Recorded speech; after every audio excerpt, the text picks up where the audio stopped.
Hello everyone. If you are new to my channel, then consider liking and subscribing. It will make me feel wonderful if you do it. Thanks. By the way, I also have a Naruto fanfiction channel. If you are interested, the link is in the description. One Piece, reborn as Enel by Vegan. Master Alexander Nicoli is a person of many talents, a genius in the eyes of many. After a bizarre string of events, he ends up getting reincarnated into his favorite anime, into the body of one of the most underutilized, overpowered villains in the story. The world was bound to change in some way, whether that change is positive or not. That's up for interpretation, really. I don't own anything now. Let's get started. As soon as the axe broke, everyone's gazes were fixated on the Emperor and Shirahoshi. Enel stood unmoving as he turned his gaze towards the door, where a rather sizable squadron of fishmen was approaching. They were led by a rather large and stocky white shark fishman with curly long black hair. Enel recognized the man as... well, he couldn't remember his name, but he remembered that he would make an appearance. "Not guests that I remember inviting here," Neptune huffed as he grabbed his trident, smacking its hilt into the ground as he scowled at the appearance of the fishmen. "Who are they? Did they throw that axe?" Zoro had already stopped pretending to be drunk. His hand was on the hilt of his Wado Ichimonji, his eyes shining a dangerous purple. "Tisk, the axe was thrown by some other piece of scum that keeps harassing our dear sister."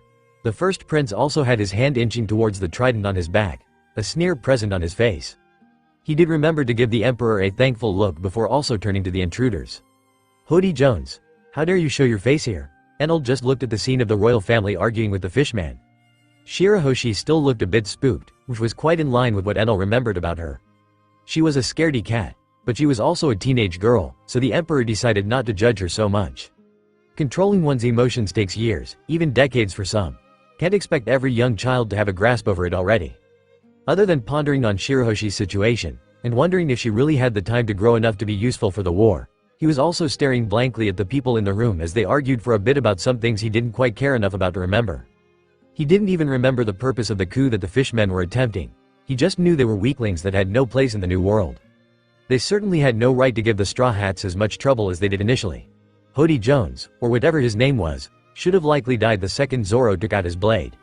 Regardless, he wasn't looking at a story unfolding now, he was part of it. So he didn't feel the need to just stand idly by while a coup derailed his talk with Neptune and subsequent departure. "Neptune, would you mind if I disposed of these clowns?" Enel's voice broke through the hall, surprising most of the fishmen, who didn't quite seem to recognize the Emperor at all. It couldn't be helped, the fishmen under Jones, as well as Jones himself, detested humans. They didn't care about the outside world, they were also plenty ignorant. "Tisk, this is why this kingdom is falling apart. You let humans walk all over you, King Neptune. An inferior human that shouldn't even dare to raise his voice in our presence." Hody Jones immediately jumped on Enel's interruption, taking that opportunity to rile his lieutenants behind him, causing them to cheer and raise their weapons.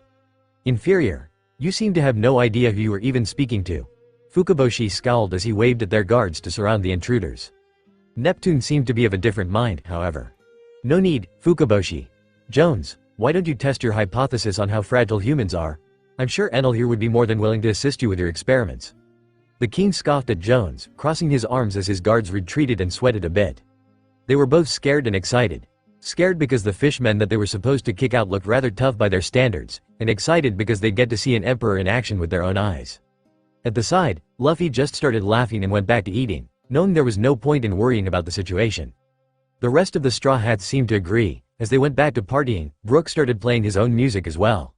This was all done at the cost of irritating the fishmen further. HMPH seems we'll have to show these ignorant humans why fishmen are the superior raw. Jones didn't even get to finish his remark before all of his lieutenants along with a good part of the doorway and wall, were all engulfed in a blue light, expanding outward from the Emperor's raised palm. The fishmen had no chance to resist. Jones, the strongest among them, only lasted for a split second more than the rest, and it only allowed him to feel his entire body turn to ash. It didn't last long though.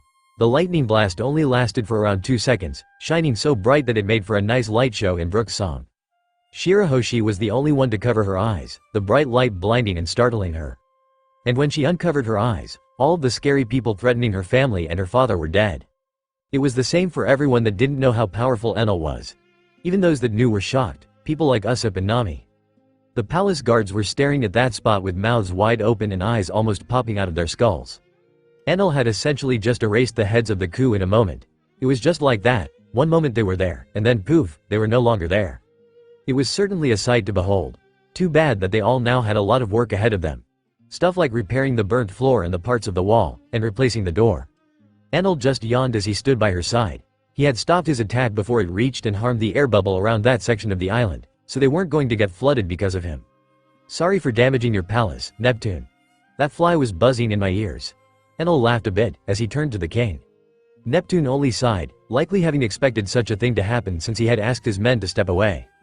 It is fine, it is my fault that I allowed such a situation to ruin our good time. I'm glad to see that the other guests have already gotten back into the mood. The king shook his head and clapped his hands. His men immediately got to work cleaning up the place and livening things up again.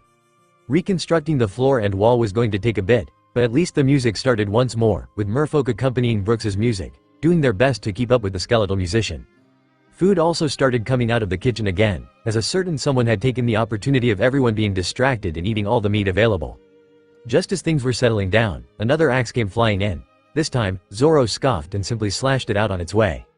The royal family was about to apologize for the inconvenience again, and Neptune was likely about to send the princess back to her room where she was safe from Dekkan's throes. Shirahoshi didn't even get to scream in fear this time around, as Enal just burst into laughter. Oh yeah, I forgot about that mongrel.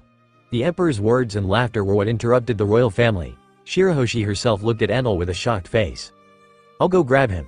Take it as an apology for ruining your front door, Neptune. Enal sighed as he disappeared. Everyone in the room was confused for a second. Even the royal family. They hadn't exactly given Enal many details about Vanderay Dekkan and their situation. Could it be that he looked it up beforehand? I doubt it, we've kept it under wraps from what I know. The fact that a local pirate was harassing the princess was somewhat shameful for the Neptune family.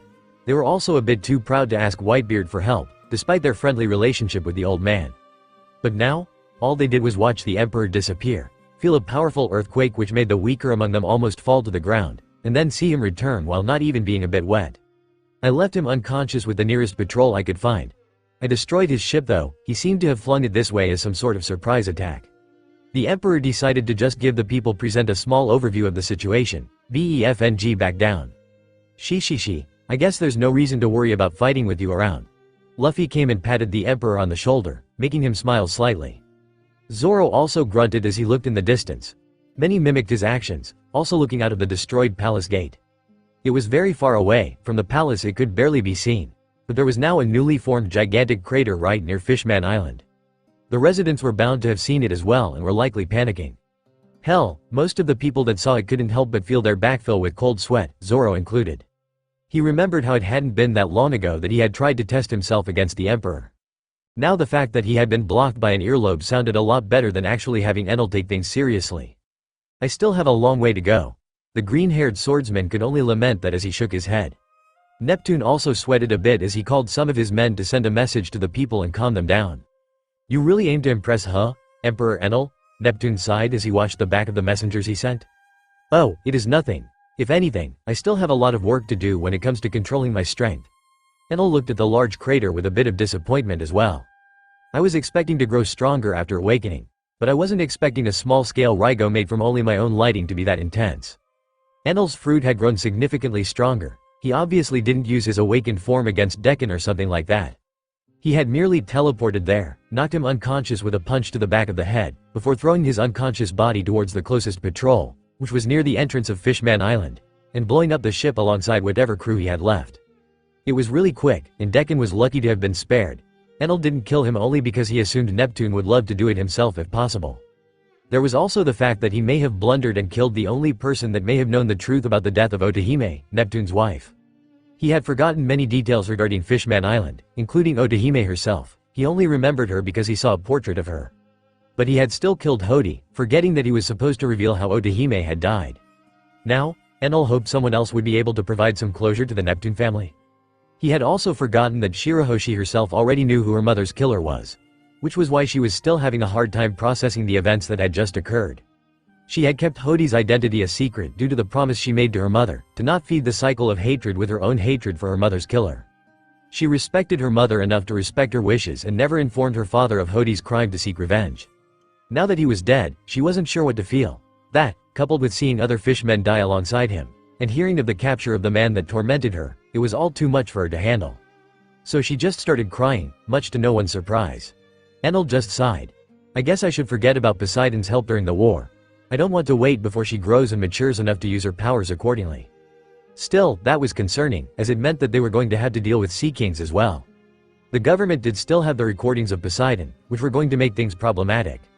The mad sea kings were very likely to even flop into the Holy Land to rescue Poseidon when hearing her pained cries. Thankfully, the more powerful sea kings would likely be smart enough to realize the recordings were a fluke.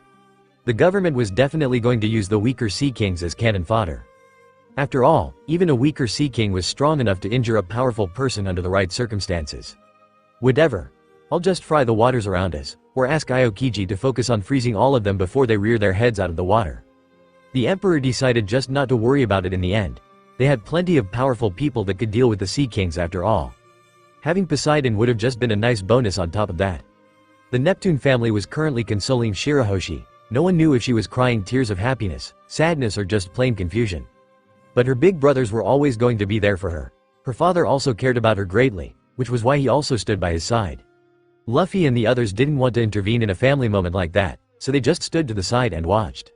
Either smiling, cringing a bit, or completely disinterested. Enel only sighed and shook his head in the end. He was about to go have a last talk with Neptune before leaving, but someone else came along and tapped him on the shoulder. Enel, I can see that gruff and serious look on your face. You can't possibly be thinking about leaving already, right? It was Robin, fully leaning on his forearm, looking up at him with a mischievous glare.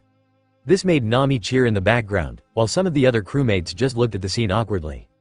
Enel just coughed a bit. I guess I can stay a bit more.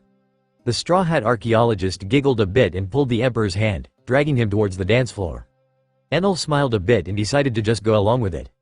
The moon isn't going to go away regardless. I can spend a day or two. The rest of the party was also quite joyful.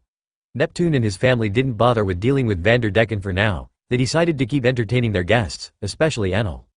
As one would imagine, they were extremely grateful to Enel for his help. There wasn't much they could do to thank him, however. They still did their best, especially Shirahoshi, who was happy enough to hug him close to her chest.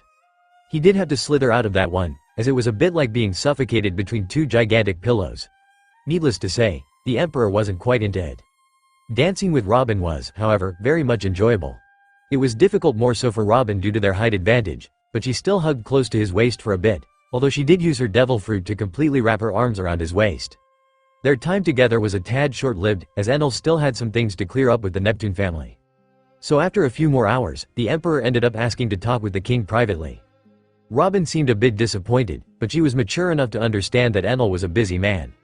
It wasn't like they were in a relationship officially or anything either, and he was already nice by dancing with her for quite some time. Nami didn't seem to think that way, however. She seemed rather pissed that he left. But she had at least managed to snap a picture or two of Enel and Robin dancing, which she was sure to add to an album at the very least. Enel didn't really think nor care all that much about it, however. He was instead thinking about the Neptune family's situation. He and the king sat in an empty room to the side. The door behind them was closed, and Enel made sure no one was listening in on them. What is the matter, Enel? Neptune was a bit confused as to why the Sky King had decided to pull him aside. Well, it's a matter of privacy, as we are to discuss information that is not public. Nor should it ever be. Neptune merely nodded when hearing Enel's serious tone, realizing it was an important matter. Enel's next words did put him on edge though. This is about Poseidon or Shirahoshi. The atmosphere became cold as soon as those words left the Emperor's mouth. The King of the Sea immediately became more guarded, his gigantic eyes narrowing slightly as he crossed his arms. He was about to open his mouth and pretend to not know what Enel was talking about, and possibly change the subject. But Enel didn't plan on letting him even attempt that. Look, I know you wish for your daughter to be safe. I don't plan on using her powers, but I am here to give you a fair warning and to ask for your support. The Emperor's words seemed to have somewhat calmed down the Sea King. Neptune sighed as he stroked his beard. By this point, he trusted Enel fully, but speaking about his daughter's powers always made him uncomfortable. But he knew Enel wasn't lying to him about not wanting to use Shirahoshi's power at least. If Enel wanted something like that, there wouldn't have been anything Neptune could do to resist it. How did you find out about Shirahoshi? That was still one of his main concerns. It was on a poneglyph in my homeland. Don't worry, the information isn't currently accessible to people that would use it for nefarious reasons. The Emperor was rather straightforward about it. He remembered that Shirahoshi's identity as an ancient weapon was written down on the poneglyph found in Shandora. Enel and the Shandians had somewhat restricted access to that side of the Golden City for all of Enel's expansive army. Only a few people learned the truth about Poseidon, namely the leaders of the army. So the information was in safe hands. Neptune nodded at Enel's answer, calming himself further as he sighed once more. And what exactly do you need our support with, if it doesn't include Shirahoshi's inborn ability? Is this related to the war? Enel raised an eyebrow at the large merman's words. Neptune himself seemed to have noticed that gesture, which amused him quite a bit. Ho ho ho, Enel, everyone in the New World that is interested in this matter realized that a war is on the horizon. By now I am sure most have already chosen their side as well, but it doesn't matter, if you win they will all bend to you. Neptune gave Enel a wide smile as he spoke casually to the Emperor. He spoke as if the situation was already obvious, which made Enel feel a bit stupid. He had just assumed the kings and rulers would have been a bit less informed because of the lackluster communication. But the lack of communication itself was likely the largest confirmation. Neptune did specify that he was only speaking for the kings in the New World, but it was safe to assume many had already figured things out by themselves. It was a bit concerning to think that so many people had already chosen their side, but at the same time, Neptune's words did also make sense. All we had to do is win, and the royal families would support us. He was completely right. The royal families weren't going to be involved in the war directly, but they would be involved afterwards. Keeping the world unified was quite important. The last thing that the world needed was for kingdoms to actually start fighting each other for territory. So as soon as the current world government fell, a new type of system would be put in place to rule the world. One which every royal family needed to be part of and agree to unless they had some other agenda. We'll have to deal with that after the war, huh? Well, let's not put the horse before the cart. We'll figure things out when we win. After shaking his head, the Emperor looked up once more at the king with a serious gaze. And what stance has the Ryugu kingdom taken, King Neptune? Well, considering that Whitebeard is also on your side, there is not much choice. Besides, there is an ancient promise to be fulfilled. As much as I want to, our Fishman Island cannot stay neutral, nor can we be on the government's side. Enel nodded at Neptune's words, somewhat expecting them already. He had expected Neptune to want to keep his family and kingdom safe first and foremost. He was unlikely to openly show his support of Enel's cause before they won the war. But the Fishman Island's connection to Whitebeard, as well as that promise he didn't know much about, seemed to have swayed the king's decision. It was within the emperor's expectations, so he just nodded with a smile, thanking the king for his support. But there was only one more question on his mind. Would you mind telling me what the promise was? Neptune seemed to have been expecting that question as well, as he crossed his arms and looked to the side. A large open window stared far into the distance, where a colossal ship lay beached on the sandy floor of the ocean. It was a promise that Poseidon made to Joyboy, all those years ago. On the day of the inevitable war, she would use her voice to carry them over to the battlefield. A send-off if you will. It is a treasured promise for our royal family, and the ship is still there waiting. Enel nodded, appreciating the explanation as he also looked at the Noah. Well, it won't be waiting for much longer. Joyboy's awakening is the last piece of the puzzle. I will make sure that happens sooner rather than later. Neptune nodded, smiling underneath his thick orange beard. He didn't want his daughter to get involved in the war, but the promise forbade him from stopping her. All he could do was help her grow and prepare for that final day. Enel closed his eyes as he felt the position of everyone on the island. He smiled as he felt the many people of the island going about their days. I can understand the want to protect those under you, Neptune. I thank you for your support. I promise that we will not let you and your people down. Enel then turned around and started walking towards the window. I'm guessing you are leaving, right? Neptune said as he looked at the door they had come in from. The party was still ongoing, and age. I will be taking my leave. I'll visit one last person in your kingdom, then take my leave. It's been a pleasure, King Neptune. Thank you for the hospitality. Enel took a slight bow, showing the merman some respect, which the king returned with a bow of his own. Then the emperor disappeared, leaving the king alone. I hope you will be the one to bring us that golden age that was promised all those years ago. Neptune sighed and turned towards the large door, returning to the party. He still had guests to entertain after all. And while he was doing that, Enel visited the only other person he had an interest in on that island. He had somewhat forgotten about her, but remembered when feeling her on his radar. The owner of Mermaid Cafe and resident divinator of Fishman Island, Madame Shirley. Enel knew where to look for her, so he decided to pay her a visit in that very moment. Unsurprisingly, the shark-like mermaid was already waiting for him. She looked about the same as Enel remembered her. A rather large shark-finned mermaid with shark-like blue eyes and a rather gothic style of makeup and dress. She wore a hooded purple blouse that was only buttoned in the middle and had a belly chain around her waist. She was currently looking at the emperor unsurprisingly as she smoked from her pipe. She had already expected him to arrive, as she had seen the future of the island, and she had seen him appear in her visions. Now she got to see him, and she would get to look into his future as well. After a few seconds of staring into his eyes, her own widened. She gulped slightly as she saw his future. Brief visions of carnage and war, brief visions of legends untold. A history written in the dark trying to escape into the light, all spearheaded by one man, one that forged his own fate. The broad strokes she saw painted a rather grand future. But the ending she didn't like. You're not going to survive. Her tone sounded panicked as she delivered the news to the best of her ability. Enel's eyes widened as he looked at her with quite a bit of shock. There was no need for an introduction, it seemed. She jumped straight to the bad news. Can you give me a few more details? Enel hoped to get a bit more than that from her. He was well aware of the risks. He didn't think he was invincible even after his awakening. Well, your heart will stop. It's rather vague, but I can't see more from that point on. Shirley's deep blue eyes looked at Enel with pity, but also a bit of fear. She was, after all, telling an emperor of his death. Even if she knew that he was not a bad man, she still felt nervous about it. I understand. Thank you, Madame Shirley. Surprisingly, the emperor thanked her, nodded to her with a relaxed smile and simply left, vanishing into thin air. Shirley was left there, looking at an empty spot with a concerned gaze, before she looked down at her own lap. Maybe he can still overcome it? I mean, he did forge his own destiny, did he not? It was a pretty thought, but Shirley still clung to hope. Hope that his mission would succeed and that he would be there to see the sunrise into a new world. A free world. But for now, the emperor only had thoughts and concerns. He didn't waste any time leaving Fishman Island after that. His visit with Shirley ended in the worst way he could have imagined. But he didn't lose hope. He was strong, he would find a way to survive. No need to worry about that now. Even if I worry, the war can only be delayed for so long. I still have my duties. And so, the emperor was moon-bound. Off to find the remnants of an old civilization.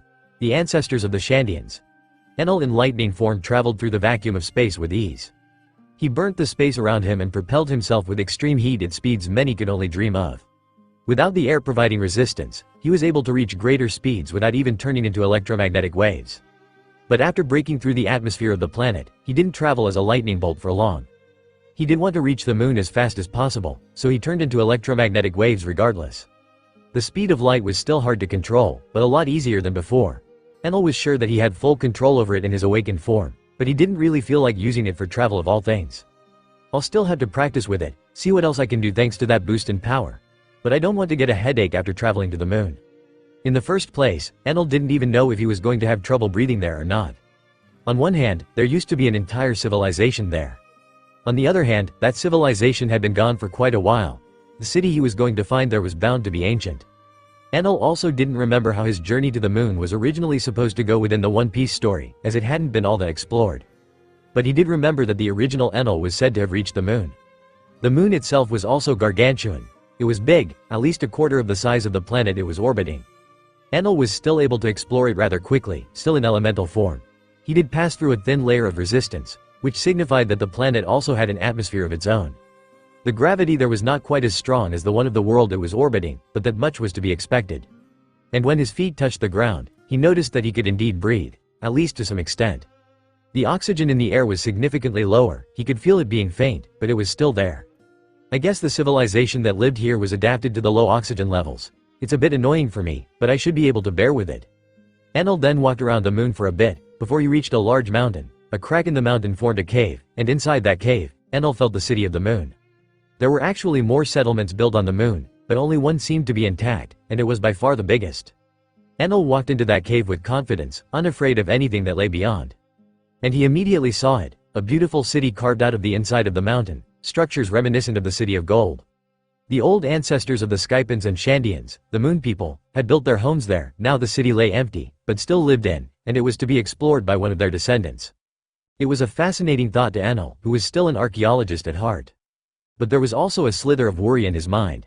Burka is the name of this city on the moon. The same name of the city that Enel grew up in and subsequently destroyed. Was there going to be some sort of connection between the two islands that he was now not going to be able to make because the Burka on Earth was no more? It was unlikely to be the case. The ancient moon people were far removed from the sky people already. But as a true overthinker, Enel couldn't help but consider the possibility. Searching his mind, he could only see a few images of Burka from the original Enel's memories. The former god of Skypa had likely repressed them for some reason or another, and now they were more or less just fragments. I'll have to think about that at some other time. The original Enel's memories have always been a bit foggy, although they did still affect my personality plenty. At the very least I also got his mastery of his devil fruit and observation, as well as his skills in engineering. But he had acquired those after Burka had already collapsed. That was seemingly one of the first things he did after gaining his devil fruit. Enal ended up just shaking his head and stepping into the dead city. As soon as he did so, hundreds of small beings popped out, running out of their homes and circling him with a strange mechanical sense of curiosity. Enal was able to tell they were there the entire time. Robots, all of them. They were animal-like creatures, similar in appearance to each other, all with the same face and mustache. They also all had small white wings on their backs. Size-wise, they only really reached up to Enal's knee. The Emperor could feel the cogs turning into their bodies, ancient bolts and whistles jump-starting as soon as he stepped foot into the city. But strangely enough, they still had curiosity and thoughts, despite the fact that they had no souls. Enal could still feel emotions such as curiosity and hostility radiate off of them. The moon really is colorless. Enal shook his head as he did his best to feel the aura of another living being on that barren land, but in the end, he only gave up and shook his head once more. It was still void of life. No matter how alive they looked and felt, the robots in front of him were just that, robots. And they seemed to have been programmed with specific orders, to protect the city from intruders. Almost as if on cue, Enal had small spears pointed towards him from all directions, as he stood in the middle of a large cloud of animal-like robots. "Outsider, state your business within the grand metropolis of Burka." One of the only robots dressed differently spoke up. The mechanical being was dressed in what looked to be a lieutenant's uniform within the military of a somewhat modern country. It was jarring for Enal to see, but he didn't comment on it. Instead, he simply decided to speak up. "I am a descendant of the Moon People. I have come here to visit the remains of my ancestors and reconnect with my grand heritage." Enal decided to just go with that story. It wasn't fully a lie either. His passion for history drove him to want to know more about his ancestors. Although, the possibility of the Moon People being a piece of the puzzle that was the Void Century still acted as the main reason for Enal's visit. "Descendant? Moon People? Speak clearly, outsider?" The robot lieutenant was seemingly quite displeased with Ken's response. The Emperor wasn't offended, however, he merely crossed his arms and sighed. "Yes, a lot of time has passed. The people that used to reside in the city you are protecting are long gone. We used to call the residents of this place, Moon People, since we call this planet the Moon. I am one of their descendants from the other world, born of their blood, and came to visit the city they had built here." His longer explanation seemed to do the trick, as many of the robots around him lowered their weapons in confusion. The sergeant himself also looked a bit confused, his mustache trembled a bit as he then turned to look at the ground. Has it truly been that long?" The sergeant's voice sounded truly discouraged, but could it really be blamed? It seemed that all of the robots were turned off before Enal arrived in their city. Enal had been able to feel a few mechanisms moving, but they were minimal, only to keep the place clean. They felt like glorified Roombas that ran sparingly.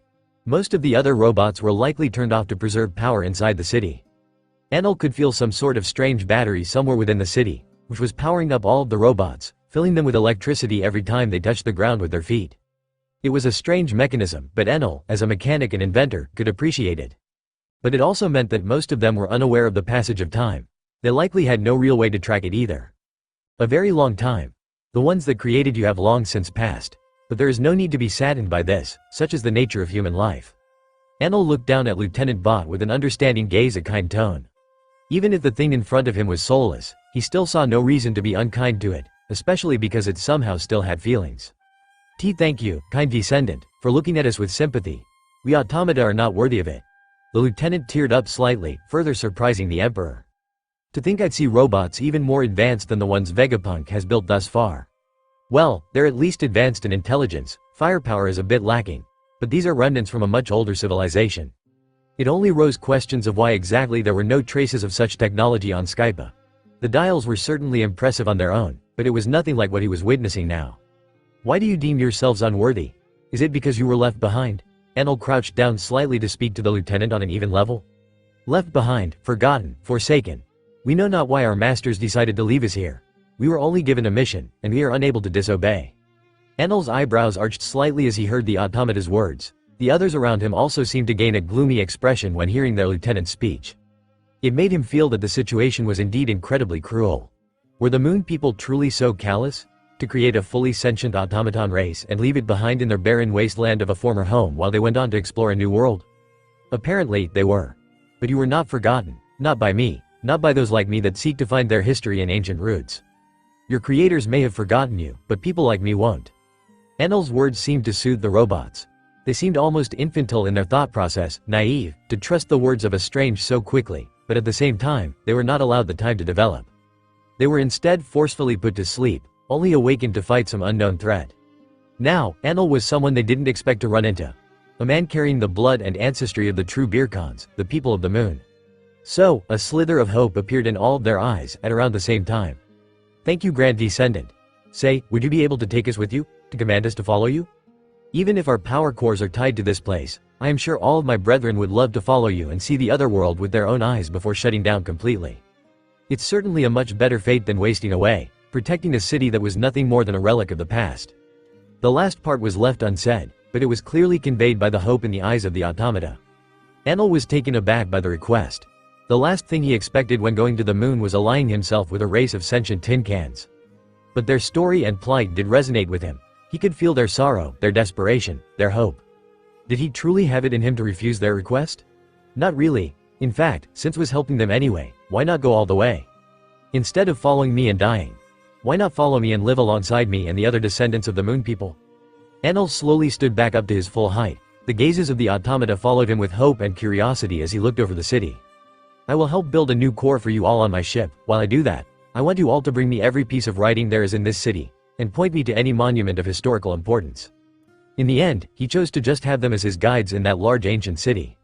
He would focus on helping them build an energy source to sustain them anywhere. It was going to be a rather trivial task for someone like Enel. He did also have the best fruit to charge such an energy source as well, so all he needed to do was copy what he could and apply his previous knowledge to build something new. The automata were obviously excited at the prospect. The very first thing the lieutenant did was request a strand of hair from Enel, before running off and putting it in some sort of machine. It looked similar to a cash register or ATM. A computer most likely, a primitive version of one anyway. A positive ding sound was heard, and a green light emerged from the screen. Later on, Enel did learn that it was a machine made to test DNA, and he was confirmed as a true descendant of the people in Burka. Thanks to that, his orders could now override those of the moon people. So they all quickly got to work. Enel's work was a lot easier than expected, as the robots also decided to help him with building the schematics for their own power source. It seemed that they had inherent knowledge of that which powered them, and all Enel really needed to do was follow their schematics while creating a ship to sustain them. He would also have to create a site similar to ancient Burka within the Sky Archipelago, but that wasn't going to be all that hard either. Overall, the entire process took one day, and Enel had a lot of monuments to visit within the ancient city of Burka. He decided to leave the texts to study on the way back home. Most of the writings were in the world's common language, but some were also in a different, unknown language. It was a bit confusing, but the archaeologist noted down all that he could. The task of gathering metals was a bit more tricky. The moon was mostly barren. But thankfully, by dismantling the cogs and motors that allowed the former power source to work, the automata scrounged up enough metal for Enel to build a huge boat. It was around that time that they ran into the space pirates. A group of moon scavengers that Enel had somewhat forgotten existed. They were mostly fodder though. They tried stealing the materials, only to get turned into charcoal by the Emperor for even attempting it. After he disposed of the trash, he got to building the most practical boat he could. The Arc Maxim Mk2 feet. Enel decided to name it after the ship that was originally supposed to sail to the moon. The design was also very similar to it, but it was mostly made out of metal. It was also not as large in height, and it also didn't have Enel's face molded onto the deck. Instead, the Emperor made it simpler. Not as beautiful maybe, but it was certainly going to do its job. When the automata stepped into that boat for the first time, they seemed unsteady, as if getting used to a new environment. And when they started sailing, they all couldn't help but look back towards the cave that was their former home. Enel, by that point, already saw the little robots as humans, so he didn't even blink when he felt melancholy rolling off of them. But even so, melancholy was only a small part of what they were feeling. We were really doing it. Finally, onto the footsteps of our masters. Various automata voiced out their excitement for the journey ahead. Onwards to the other world. The lieutenant also smiled childishly, waving his small hands around as the boat left the moon's weak atmosphere. Enel only smiled at their antics, before shaking his head and heading for his throne, where he supplied the ship with power endlessly. He sat down and immediately got to reading. Now then. I wonder what the moon people were up to. The moon was not quite as eventful as I had hoped. It was truly devoid of life except for the automata and the space pirates. But even the pirates were odd. They weren't human either. They were also just machines, likely running on orders to mine the moon, sent by some other faction. If I were to wager a guess, they were likely made at the same time as the automata when it comes to technological advancement. It's hard to tell, but I somehow doubt they were made by the same people. The space pirates seemed to be busy scavenging other cities on the moon. They likely only came to the moon's Burka because of the sound we made while trying to move things onto my giant ship. I guess it would make sense for there to be more than one tribe of people on the moon. It's a rather large body, and there were plenty of cities around. From the writings I was able to read till now, it's more or less confirmed that the moon people were not as unified as one is led to believe. At first, I thought that they were a civilization that unanimously decided to move to Earth because the moon is lacking resources. They built impressive ships and used what little metals they had left to create robots to watch over their ancient cities. But it would seem that this is not the case at all. There were dozens of tribes on this moon, and only a few of them actually even made it to Earth on their ships. An ancient all-out battlefield is what you could call this barren planet. Instead of unifying and working together, they constantly fought over every single scrap of resources they had. It had apparently kept going till the point where only 2 tribes of moon people ever made it to Earth. The rest had their ships destroyed in space. At least it now makes a lot more sense why some moon tribes were paranoid enough to make an entirely new race to protect their city. To this day, only the ancient Burka still stands. The rest of the cities were a dilapidated mess, likely salvaged by the space pirates, who I can't even tell what tribe they were created by. Hell, I don't even know what the space pirates were aiming to achieve by scrounging up all of those resources. I wasn't able to find their main base, and they didn't keep much on their ship. They were probably working on some ancient orders as well, to drain the moon of what resources it had left for their long-dead masters. Well, it matters not, they were cannon fodder at the end of the day. They could have proved troublesome to the automata, but even a rear admiral would have been able to wipe them out. If I want the automata to be useful, I need to look into a good mechanic to help develop them further. I could try to do it myself, but I don't know if I'll have the time to build them. I might start drawing up some schematics if the journey back to the Sky Archipelago takes too long. If I was to estimate it, at our current movement speed, it will take us around 2 months to get there. The size and weight of this ship are certainly a factor, but the biggest factor is the fact that we are only technically able to move thanks to the few dials I had on me. I was able to go back home quickly and grab a few more, but even then, we aren't moving that fast, nowhere near as fast as I'd like at the very least. This might be for the better though, let Luffy wonder a bit more, maybe he can progress a bit on his own. I'm not worried about him dying too soon. He is pretty strong, and his crew is significantly stronger than it was in the original, especially Robin. Brook also seemed to have become on par with their monster trio. It's somewhat par for the course however, the skeleton was around when Roger was still a rookie. So, regardless of who or what they run into, as long as it's not a hostile emperor, they'll be fine. As for me, well, I better continue deciphering these texts. They are scarily close to Latin from back in my world, a language I am fluent in, but they aren't the same, so I can only make out some words. Here's hoping they are actually correct as well. Impossible to tell until I am actually able to build full sentences and not just translate separate words. Well, at least I enjoy this type of work, more so than physical training. Not that I'll be able to train too much in the vacuum of space. I am not actually able to breathe in there. Just for me, we created a room with a contained air bubble from the resources we could find. The only way to enter it is through an airlock, so the automata can visit me without worrying about harming me. I mean, I wouldn't be too harmed if I was to stay in space for a bit.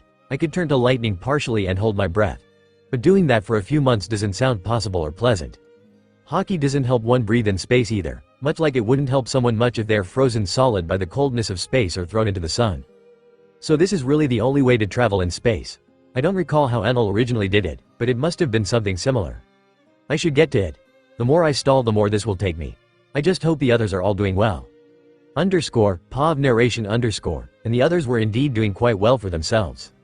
The Sky Archipelago could be arguably called the safest place on Earth at that point. It housed most of the strongest people alive, while also being allied with a majority of the rest of them. Enal's efforts showed in the size and scope of the army he was leading. At the beginning of his journey, no one could have ever guessed that he would grow into such a significant threat. Certainly not the world government. They, much like the rest of the world, also felt Enal's awakening.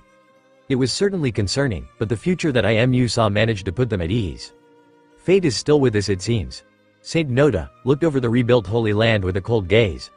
They had already moved back, knowing that the trap they had previously set up for Enal was nothing more than a failure. The fact that he had awakened now meant that such a trap was going to prove useless anyway. But that didn't matter anymore. They knew that Enal wasn't going to act out before the war started. IMU predictions never failed them after all. Although said prediction was a lot cloudier than usual, the dust of confusion that shrouded the Wheel of Fate previously was still not fully lifted. But they didn't have the time or luxury to wait for the dust to settle. It was going to take at least a few more years, and by IMU's estimation, they only had a year at most. But it should be enough for the serifs to be completed. We might need to rush Vegapunk a bit just to make sure. Saint Noda stroked his beard as he tapped his staff on the ground. He was alone in his office. His colleagues were off organizing their greeting for the upcoming war. They were going to take no chances, even though fate was on their side. They were dealing with an overwhelming force. One wrong step and they'd get annihilated as well. After all, Lord Imu's prediction only confirmed that the god of thunder will fall first, then Nika will follow swiftly. If possible, we also need to look into stopping Nika's awakening, but that is going to be easier said than done. The government was well aware of who held the sun god fruit. They were the ones to change its name to the gum gum fruit in order to hide the existence of god fruits in general. Monkey D. Luffy. A person whose poster Imu had already been stored inside the throne room, one that was already pierced by a few weapons. Even so, the government had failed repeatedly to catch him, even after he had put his hand on a celestial dragon, which warranted capital punishment normally. It was a wonder how they had failed to catch him so many times. If anything, fate must have been helping him as well to some extent. But it matters not, he is still fated to die alongside the new thunder god. The only worry of the elders now was making sure that the celestial dragons were going to survive. More specifically, they care to have enough forces to win this war. All that's left is finishing up the preparations. However, preparations were being made on both sides. The Sky Archipelago was getting busier and busier with each day that passed. The recruits, Kobe, Helmeppo, Wiper and even Momonga, were all using their time wisely in training. Garp had also taken another task upon himself. After noticing that the admirals were slacking in their training, Kuzan and Kizaru especially, he immediately started beating some sense into them.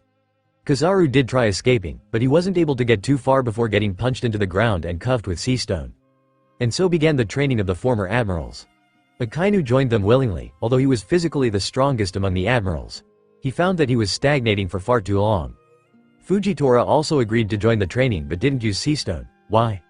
To accelerate the training, why don't I make gravity 100 times stronger on the island we're training on? Oh, one might be able to guess that already, but Garp was all for that idea. Shiki did complain a bit that the island became heavier to hold up, but it was still doable for him apparently. Well, they still asked Dragon to gather and compress more clouds underneath it, as the Golden Lion didn't feel like straining himself holding up their training grounds. Regardless, the arena was set for the admirals to brush up on their physical strength, armament and observation. The one that needed it most was definitely Kizaru. Although his devil fruit was strong and extremely destructive, he relied on it too much, which was by all definitions, a liability. Garp was going to make sure to iron that out of their systems. And while he was at it, he also asked Shiki to create another training island, where he sent Kobe and Helmeppo. There, he asked Fujitora to only make gravity 10 times stronger, as he didn't want to take things too hard on them. His training, as usual, was extremely hands-off, so he could easily start training more and more people. Momonga also ended up joining the admirals in their training, leaving the recruits with Sengoku. They were preparing for war, after all, they had no time for rest. And as the Sky Islands were mobilizing, Shiki also managed to finally make his way to the remnants of God Valley. God damn that idiot Francisco. Calling me here for some stupid cube vault. The Golden Lion scowled as he lay on his beach chair above the clouds, on his private mansion island. Francisco had gone ahead to retrieve John's body, but he was unable to take Zebek's vault with him, as he had no boat to carry something that large on. He initially wanted to call Enal to get it but decided against it and just told Shiki to pick it up from the bottom of the sea before continuing his journey. For Shiki, picking up an object submerged in water was a cakewalk as long as he knew its exact location, so he didn't waste any time and just controlled chunks of his island to pull it out of the water. The cube was heavy, so the lion had to compress more dirt and rocks into the earthen ropes as he pulled the cube out of the ocean. He pulled it within his island and just yawned before changing course to his island and heading back above the clouds and towards the Sky Archipelago. However, his journey would turn out to be a nightmare it seemed, as he had already run out of booze. Enal better find this stupid cube useful, because I already regret coming this far. And while Shiki was playing the aerial transportation game, the Straw Hat Pirates had already departed from Fishman Island. Their next destination? Punk Hazard, the currently barren wasteland that had no use at all, at least not on paper. It was actually the house of the great scientist Caesar Clown, who was now working diligently under the great warlord Buggy, a true emperor of the underworld. His main research was now in gigantification, for Charlotte Linlin and fake devil fruits, for the beast pirates. Kaido's beast pirates were not in the best of states currently, but they were still buying the smile fruits from Buggy, seemingly still wishing to expand their strength. And the country of Wano was still within their grasp.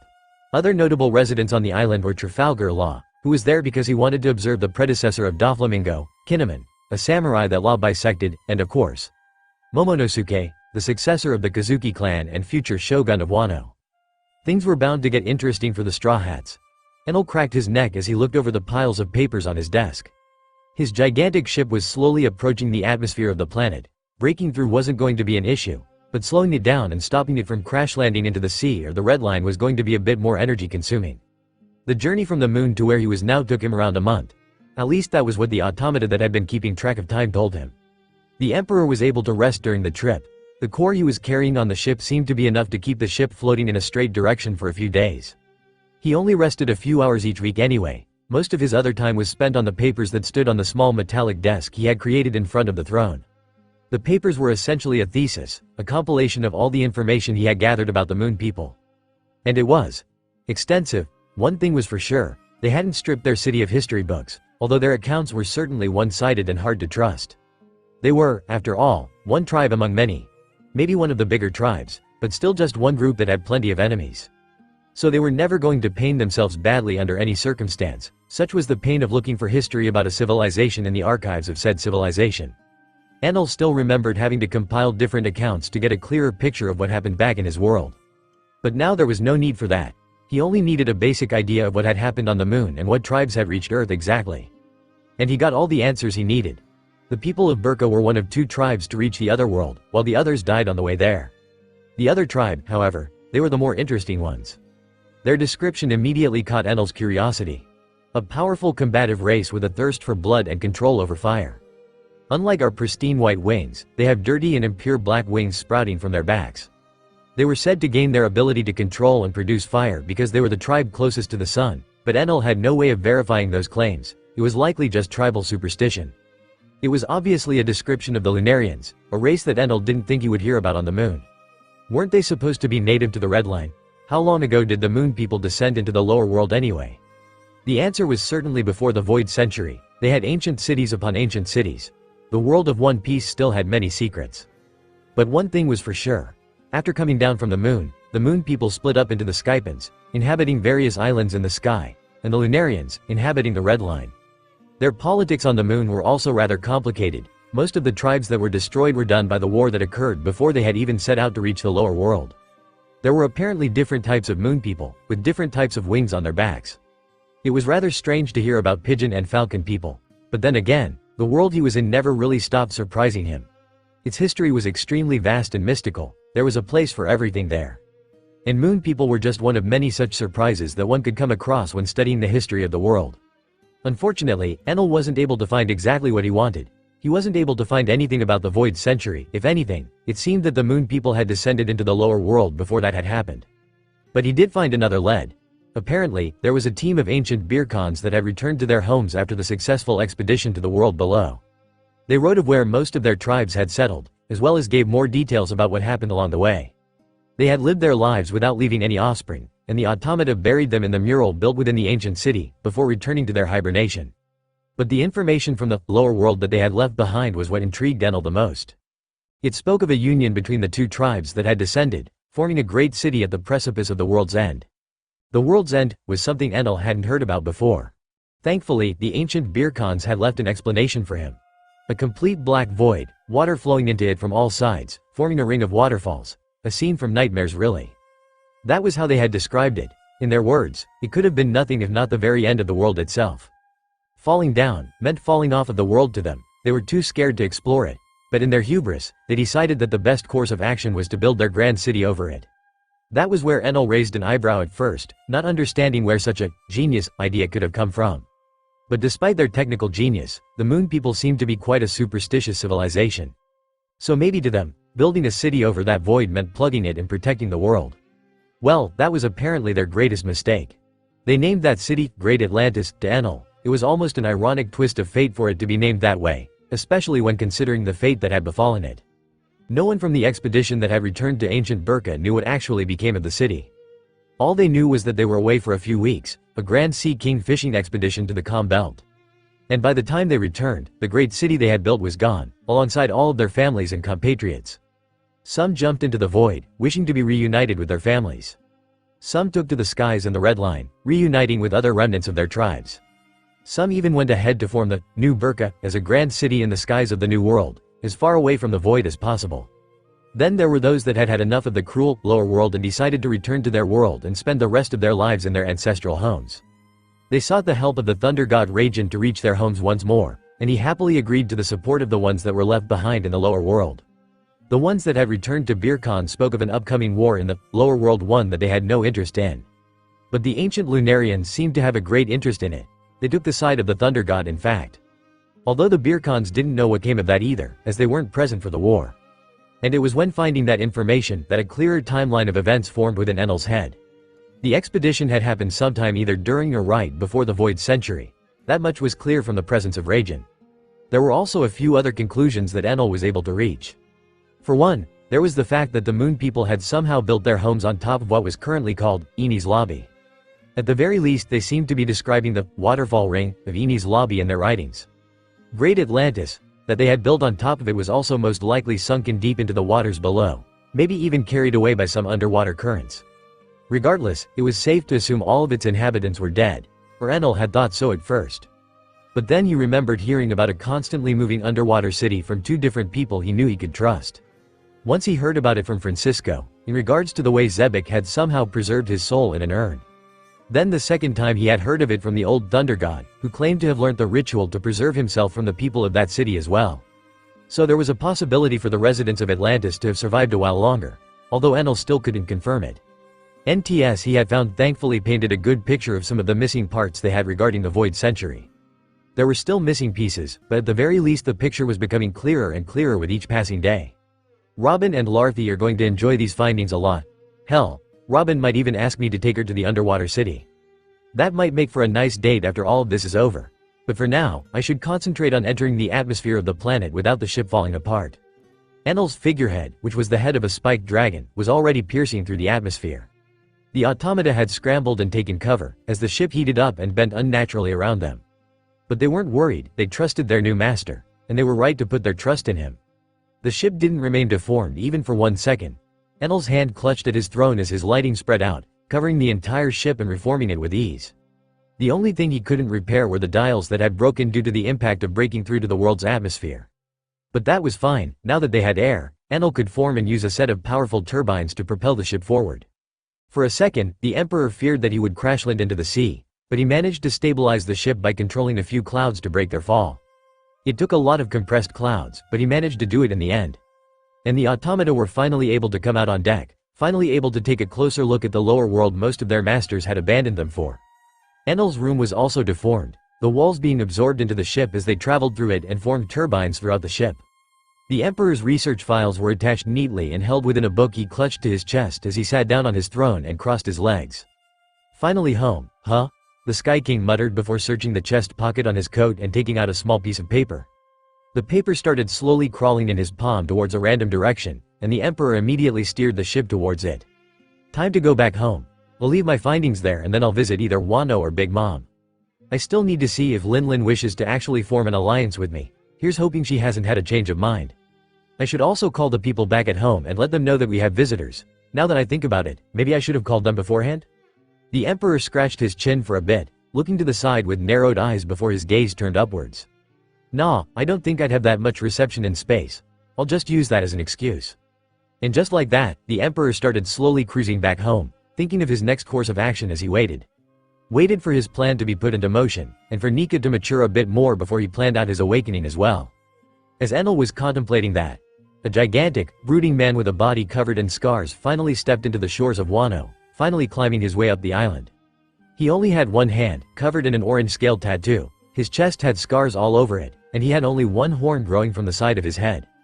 That man was none other than Kaido, the strongest beast, having finally returned home. HMPH, this place seems to have maintained itself in my absence. Well, the true king is back. I should make sure none of the slaves grew complacent in my absence. The Emperor then walked forwards, uncaring for any fearful gazes he received. Francisco and that bastard, Whitebeard. I'll make both of them pay. His thoughts filled with revenge, but calm at the same time. He was no longer agitated, no longer anxious, and didn't even feel the need to drink in fact. No, why would he ever feel stressed? He had finally reached a new level. He had achieved something he thought near impossible in the past. He had awakened. And he would show the world, the wrath of a true dragon. The true king of the beasts. The rest of the Emperor's journey was quite uneventful, ending in less than 2 weeks. Unfortunately, Enel didn't return to the Sky Archipelago to receive good news, despite the upward trend that had been going on recently. He came home to news of Kaido not only being alive, but stronger than ever before. Shanks was the first to notice Kaido's return. He had gone ahead and visited Wano in order to check on the situation there, and possibly collect the road poneglyph in said country. To his surprise, while he was searching for said poneglyph and sharing food with the locals, Kaido stumbled upon them. The emperor seemed to strike fear into the hearts of everyone present. He reportedly let off such an oppressive atmosphere that the birds in the sky fell to the ground, and those that were weak of heart fainted. Shanks claimed that such a thing was happening despite Kaido not using Conqueror's Haki.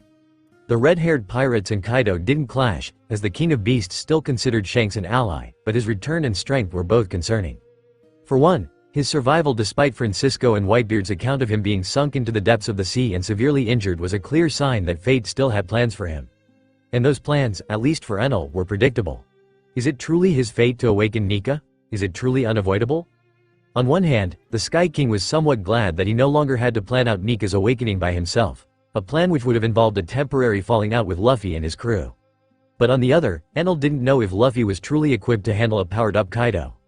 The true answer was no, Luffy hadn't even been equipped to fight Kaido originally. He had essentially lost 3 times and died once. Sure, Luffy's awakening process was exactly the same as Enel's, but the Sky King didn't know if Luffy was even prepared to awaken without his first 2 failures against Kaido, coupled with his training throughout that arc. He didn't even know if there were any special requirements for Luffy's awakening that were simply never mentioned in the original story. He had no assurance of what would happen in the future, but that had been the case for a long time. It's better if I linger around Wano for a bit, at least try to track the Straw Hats and their steps, make sure they're prepared to face off against Kaido. It was the most logical solution anyway. Enel had no way of knowing what fate actually had planned out for him, but he knew that he'd at least need Nika to win against IMU. The 5 elders, the gods' knights, Kong and Aramaki as well as any other powers they managed to mobilize were going to be dealt with by the Emperor's army, but IMU was far too strong. Enel needed total assurance that they'd be able to win. The fact that he was already told his fate was to die was concerning enough, though he was trying to not put too much thought into it. At least I was planning to go to Wano at some point anyway. The Emperor ended up just shaking his head and continuing with his current task. He handled the residents of the automata over the next few days. Surprisingly, no one was upset with him bringing in a whole new race of people this time around. This was mainly because they were essentially androids that didn't need any resources besides the occasional lightning strike. Shiki didn't need a long time to find a spot among the islands for them either. The Golden Lion and the Sky King worked together to quickly build a small replica of the moon's burqa, at least mechanically. The homes were going to be built by the automata themselves, and Shiki also came up with the idea of delegating a lot of the farming tasks to the automata, which they happily accepted. They were apparently not used to farming and were extremely happy to learn how to do new things. The pirates under Shiki got to work teaching them and also brought along plenty of tools. Enel also asked Gon Fall to look into some mechanics to help with the maintenance of the automata, as well as helping with a few extra additions to their firepower. The old god of Skypa still had plenty of capable people in his employ, so he just nodded and got to work, also requesting the help of the revolutionaries, and surprisingly, even Kuma. Apparently, the former warlord had been very attentive during Vegapunk's research and knew how to make quite a few weapons from the arsenal of the original pacifistas. Meanwhile, Larthy and her team were looking over Enel's discoveries regarding the Moon People and their connection with the Lunarians. Enel had also finally gotten to see the cube that acted as Zebek's vault, brought over into the laboratory of the revolutionaries by Shiki. Larthy was currently overseeing the project personally, trying to understand more about what exactly the cube was made out of, and what its original purpose was. It wasn't that hard to link it to the Moon People, as the inscriptions within the cube were very much similar to some of the writings Enel had brought her. In the end, it all seemed connected, which greatly pleased the research team leader of the revolutionaries. So that was going well at least, and when the Emperor finally settled in his bed and decided to get a good whole day of rest, boom. "Wake up, you brat. Dragon's got news for you." Garp kicked down his door and proceeded to drag him to Dragon's office while half asleep. "What the hell is it?" The Emperor yawned as he rubbed his eyelids with a wide yawn. "Dunno, they never told me. I also don't care, I have people to train." Garp laughed as he let go of Enel and the two of them started walking side by side. "Train? What the hell do you mean, Tron? Didn't you just make them punch shit while bound in sea stone?" Enel scowled as he still clearly remembered Garp's version of the training. He wasn't dissing the method itself, but the notion of Garp actually being occupied because of it was simply mind-boggling to the Emperor. "Bah, what do you know? I am a busy man." Garp didn't hit Enel like he usually did, he just scoffed and crossed his arms as they walked side by side. At some point, Garp stopped hitting Enel. Maybe it was his way of showing respect to the Emperor. Or maybe it was him finally acknowledging that Enel was essentially his captain. Regardless, Enel appreciated the lack of physical violence, although he was a bit confused at first. To him, punching things was just the way Garp expressed himself. But he was one day able to notice the respect within Garp's gaze, and he realized the reason for the lack of punching. Well, the old marine hero was still punching, a lot. But he was directing his punches towards Kobe and Helmeppo mostly. Enel was pleased to hear that he was now back to teaching his pupils. It was very clear that Garp cared about the both of them quite a bit. The old marine even started telling Enel stories about his pupils during their walk. He spoke about how their training was progressing, how Kobe especially was shaping up to become a future pillar of the Marines. It was great to see Garp so passionate about something. Maybe he was compensating with Kobe, treating him like he would a grandson, as both of his had chosen to go in completely different paths in life. Well, maybe the monkey family will be fully reunited after the war, and maybe even before it. I'll make sure to have a proper distinction between pirates and adventurers. The two of them talked and talked all the way down to Dragon's office. The doors swung open to reveal a tired and frustrated leader of the revolutionaries. Enel blinked a few times as he felt the tiredness radiating off of Dragon. Man, you should really get some sleep. The Emperor rubbed the bridge of his nose as he realized he had it quite good. At the very least he wasn't dealing with administrative issues and paperwork like Dragon was. Sleep. Oh yeah. Dragon was almost drooling at that point. But he seemed to regain his wits for a few seconds, shaking his head like a dog coming out of a pool of red. I should inform you of this, but apparently, Big Mom is making a move. Likely looking for allies. She's gone ahead and sought out an arranged marriage with the Vinsmoke family. More specifically, Vinsmoke Sanji, one of Luffy's crewmates. Enel blinked a few times again before his eyes turned to the ceiling and he just sighed. Of course. I guess Sanji is somehow also still fated to get married into Linlin's family. Well, unsuccessfully married anyway. Any chance we know who her actual aim is with his political marriage? The Vinsmokes aren't that significant of a force for her to go out of her way like this. Well, besides allying with the Vinsmoke family, we also have reasons to believe she's trying to recruit Luffy. Dragon scratched his chin as his tired eyes landed on one of the reports on his table. Recruit him? I guess she was looking to increase her forces, most likely for the war. Enel crossed his arms, the situation finally becoming clearer in his mind. In the original story, Big Mom had planned to screw over both the Vinsmokes and Sanji. She hated the Straw Hat Cook because Luffy was disrespectful to her. But in this case, it was sounding more and more like Big Mom was playing the matchmaker to increase her forces. She did have a lot of children to marry off after all. That's the most believable theory, yes. From what my men have reported, the Straw Hats are already on their way to Egghead Island. Dragon slowly handed over one of the reports to Enel, and the Emperor looked over it as well before nodding. It stated that the Straw Hats had already departed from Dressrosa, and were headed for Whole Cake Island as the next stop on their journey. Okay, it's good that you're keeping an eye on them. When exactly is the wedding reception and the tea party? Enel handed back the report as he spoke out. In the background, Garp was seemingly extremely bored, a bubble of snot coming out of his nose as he pretended to sleep and not care about news regarding his grandson. But Enel knew that he cared a lot actually. The tea party and wedding are in 3 days. She already sent invitations to quite a lot of people in the underworld.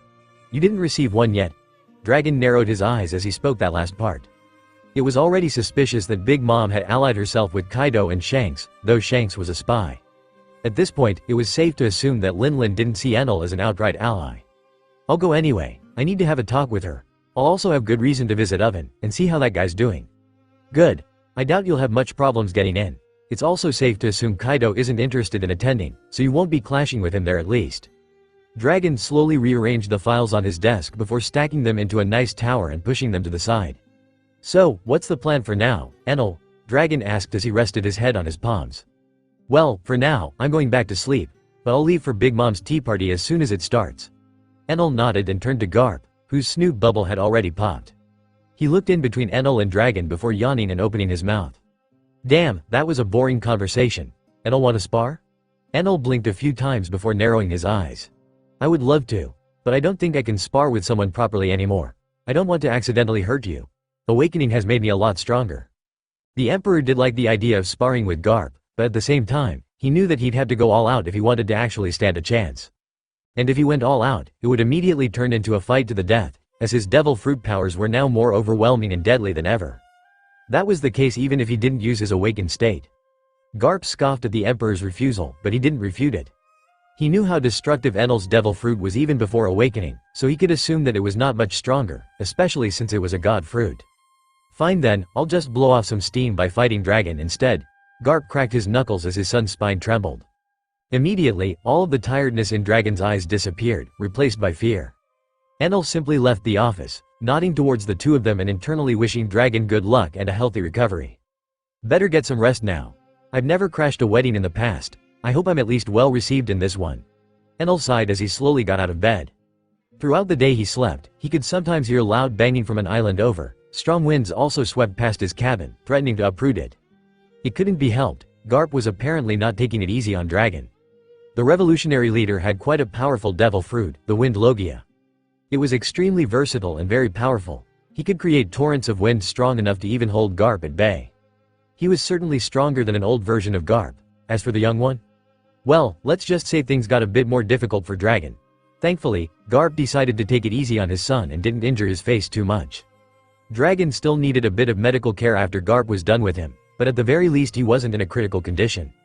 Enel thankfully managed to get enough rest to continue doing what he liked most in life. Reading random history books and reports that Luffy and the revolutionaries left on his desk. It was mostly reports of what he had already read. The stuff that truly interested him was anything related to that cube Shiki had dragged in. The revolutionaries were already studying it day in and day out. The cube itself seemed to have been built in a rather strange manner. It was unknown what was even used to build it in fact. It looked like it was made out of gold, but it was a material with hardness at least on par, if not greater than the poneglyphs. The main problem with it was that it didn't have much going on in terms of writing.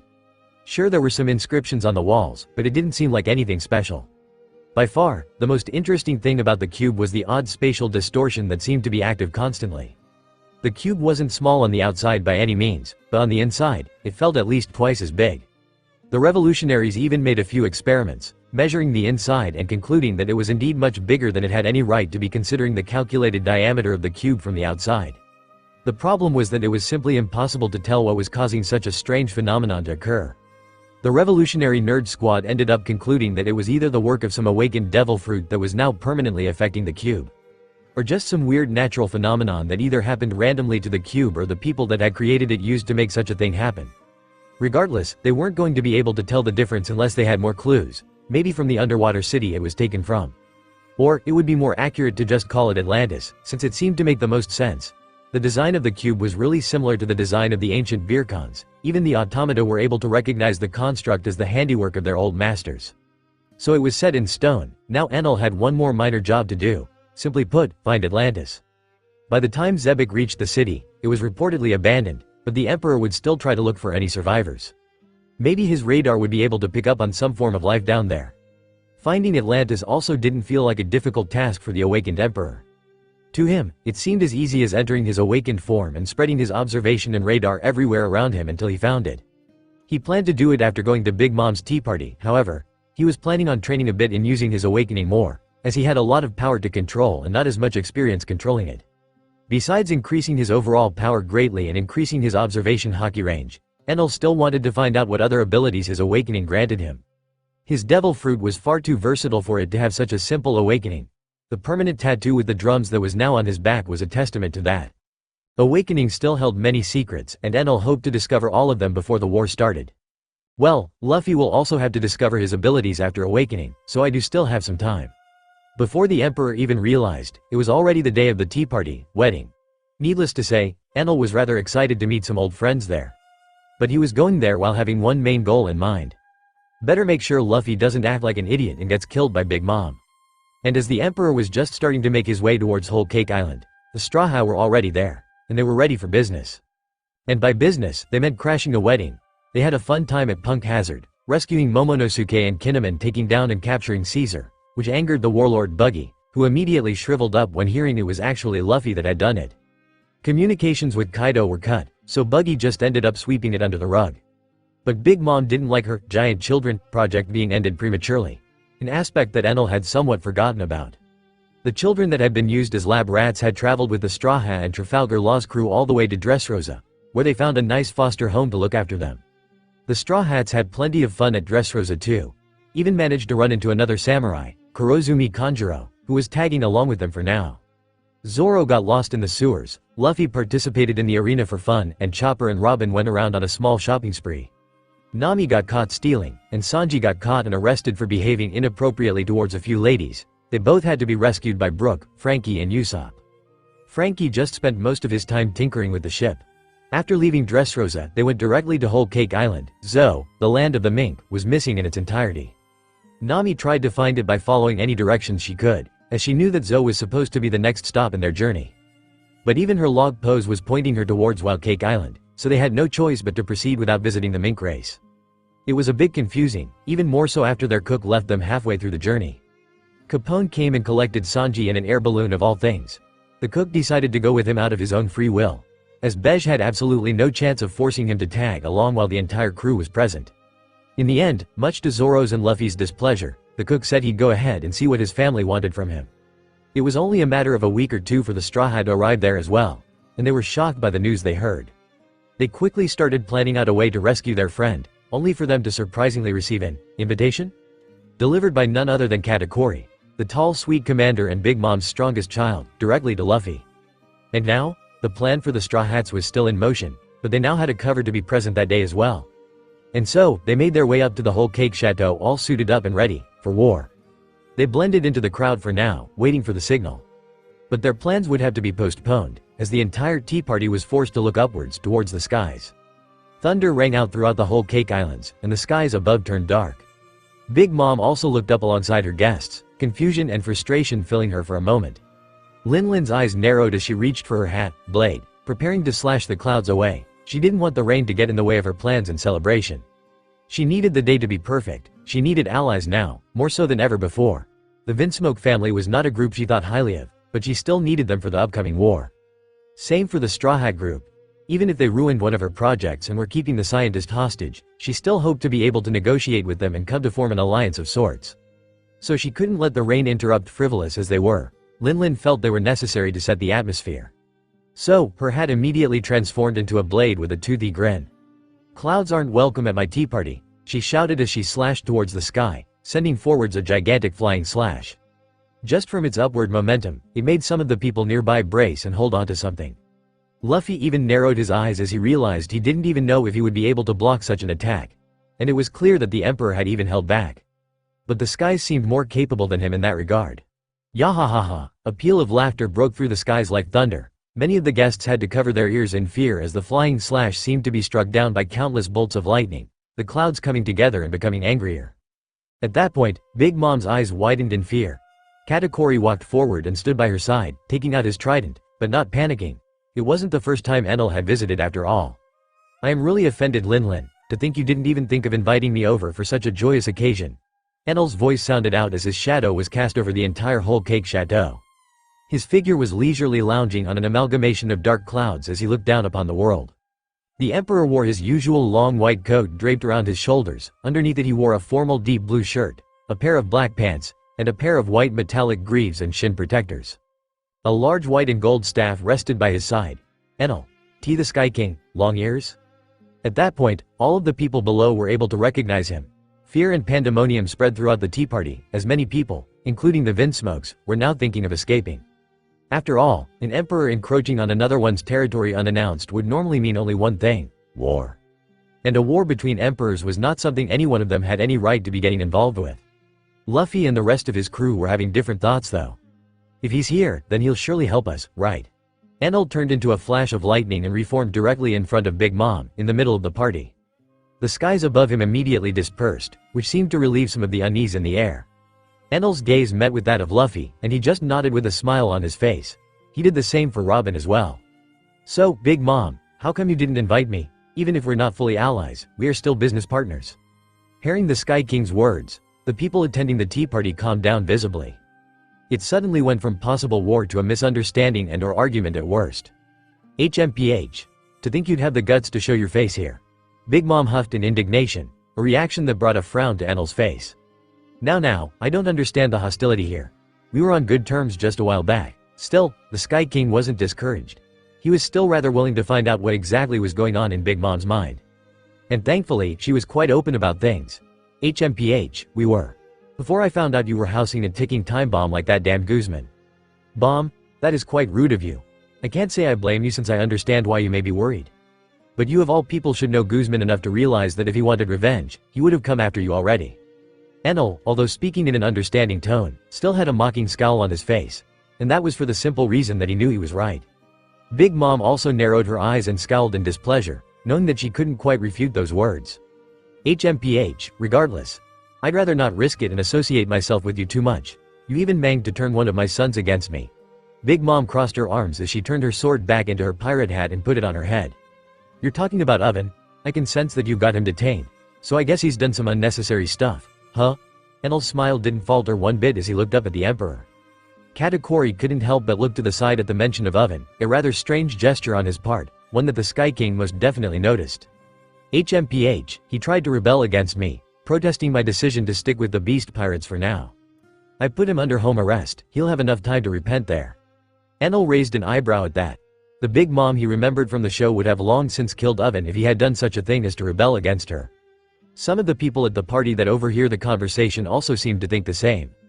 Big Mom has gotten softer, huh? Many of them couldn't help but think that she was finally losing her touch.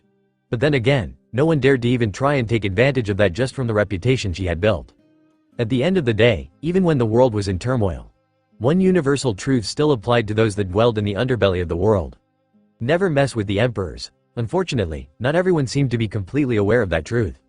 As the tense atmosphere was quickly broken by a loud bang, a wall falling apart and a group of people rushing in. Capone, Caesar and two members of his crew, Vito and Gotti, all holding strange large bazookas entered through that crack in the wall. Prepared to die, Big Mom. These idiots. Bej and his group felt a bit odd, not sure why exactly they received the signal from Luffy and his crew to act already. They, at first, wanted to wait and destroy the portrait of Big Mom's relative. But Enel's appearance seemed to have shifted their plan completely. And unfortunately, it was Enel's fault completely. Luffy took his earlier greeting and nod, to be a sign that he was there to help them. Which was what led to the current situation. Caesar, who was currently carrying Bruel tied up on his back, was shitting bricks.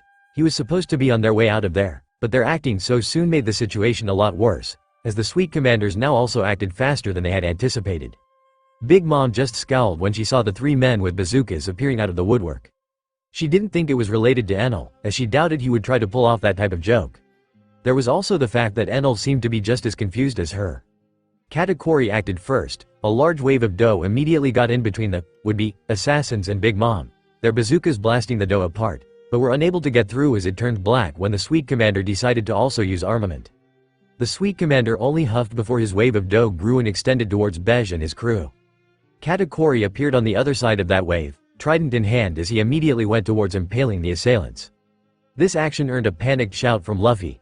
Cool hat, it was random. Enel assumed it was just what Luffy called Bej. The Straw Hat Captain immediately entered gear second and appeared in between Bej and Katakuri, rushing to their side with the greatest speed he could muster and punching down towards Katakuri. The Sweet Commander's body just turned to dough around Luffy's fist, allowing it to pass through, before solidifying again and trapping his fist within his torso within a thick layer of hardened dough. Katakuri then turned his staff upwards, turning it black and slamming it into Luffy's head, sending him flying away. The Straw Hat Captain's arm stretched far as he was blasted through a building. Katakuri then noticed that the assassins were starting to flee, which made him even more annoyed. Thankfully, Persopero and Smoothie both acted quickly. Perispero put a wall of candy in front of them, stopping them in their tracks, and Smoothie immediately went to strike them down, only to be intercepted by Zoro? At that moment, Big Mom's eyes narrowed even more. Straw Hat, Bej. What is the meaning of this? Her anger was felt throughout the venue as many people were starting to retreat further away. On the podium, Sanji stood in front of his soon-to-be wife, Charlotte Pudding, who was dressed in her wedding gown and clearly panicking as well. Pudding had already accepted her fate of being married off in order to form an alliance with the Vinsmokes and the Straw Hat Pirates. Thankfully, Sanji even turned out to be good-looking and a gentleman. Still, it would take a while for her to accept the fact that her future would be tied to him.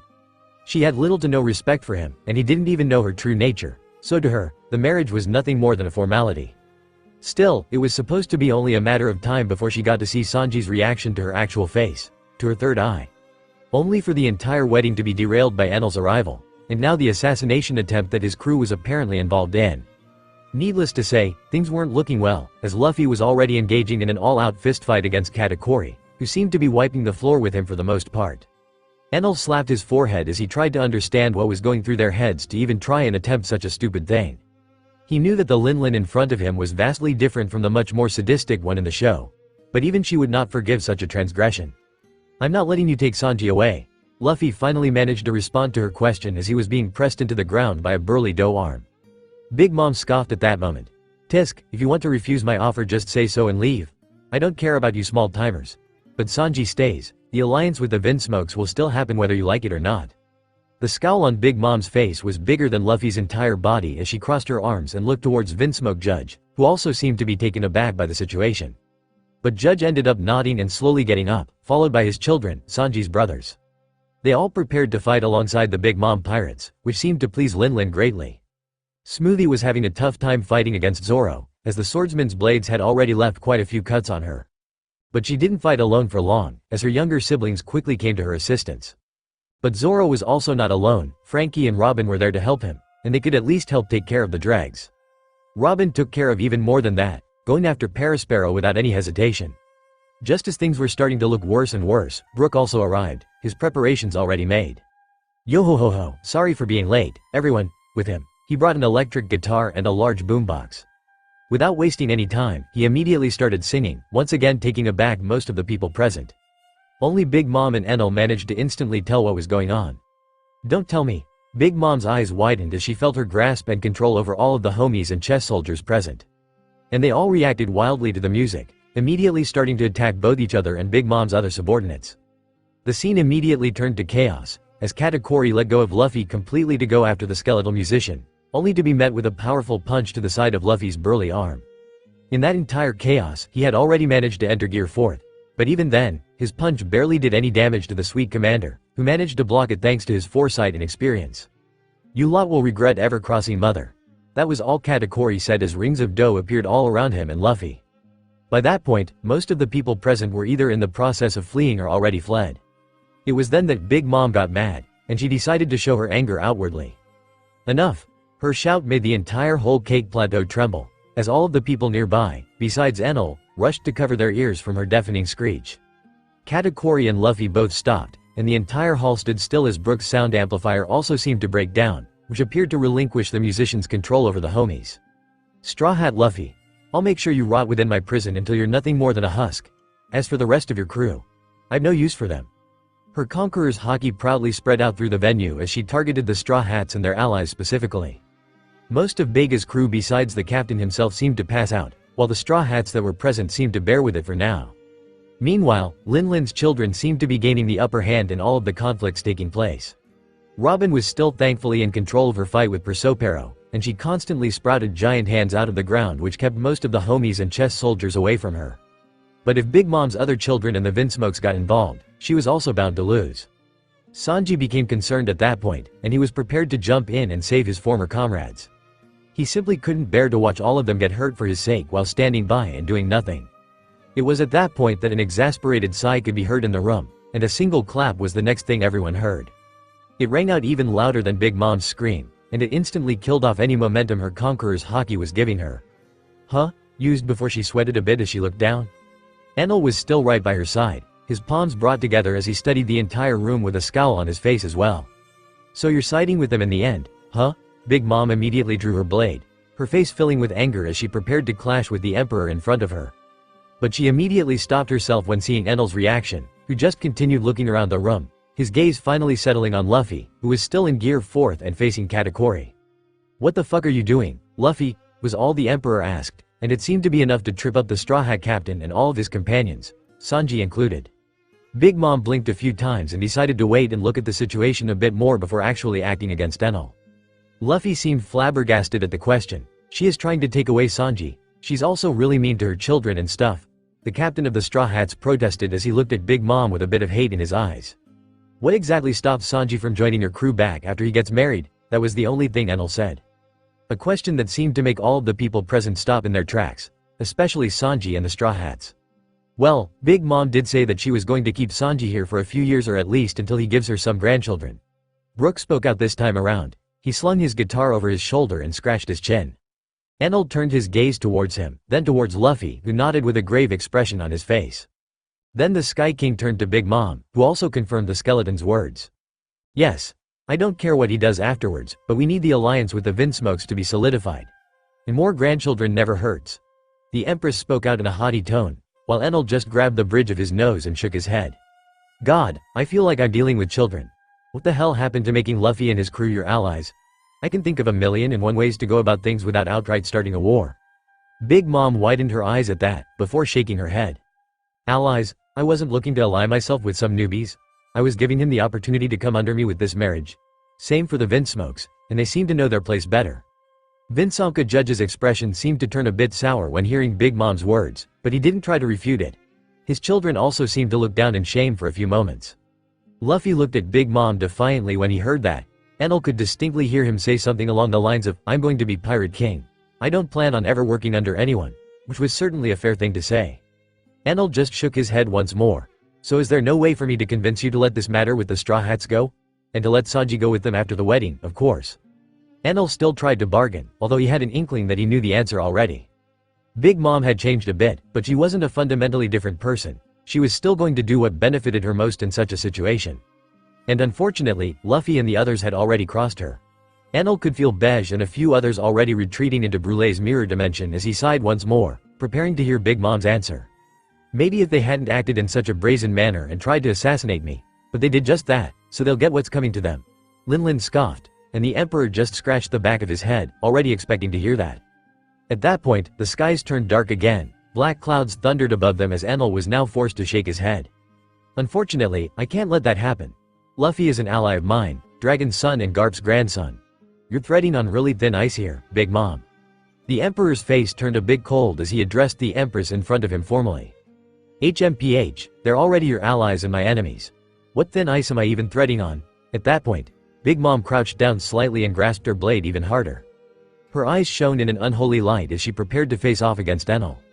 The Sky King merely gazed to the side and gestured for Luffy and the others to get away, and they all seemed to catch the message, all moving towards Caesar, who was strangely still waiting for them. And in a rebellious bid, Sanji grasped his future wife's hand once more, smiling warmly to her and whispering something to her, before he also dashed towards the rest of his crew. Lightning fell from the skies and halted both the Vinsmokes and the Big Mom pirates that tried to go after the Straw Hats, making all of them halt and pay full attention to Enel. The Emperor in question just shook his head and braced himself. "I was afraid it would come to this, but I also expected it. In the end, choosing the future sun god over my already strained relationship with Big Mom is a no-brainer. I just hope Oven will be able to forgive me for what I'm about to do." Enel covered the escape of the Straw Hats as they fled for the mirror dimension. He sighed as he stretched a bit. Caesar was forced to drop Brulee, as some of her siblings broke the mirror he was carrying and rescued her. He turned into gas and proceeded to escape, taking advantage of the fact that the attention of most people was still on Enel. Looking around, there were quite a lot of people surrounding the Emperor now. They seemed to be keeping somewhat of a safe distance. Katakuri could be seen, heavily sweating as he concentrated to see into the future and predict Enel's next move. In his mind played a lot of scenarios as Enel played around with him for a bit. The Sweet Commander was about to warn his mother and the others that their chances of doing any damage to the Sky King were very low, and their chances of defeating him were almost zero. But his mother spoke out before he could, surprising even him. "Katakuri, go after the Straw Hats." Now, her anger could clearly be heard in her voice. Her eyes shone a dim red as she looked at Enel with hate. "I should have eaten your soul when I had the chance," she muttered as the blade in her hand now shone black. "Well, you didn't. So here we are." Enel just shook his head as he considered stopping Katakuri from following the Straw Hats, but he also understood that facing Katakuri was likely something that Luffy needed to do in order to grow stronger. So he decided to just let the Sweet Commander go and focus on the people he now had to fight. Big Mom seemed to get further irritated by his words, the veins on her forehead twitching a bit as the people around them started to reconsider their involvement in that situation. Are we really going to try and get involved in a fight between emperors? The Germa's, Vinsmoke family especially were somewhat panicked at the way the situation had developed. They just hoped to get the chance to back out of the fight and retreat. This was especially true for Reiju, who didn't like the situation at all in general. From beginning to end, she had been against forcing her little brother to marry into an emperor's family. Especially in the family of someone with Big Mom's reputation. Even if she was said to be more lenient as of late, she was still a madwoman with a jaded past. Essentially nothing more than a ticking time bomb. They quickly started rethinking their game plan, but Enel decided to do them a favor before they found a way to excuse themselves. Well, in truth, the first one to make a move was one of Big Mom's daughters, sending a poisonous small needle towards the Emperor. The needle passed through him harmlessly as he tilted his head in confusion. He stared at the people all around him before sighing. "There's a bit too much fodder for my liking around here. You people can't even stand straight." In an instant, pressure fell upon the backs of everyone in the room, Big Mom included. All but her were brought to their knees. The ones that were too weak all passed out in an instant as the entire world seemed to gain a bluish hue. The entire island trembled and the skies shook in anger as the Emperor's will exerted itself upon the people around him. The Emperor's eyes shined as he laughed at their efforts to withstand the pressure. Eventually, Judge, alongside the rest of the Vinsmoke family, were all sent flying. There was not one person left standing in the vicinity of the Emperor. All of them were pushed away by an invisible overwhelming force. All but one person. Big Mom dug her blade into the ground as her pink dress fluttered in the wind. The Empress reacted quickly after that, preventing her weakest subjects from keeling over dead. Her will immediately fought back, clashing with Enel's as the world around them slowed down. Red lightning clashed with blue. As their gazes met, Enel's was filled with cold and callous boredom, while Big Mom's burned with fury. The Sky King tapped his staff on the ground, an action that broke the stalemate completely as Big Mom's blade turned black and rushed to cut the Emperor in two. Enel's staff immediately turned into a black naginata, before he also slashed out to meet Big Mom head-on. The ones that were still able to keep their consciousness weren't even able to track their movements. The two of them clashed once more, this time in a more physical manner. Their blades bent against each other as their wills broke through the world once more, the clouds departing in the middle, forming a rift as the two of them struggled against each other. Enel's upward slash ended up losing, his body still weaker than that of Big Mom, but he had managed to divert a lot of force from her attack, completely changing its trajectory and making it strike into the ground by his side. At that moment, the entire whole cake chateau trembled, before crumbling altogether. The walls and buildings around them collapsed, and the floor underneath them gave way as both of the emperors turned into blurs. Enel turned into a flash of blue light as he immediately reformed into the skies above, floating leisurely in place in a laying down position with his back to the sky as he watched Big Mom's castle crumble like a cookie. His naginata turned into a pair of gauntlets as he observed the situation below with great interest. The first thing his senses paid attention to was Linlin, who was in the process of free-falling for a few meters. She only fell a few meters as a huge black cloud formed underneath her feet, supporting her weight as she took flight towards the sky, following the Emperor with an angry scowl on her face. As she approached the Emperor, a huge sun also appeared by her side. Zeus and Prometheus, now both of them were at their mother's side as they prepared to battle an Emperor together. Meanwhile, Big Mom's children who were still awake all scrambled to drag their siblings away from the madness, with the Vinsmoke family deciding to assist them before ultimately retreating. Well, at least that was the plan. Just as they all landed and the Vinsmokes helped catch some of them, they got surrounded by the ones still awake. Namely, Cracker, Parasparrow and Smoothie, alongside a few others that were still awake. This entire mess happened because of the crew your son joined. Judge, Parasparrow spat out with hatred as his candy cane pointed to the sky for a few seconds. We had nothing to do with this. How were we supposed to know that another emperor would show up?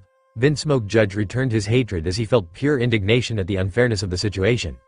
Well, it matters not. We'll make sure to take good care of your remaining forces when you're gone. Cracker cackled madly as his biscuit soldiers formed all around the Germa. They also worked to drag the unconscious siblings away and out of the crumbling castle. Judge snorted when realizing that they were set up. I guess they were planning to deal with this anyway. Regardless, the situation doesn't look good at all. And the situation was looking bad from the skies too, but Enel was unsure if helping them was a good idea or not. They weren't exactly allies, and they were unlikely to become allies. Whatever, they'll survive if they're strong enough. I'll just deal with Big Mom. The Empress rushed at him with vigor as she slashed her blade at Enel and the black clouds under his control. The Emperor just raised an eyebrow when faced with that flying slash. He immediately turned into lightning and reappeared behind Big Mom, something that she seemed prepared for. Prometheus, she shouted as the sun behind her grew bigger, engulfing Enel in fire as Big Mom turned around and swung her blade towards him while he was blinded. But she didn't feel her blade connect at all. Her future sight worked overtime as she predicted his next move. She moved her hand to block a kick to the side of her head. Although blocked, the kick still made her lose her footing and almost sent her flying back to the ground. Thankfully, Zeus reacted in time and managed to help her regain her balance. While keeping her afloat, she focused on tracing Enel's flight path and interpreting it. With a sickening smile, she swung her blade once more, this time knowing she'd hit the Emperor. It was impossible for her to even miss. The Emperor appeared in front of her blade at just the right time, and Big Mom's smile didn't lessen one bit as she looked at his eyes widening in shock. Her smile lessened significantly when she felt her blade pass through. Nothing? Mama, watch out. Prometheus and Zeus both warned her, but it was too late. She already felt a shoe pressing directly on her back.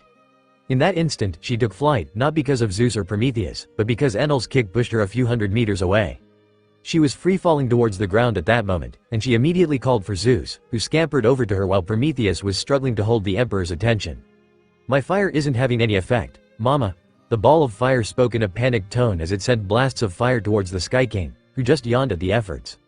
Linlin scowled as Zeus caught her. She immediately looked back to the sky, her eyes turning red in anger. You're still playing with me? That kick Enel had given her was nothing more than a joke in her opinion, leaving a shoe imprint on her back and dress while not taking things all that seriously at all. Of course I am. Enel just shrugged at her words. Why would he go out of his way to take things seriously? He was way out of her league anyway. Well, this may be a good moment to use my awakening in battle. I do have to try hard in order to not kill her. The only reason Enel even worried about Big Mom's life was because he didn't want to completely burn all bridges with Oven. Although their friendship was strong, the sweet commander still valued his family a lot. "I'll make you regret that," Big Mom muttered, her words breaking the Sky King out of his musings as he was also forced to dodge another flying slash. Enel dodged flying slashes simultaneously as he looked at her laughing sword. It was named Napoleon if the Emperor remembered correctly. Regardless, it seemed a bit annoying. His eyebrows scrounged up as he dodged a few more flying slashes, eventually arriving underneath Big Mom. It was at that point that she smiled and spread out her arms. God of Lightning Tenjin, in that instant, Zeus exploded with black lightning right underneath him, heading directly for Enel. The Emperor seemed genuinely insulted that she would waste her energy like that, covering lightning, his element, in hockey to try and use it against him. It was genuinely laughable. Before the lightning even reached him, he turned to electromagnetic waves and just reformed above her again. Okay, that was embarrassing to even attempt, Lin. The Sky King crossed his arms as he stared at the Empress, who just gave him a cheeky smile. "Didn't hurt to try," she shouted before she swung his blade towards him again. But this time the Emperor didn't dodge, instead, he pointed to the clouds above him with a smile.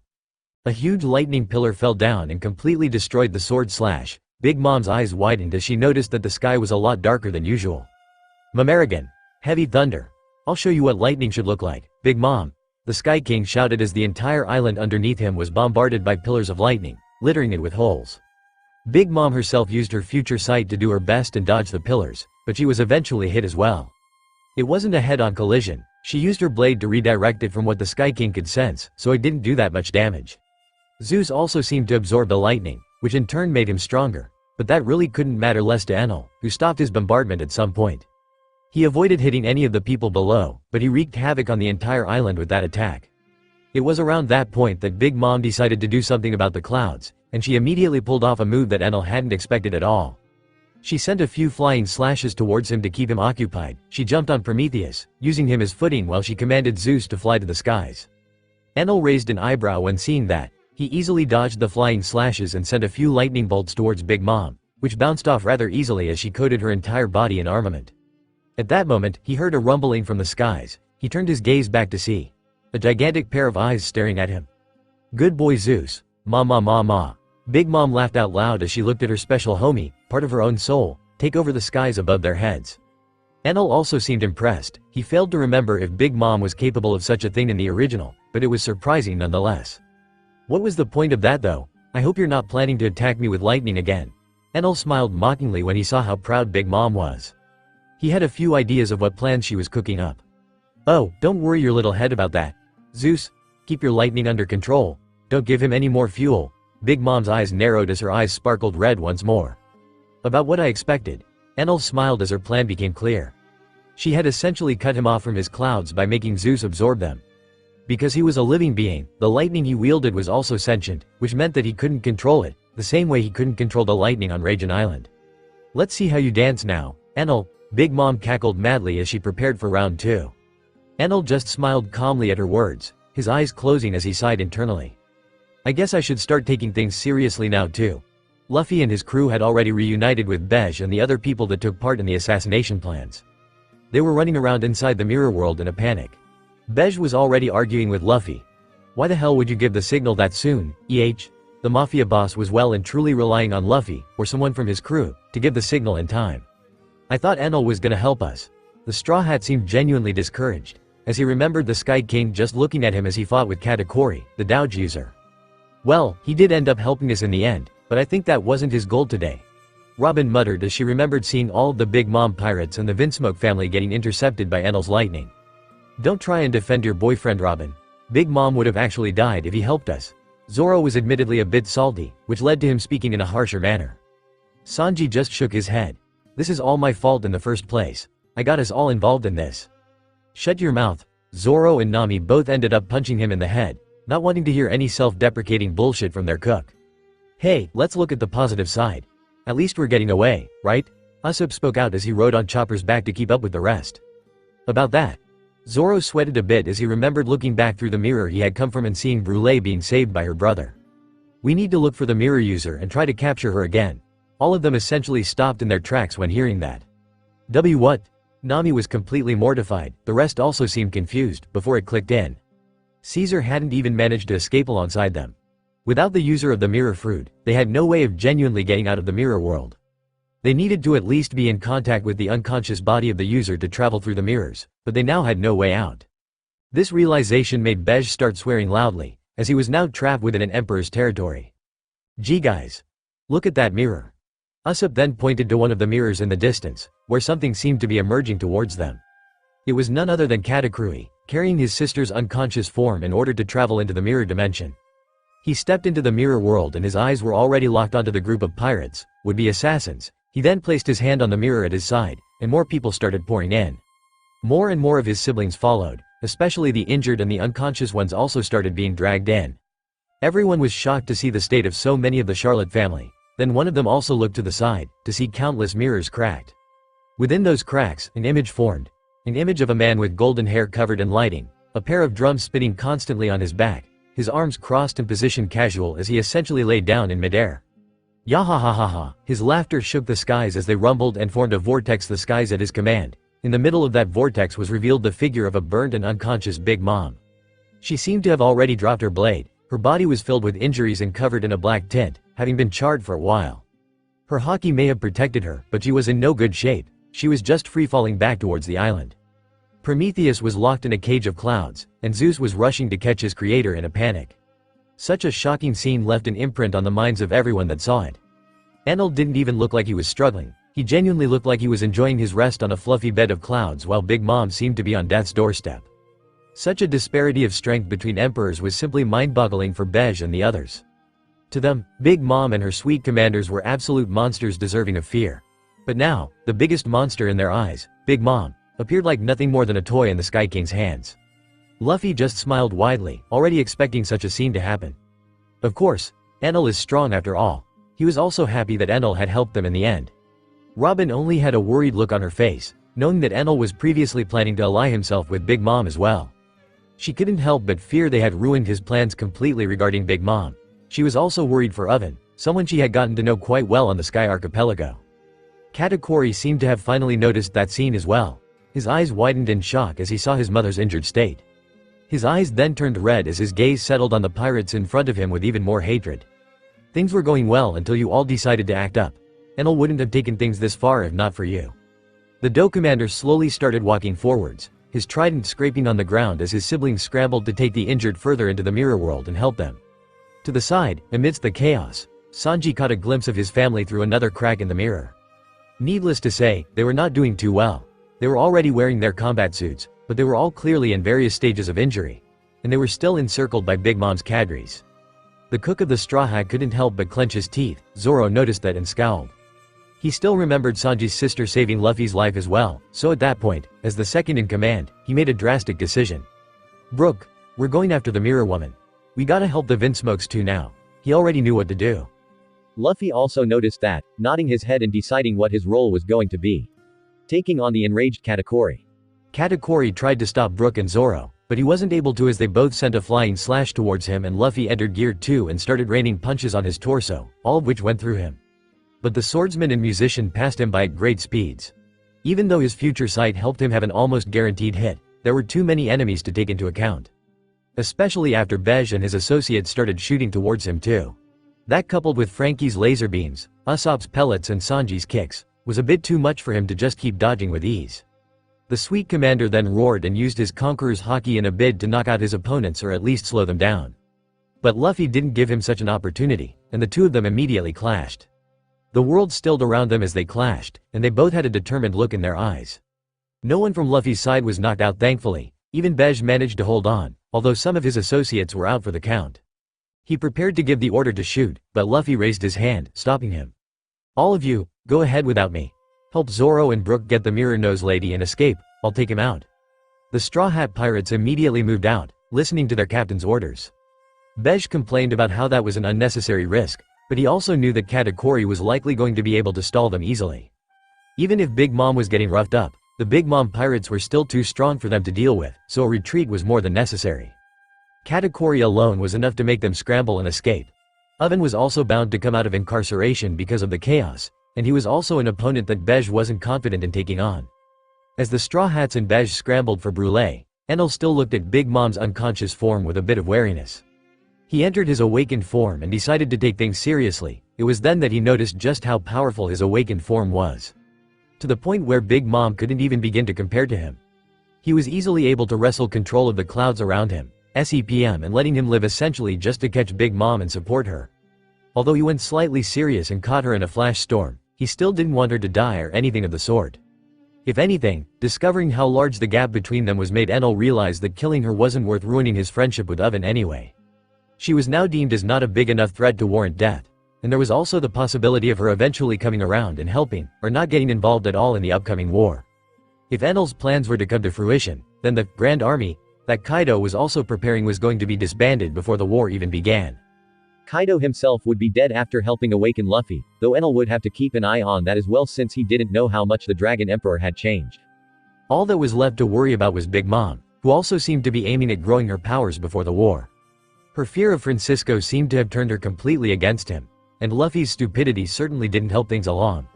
But things could still be salvaged. Still, to think that this disc is that powerful. Enel looked back at the spinning drums on his back. He remembered awakening, and in that instant Big Mom was already swinging her sword, Napoleon, towards him. She was even using Cognac, Emperor Blade, covering Napoleon in Prometheus and her own Conqueror's coating while trying to behead Enel once and for all. But the blade didn't even get close to grazing Enel's skin before the spinning disc rushed in front of him. The drum spun endlessly even as sparks rose from the point of contact of the ring and Big Mom's blade. If anything, the drums seemed to turn into a saw blade for a few seconds, spinning even faster as they started cutting into Napoleon. In that instant, Napoleon screamed in pain as it wrestled with the spinning drums. Big Mom's hands trembled as she tried to press down onto Enel unsuccessfully.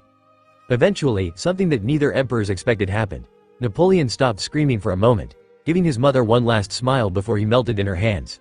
The heat was so strong that even Prometheus was repelled, before being entrapped in clouds. Big Mom was then also caught in a similar prison, alongside Zeus, who did his best to protect her. The scariest part was that Enel didn't even try to block that blade or destroy Napoleon. He was going to just dodge the attack. But the drums seemed to have a mind of their own, and they moved instinctively to protect him. He did remember Luffy's devil fruit supposedly held a part of Nico within it, one that could influence his mind to some extent. He didn't experience that with his fruit, but it was possible that a part of Raijin's consciousness lived on within those drums and in the tattoo on his back. But he had no way of knowing, nor did he have any way of speaking to a pair of lightning drums. So he could only speculate. Knowing the old god's temperament, it did match the actions of the drums. After all, the old god likely would have been too prideful to even consider dodging such a weak attack. That thought was also what ended up making Enel laugh. In a strange way, his strength had grown exponentially, but he clearly still had a lot of work to do regarding his control. He hadn't wanted to destroy Napoleon at the end of the day. Thankfully his control over clouds seemed to have become even greater. He could now essentially create them with ease too. He did so by burning up water from the sea and turning parts of it into vapor that he then energized and condensed to form clouds endlessly. He no longer needed any dials, nor did he need to hide a ship nearby to act as a cloud machine. I still have a lot of exploring left to do. I must discover what other abilities I have besides the drum and overall power and perception boost. Awakenings are never really that simple, and Luffy's allowed him to even affect reality itself with his imagination. The Emperor couldn't help but sigh as his gaze turned back to Big Mom, who was being lowered to the ground gently by a Zeus that was freaking out. At that moment, his senses settled on a man that just appeared by Big Mom's side. He was tall and filled with muscle, he had one mechanical arm and leg, and his hair was shaped in a strange clover style. Oven. The Emperor scratched the back of his head as he realized that he now had to face his friend after essentially brutalizing his mother. Let's hope things don't re-escalate further. Better go and meet him now. Enel didn't leave his awakened form. Instead, he lowered altitude and approached Oven carefully, still floating in midair as he controlled a string of sparkling clouds underneath his feet. The sweet commander just stayed by his mother's side, crouched down and tending to her as he seemed to try and speak to her. "Mother, everything will be fine, don't worry." Oven knew that he was helpless to stop Enel if it came to an actual fight. He had no delusions of doing that, especially when seeing his mother's sorry state, compared to Enel's own uninjured and unbothered figure. But he was not going to let Enel harm his mother any further. Thankfully he didn't need to try much. The fight was over for a while in Enel's mind, ever since he had accidentally destroyed Napoleon.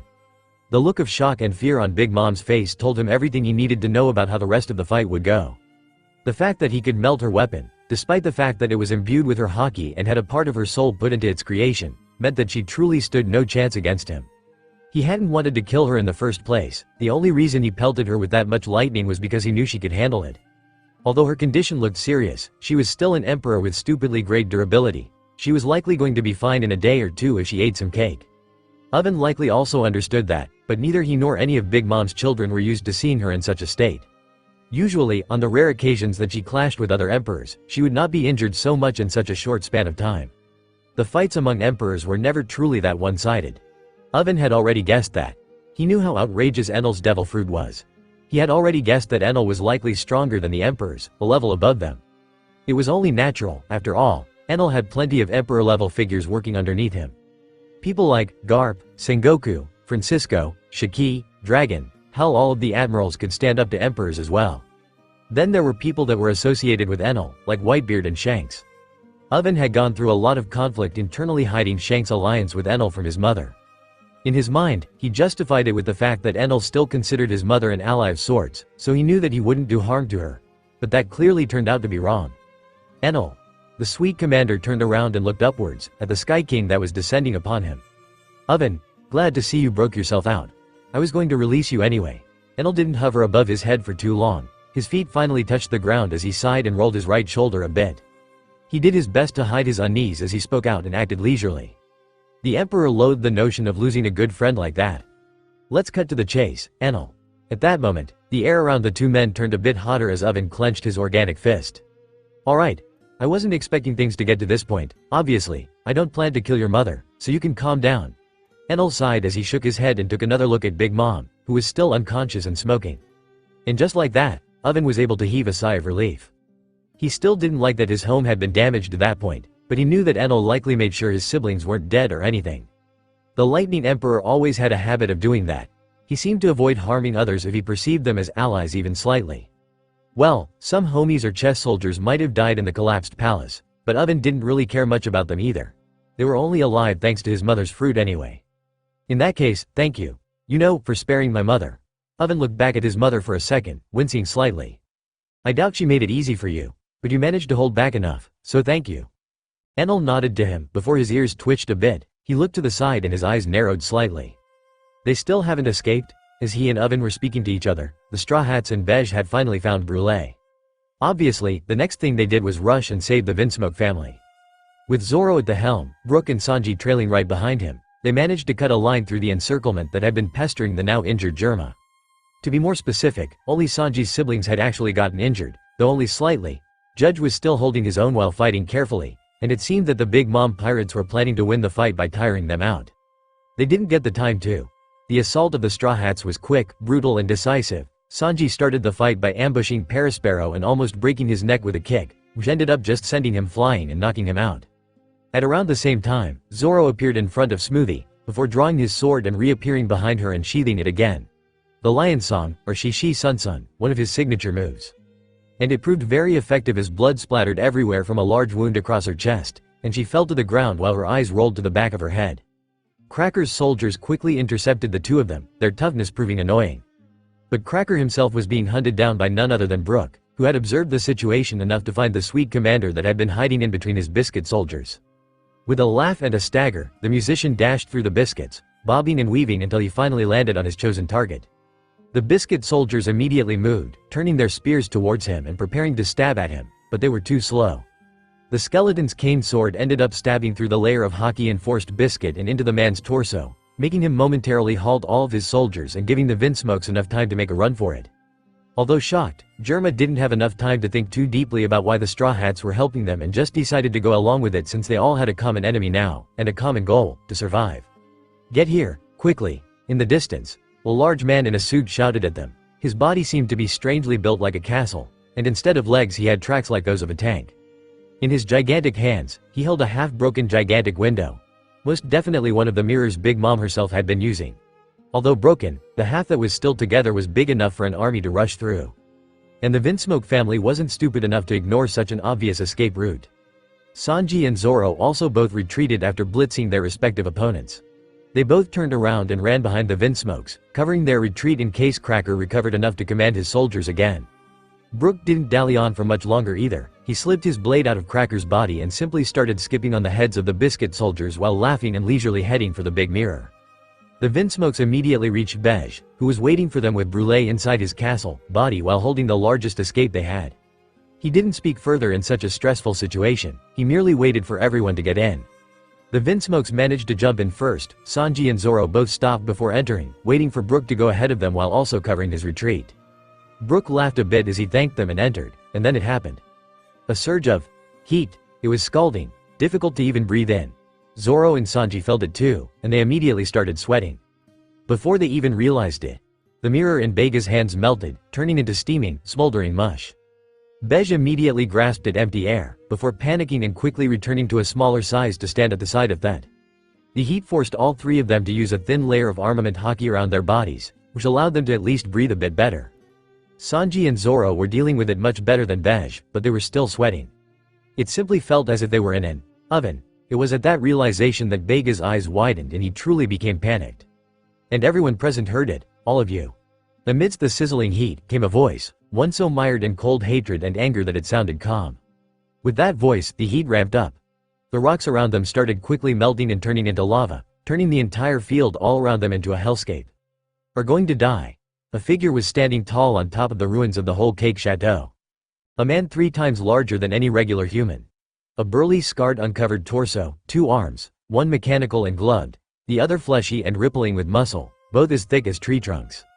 His legs were similar, one metallic, the other fleshy. His hair was very oddly shaped, made to look like a 3-leaf clover. His entire body was flushed red, and around it was a strange red glow. He was radiating heat, visibly. This is bad, Bej said as the cigar he had been trying to take out to calm himself burned in his hand. Who the hell is this one? Zoro asked as he unsheathed all 3 of his blades, putting one of them in his mouth as he prepared for the worst. That's oven, Sanji muttered as his legs both sprouted in orange flames, both of them turning dark as well. One of the sweet commanders. Between him and Katakuri, it's hard to say who's the strongest. He was supposed to be in jail, not interfering with our plans. Bej muttered, taking advantage of the time that Oven was taking to still study the situation and think of a way to rescue his brothers and sisters. Well, he's here now, Zoro grumbled as he resolved himself to fight the heat-radiating sweet commander. This guy is strong and angry. I can't let him harm anyone in our crew. Sanji, by his side, had a similar mindset, his eyes narrowing as he clenched his fists. This is all my fault anyway. I'll fight him, I can't let him touch the others. Both of them had similar mindsets. Meanwhile, Bej was slowly planning his escape, preparing to take out one of the other mirrors he stored within his body and escape with it in an instant. But he was having second thoughts due when it came to leaving the Straw Hats behind, which was the only reason he hadn't already escaped. He then looked up at the clouds, to see a figure just sitting idly, seemingly eating something, before a crooked smile appeared on his lips. That's right. At that moment, he immediately had one of his henchmen throw a miniaturized mirror into his hand. He then quickly threw it, allowing it to become large in front of him and jumping through it right as it melted. Sanji and Zoro didn't stop him, knowing he would likely just get in the way anyway. Meanwhile, Cracker had already recovered. Well, he regained control of his biscuit soldiers. Right as they started burning up anyway, he forced himself to use armament haki on some to stop them from burning to a crisp. Oven? He asked as he looked out of his biscuit armor and towards his older brother that had just popped up. Cracker, take everyone away from here. I'll deal with the intruders. Oven's voice was authoritative, a far cry from the weakling he had been in the past. Cracker only smiled, pitying the Straw Hats as he controlled his soldiers, taking his siblings and running away. Meanwhile, in the skies, Enal was looking at the scene with mild interest, still in his awakened state. Let's see how strong the Straw Hats have actually gotten. He crossed his arms, smiling as he wondered how the fight would look. But deep inside, he also felt Oven's anger and the heat he radiated. Fire, magma, heat. All of these devil fruits burned brighter with emotion, with hatred, anything to fuel them really. In his current state, I don't think Katakuri could even match Oven. No, it's safe to say Katakuri would stand no chance. His malleable dough would likely be cooked and burned in seconds. The Emperor narrowed his eyes as he realized just how much stronger his friend had gotten. It was genuinely shocking. Let's see if he is something the Straw Hats can overcome. The heat melted everything, and Zoro was forced to cover his blades in haki almost instantly to prevent them from going soft. Although his blades were all named, they weren't indestructible, and steel alone couldn't withstand such temperatures, even if it was tempered like the Matos he was wielding. The first one to move was Oven, stepping forward as the ground underneath him turned soft with every step he took, bubbling and sizzling as his facial expression shifted into anger. "You straw hats just had to ruin everything." Oven gritted his teeth as he proceeded to step onto the ground heavily. At that moment, he dashed at a speed that both Zoro and Sanji had to roll to the side to avoid. The sweet commander's body whizzed past them, the heat searing their skin slightly as they both twirled and attacked Oven. Poele Friar. Spectre. Sanji hopped into the air, circling around Oven as his legs moved at unbelievable speeds, sticking to the sweet commander's body and sending ripples through his flesh and muscle. Zoro wasn't about to be outdone either, but he was still judging his opponent's strength, so instead of a close-quarter attack he went directly for his strongest flying slash. Senhachiju Pound Ho, 1080-pound cannon. His flying slash circled in the air, blowing away all of the accumulated magma in front of the swordsman and slightly cooling off his surroundings. Oven had already put out his hand and had started blocking Sanji's kicks by that time. Upon noticing that Zoro was already launching an attack, he quickly rushed to grab the Straw Hat Cook by the leg and threw him towards the flying slash. "Tisk, stupid cook, stop getting in the way," Zoro shouted as he shifted his blade slightly. To Oven's surprise, the flying arc slash seemed to bend around Sanji's hurtled body and rush directly towards his chest. He skidded backwards as a cut opened up on his chest. He whizzed as he clenched both of his fists and narrowed his eyes at his opponent. Sanji had already stopped himself in midair and panted a bit. This guy's bad news. He barely even got cut. Zoro clenched his blades as he eyed Sanji, only to see that parts of his pants were burned off just from being in proximity to Oven. "You tell me, I felt like I was kicking a stone wall." The cook landed on the ground right to his side and complained a bit. The fight had only just started, yet he already felt his ankles burning a bit with pain, especially the part that Oven had grasped directly. "We need to take things seriously," Sanji muttered as his legs seemed to burn even brighter. "Don't act like you weren't going all out already." Zoro scowled at his partner. He was about to continue scolding the stupid cook, but their conversation was cut short by Oven's fist. The gigantic man appeared right above them in the blink of an eye. His fist was already aiming to crush them into the ground. Both Zoro and Sanji moved to block it. The swordsman directed all three of his blackened swords to stop it, while the cook kicked upwards with impressive force. "Haah!" Both Sanji and Zoro shouted and grunted as their muscles struggled against those of Oven, who scowled at their efforts before pushing his fist further down. The cook and swordsman were once again forced to dodge, each rolled off to one side. Oven's fist sunk into the ground and shook the remains of the castle they were currently on. A wave of heat assaulted both Sanji and Zoro as they were forced to cover their eyes. Oven no longer wasted any time. He decided to no longer give them any time to recover, and immediately turned his head towards Zoro first, judging him to be the bigger threat. Molten Wave. Oven's fist that had been impaled into the ground immediately grabbed at the molten earth, his muscles twitching as he flung it upwards. Zoro recovered in time to see a gigantic wave of molten earth rising up to swallow him into the ground. His blades immediately moved, and three distinct flying slashes cut through the wave of magma, splitting it apart and sending magma flying everywhere. "Oi, stupid cook, watch it." Zoro's warning wasn't unfounded. The second Oven distracted him. He dashed towards Sanji. Zoro was the bigger threat, so in Oven's eyes, the cook was the weaker link, so he had to go down first. Sanji didn't even need a warning though. He could feel Oven's approach just from the unbearable heat that came with being close to him. That heat had already become a warning to Sanji, so he didn't need an audible cue to know he needed to dodge. The cook's eyes were still closed, but he still managed to step into the air and dodge to the side, avoiding a blade that popped out of the sweet commander's knee and threatened to slice him in half.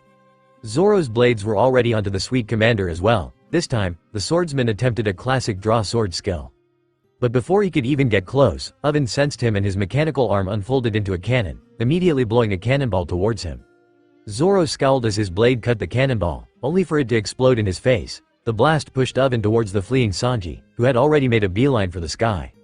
Now, Oven couldn't really fly, but he could surely jump well. And jump he did. His legs arched and straightened up instantly as he turned into a bullet fired at the sky. Sanji was taken by surprise. As soon as he opened his eyes and got accustomed to the heat, Oven's gigantic form was in front of him. "There's no heat?" Sanji's eyes widened as he realized that his opponent had purposefully stopped using their devil fruit in order to approach him without being detected as easily. At that point, Sanji had no chance of blocking the gigantic fist that covered half of his body. He did try to put his leg in front of it but was sent flying nonetheless. Well, it was more accurate to say that he was sent crashing to the ground at breakneck speeds. "Oi, Sanji!" Zoro's concerned voice broke through the battlefield as he immediately prepared to use his strongest attack. From the clouds, Enal sighed as he felt the Straw Hats struggling against Oven. He wasn't about to start helping them either. He knew that Sanji and Zoro were both really resilient. What bothered him most was that he couldn't feel how Luffy's fight against Katakuri was going in the mirror world. Although Enel felt that Luffy was stronger than in the original, he also felt that Katakuri had grown a lot stronger. And he still remembered Katakuri essentially manhandling Luffy at the beginning of the assassination attempt, which somewhat made things feel a bit bleak for the Straw Hat Captain. If anything, is it possible that Katakuri ends up awakening Nika instead? Katakuri was far from an enemy at the level of Kaido or any emperor really. Well, he was likely one of the strongest men alive with the exception of emperors and figures of that level. He definitely was a match for most admirals, with the exception of maybe Akainu and Aokiji. Even if he couldn't win against any of them, he could still hold out pretty well. But maybe he could end up being the one to awaken Luffy, although it seemed a bit too far-fetched. Luffy hadn't even learned Conqueror's coding yet. He still needed to get bodied by Kaido a few times for that to happen. Whatever. Luffy will be fine. Even if he isn't, he still has Brook and Robin with him. Together they should all be fine. It was better that Katakuri was stronger anyway. Luffy needed more strength if he wanted to face Kaido. In the first place, Kaido was stronger now if Shanks' report was anything to go by. An awakened mythical zone was not something to joke about. Hell, now that Kaido was awakened he was likely stronger than both Shanks and Big Mom. Luffy was still far off from facing off against Big Mom, let alone Shanks or Kaido. He needed all the tempering and training he could get. 9 mountains and 8 seas make one world. 1,000 worlds make one chiliocosm. 1 chiliocosm to the power of 3 and there's nothing I can't cut. Enel blinked a few times as more. The scene below him had totally shifted. Most of that part of the island was completely melted. Sanji and Zoro were both looking haggard and injured. But Oven was still looking quite fine. He had a few bruises and a few more cuts on his body, but it was nothing to someone with his endurance. He had at least inherited that much from his mother after all. Still, it looked like the Straw Hats were now preparing to deliver their most powerful strikes. Zoro was spinning his blades in front of him, and Sanji was hopping in the air and also spinning his body, creating a scary amount of momentum. Enel's eyes narrowed as he realized Oven could actually be injured seriously if he was hit by those 2 attacks. But he should be able to either dodge or block one of them and tank the other, shouldn't he? And Oven attempted exactly what Enel had expected him to. He moved to block the most pressing one, putting up a hardened shield in front of Zoro's attack as he prepared for it while deciding to just take Sanji's kick. It was at that moment that he seemed to lose his footing? No, it was more apt to say that his prosthetics had finally had enough. Both his mechanical arm and leg finally broke, his leg melting underneath him and part of his mechanical arm falling off, which in turn led to him losing balance and his footing falling to the side. Both Zoro and Sanji noticed that, and they forged on with their attacks. Santoryu Ogi, Ichidai Senzen Daisen Sakai. Great 3000 Great Thousand Worlds.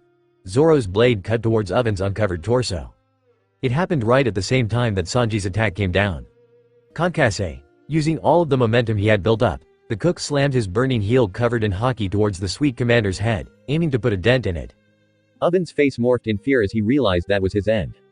But then a flash of light blinded all of the people present, and before any of them could even react, Enel was crouched down on Oven's shoulder and smiled with amusement.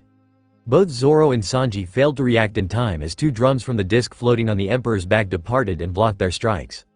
The drums didn't even move as they stopped the 2 Straw Hats in their tracks. Zoro's sharp blades trembled as he tried to push forwards, only to be unable to move the drum for even a hair's distance. And Sanji tried to press his heel down, only to feel pain through his entire body as he felt as if he had hit an unbreakable and unmovable object at full force. Both of them then felt a strange pulse course through them, and they were pushed away instantly. Sanji spun backwards into the sky as he clutched at his leg, while Zoro tumbled backwards as his blades flew out of his hands and mouth. Zoro eventually regained his balance and dug his hand into the ground to come to a stop. He panted as he looked at Oven, who was slumped over, with Enel still sitting on his shoulder. "Weren't you on our side?" he asked as he slowly stood up. In the opposite direction, Sanji also landed on the ground. He limped slightly as he grit his teeth and slowly looked at Enel too. "I knew Robin-chan was wrong to trust you, so you're betraying us after all." Sanji seemed to be off in his own world, so Enel ignored him and just answered Zoro's question. "Oven here is a friend of mine, so I won't let you kill him. The 2 of you can go. He won't get in your way anymore." Enel crossed his hands and bobbed his head to the side, one of his earlobes pointing in the distance and telling the cook and swordsman to screw off. Zoro seemed a bit frustrated. He clenched his fists and seemed to want to refute the Emperor, but he couldn't really bring himself to. Especially not when he remembered seeing Big Mom's helpless state against him. Currently, Enel could likely dismantle their entire crew much like Kuma had done at Sabaody all those years back. Thankfully he wasn't an enemy. Rather he was more of an ally. So Zoro ended up relenting. He walked forwards and grabbed his blades unrestricted.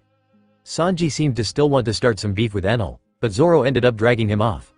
Enel just hoped that Sanji would take the lead at some point so the two of them would be able to actually reach their ship.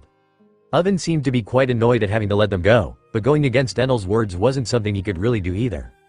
He knew that the Straw Hats were under Enel's protection technically, he wasn't expecting to be killing any single one of them. But he did want to let off some steam after seeing his siblings getting injured while fighting them. Unfortunately, it seemed that his time in jail led to him forgetting to get his prosthetics checked up on, and they weren't properly coated in the thermal-resistant solution that he normally used. It needed to be applied regularly and it was expensive, but he had been able to do that without any issues when on the Sky Islands. At home, while in prison, one could guess that Big Mom didn't care to provide him with that solution. So he was just left to rust for a while to think about what he had done. In the end, he only really lost because of that. Otherwise, he would have won in the end against the two Straw Hats. Still, both Sanji and Zoro seemed stronger. This fight was good for them. Let's just hope Luffy also somehow squeaks out a win. I don't plan on helping him out. In the mirror world, away from Enel's prying eyes, Katakuri and Luffy were both fighting with renewed vigor. The other Straw Hats had already fled. Luffy had ordered them to leave him to fight alone. It was honorable, but the sweet commander wasn't exactly all that friendly towards Luffy. Katakuri no longer had the time to look in the mirrors to the outside world, but he already knew that the impossible had happened. His mother had lost. He knew that she was going to be safe, however, Oven was still unaccounted for, and he knew that no matter what disagreements they might have had in the past, he'd never want his mother to die. He didn't really expect Oven to win against Enel or anything of the sort, but at the very least he could dissuade the Lightning Emperor from taking her life. Katakuri himself wasn't having the easiest time fighting Luffy. For some reason, the Straw Hat Pirate was able to easily get used to his future sight, to the point where the sweet commander suspected that the fledgling pirate had developed in mid-battle. Still, Katakuri hadn't received all that any injuries exactly because of his future sight, and Luffy had been constantly getting ragdolled and injured more and more. The Straw Hat wearer was now also missing a tooth and looked like he had been pierced by spikes in several areas of his body. Surprisingly, even as he was spilling blood on the ground constantly, he still managed to give Katakuri a hard time. And that was when it happened. Gear 4th, Snake Man. Katakuri's eyes narrowed as he looked at Luffy's changing form. From his previous bulky appearance in Gear 4th, he had now shifted to a different, more compact, style. Gomu Gomu no Black Mamba. In an instant, his punches started moving at speeds that were several times faster than his usual speed in Gear 4th. That sudden change led to Katakuri being unable to dodge a punch. It hit him in the stomach and sent him skidding backwards for a few seconds before he dug his heels into the ground and came to a stop. Tisk. The large man spat out a bit of blood before looking at Luffy with a serious gaze. I guess he's not as much of a greenhorn as I thought he was. The sweet commander decided to take his opponent more seriously from that point on. Even though Luffy was a child, he now showed that he had enough strength and speed to actually damage him. And so, the sweet commander huffed, and the fight started up once more. Meanwhile, the Straw Hats were already gathering at their ship, the Thousand Sunny. The situation had gone well beyond what they had expected. The fact that they all lived through it, and even witnessed a fight between emperors was beyond impressive. Although calling it a fair fight felt strange seeing how easily and quickly Big Mom got taken down. Hell, they had only really seen a few hits from Big Mom that were dodged quite easily before the fight took to the skies. And even now, after Big Mom had fallen down, Enel was still resting leisurely in the skies. He had left Oven with his siblings to tend to his small wounds. He felt something strange approaching, which was why he rose to the skies anyway. His senses spread far and wide, but his mind still needed to process everything, and it did so at speeds far surpassing that of regular humans. In a sense, his thoughts had truly reached the speed of lightning, and he was sure that he could now travel at light speed without much issue. But there was still a lot of information to shift through. The strange changes around him did, but his future sight was still activated, and this time he could feel it. A second round, huh? Back on the Thousand Sunny, already a few kilometers off from the shores of Whole Cake Island, the entire Straw Hat crew also started looking. What's that? The first one to notice it was Sanji, his senses blaring before anything even happened. He pointed upwards, directing the attention of every Straw Hat to the skies. At that moment, right above Enel, something broke the clouds. A gigantic shadow was cast over the entire island, forcing everyone to look upward. A gigantic red eye, its irises were just as unnatural as its size, as it seemed to be bigger than the entire island, staring directly at the Emperor, who was no longer relaxing. The world government's already acting, huh? Enel clenched his fists as he knew that he couldn't allow a repeat of his last encounter with that strange eye to happen. Nico Robin, who was already resting on the Thousand Sunny, couldn't help but look at the sky with fear and concern as she recognized the scene perfectly. She still remembered being dozens of kilometers away in that blimp, and almost being blown away by just the shockwave of the attack that the eye had released. We need to get further away. That thing destroyed Baltigo. she shouted as she quickly put her hands together. Countless arms grew from the ship and started steering it away from the island. The crew was confused at first, but quickly joined in after hearing Robin talk about Baltigo. It meant that whole Cake Island was likely going to be erased as well, and they knew they wouldn't be able to do much in that situation. Eventually, Jimbei and his crew also appeared under their ship and helped them get further away. But not everyone was keen on just running away. What about Luffy? Zoro asked as he looked up at the eye, taking out all of his swords and preparing for the worst. Luffy's still in the mirror world. He'll be fine. Bej appeared on the deck of their ship, running out from one of the rooms to the side. He looked up and gulped. How is a human even supposed to face something like that? The Mafia family leader couldn't help but feel cold sweat on his back as he looked at the small figure of the Emperor which stood right underneath that gigantic eye. Enel crossed his arms, his body becoming stiff as the drum ring on his back started spinning faster and faster as if enraged by the presence of something. Although calm and collected, the Emperor was still a bit concerned. I don't have anywhere near enough time to take everyone off the island. Even if Brule was awake and aware of this and tried to bring everyone into her dimension with my help, a lot of people would still die. He didn't fear for his own life. At any point, he could simply disappear from that place and appear in a completely different half of the new world unobstructed. Although the eye seemed to stare at him, it didn't seem capable of stopping him from using his devil fruit, much like it hadn't been last time. The main problem was that he couldn't stop that light. I couldn't stop it back then, but what about now? His eyes widened as he came to that realization. In a sense, he held a bit of fear in his heart for the attack that had once taken his hand and had even almost killed him. Maybe it was a bit of unresolved trauma. Although losing his arm didn't quite affect his overall strength, he was still affected mentally by it. Although he had regained it, some of that fear was still present. But the drums behind him didn't seem to feel any fear. Rather, the feeling that Enel could sense from them was contempt. Well, if a fragment of Ragens was within this drum ring, then I guess feeling contempt when sensing IMU makes sense. It genuinely felt like the leader of the world government was trying to take Enel out using only one eye. In the past, one eye might have been enough, but now? Enel had awakened the powers of a god. A god that had, at one point, killed IMU completely. Even if he wasn't completely alone in killing IMU, he had still done so multiple times. Right. Why should I even be afraid about the others not being able to dodge this, when I can simply just destroy it? Enel, wielding the most destructive power in the world, had no reason to fear the attack of anyone. The drums on his back resounded through the skies, the clouds that had been blown away by the eye all whirled around it, unwavering and unafraid. So what if his attacks had failed to Dost? He was a different person now. So different in fact that he needed to heavily hold back against an Emperor of the Seas in order to not kill her. He had never gotten the chance to fully test his new powers ever since awakening. But against IMU's eye, at least I get a chance to go all out. Just as the beam of red light started descending towards the ground, Enel's figure appeared in front of its path. The flying disc on his back moved to his arm hovering right above his palm. The drums seemed to sound as thunder filled the skies above, slightly shrouding the edges of the eye as the pupil in the middle seemed to widen slightly. Without giving the red light time to even reach him, Enel sent the flying disc upwards. It immediately came in contact with the light. Light sparked as the blue spinning ring turned completely black, and then glowed purple. The drums quickly turned into blades as the flying ring turned into a deadly weapon that kept getting bigger and bigger. The red light gave way in less than 4 seconds. It broke apart and split into two as it continued as dying out strands of energy headed for the ground. It still left deep scars on the land, but it didn't expand in any way. There was no more power to it. Instead, the eye seemed to be concentrating on stopping the spinning ring of lightning that was currently aiming to break it apart. The people from the ground and the Thousand Sunny all looked up to see a shining light. A gigantic purple glowing saw was heading directly for the center of the eye. It was at that point that the spinning ring made contact with the eye. It was too fast for anyone to keep track of it in real time, and only those with advanced observation could even begin to try it. Most just saw a blinding light and then, boom asterisk. An explosion covered the entire sky with the sound of resounding thunder. It was so deafening that it forced everyone on the island and near it to cover their ears. Enel himself winced a bit when hearing it and feeling how destructive the flying disc was. He was sure that he had inadvertently busted the eardrums of some of the people below. The entire sky shined a bright purple for a few seconds, and then it happened.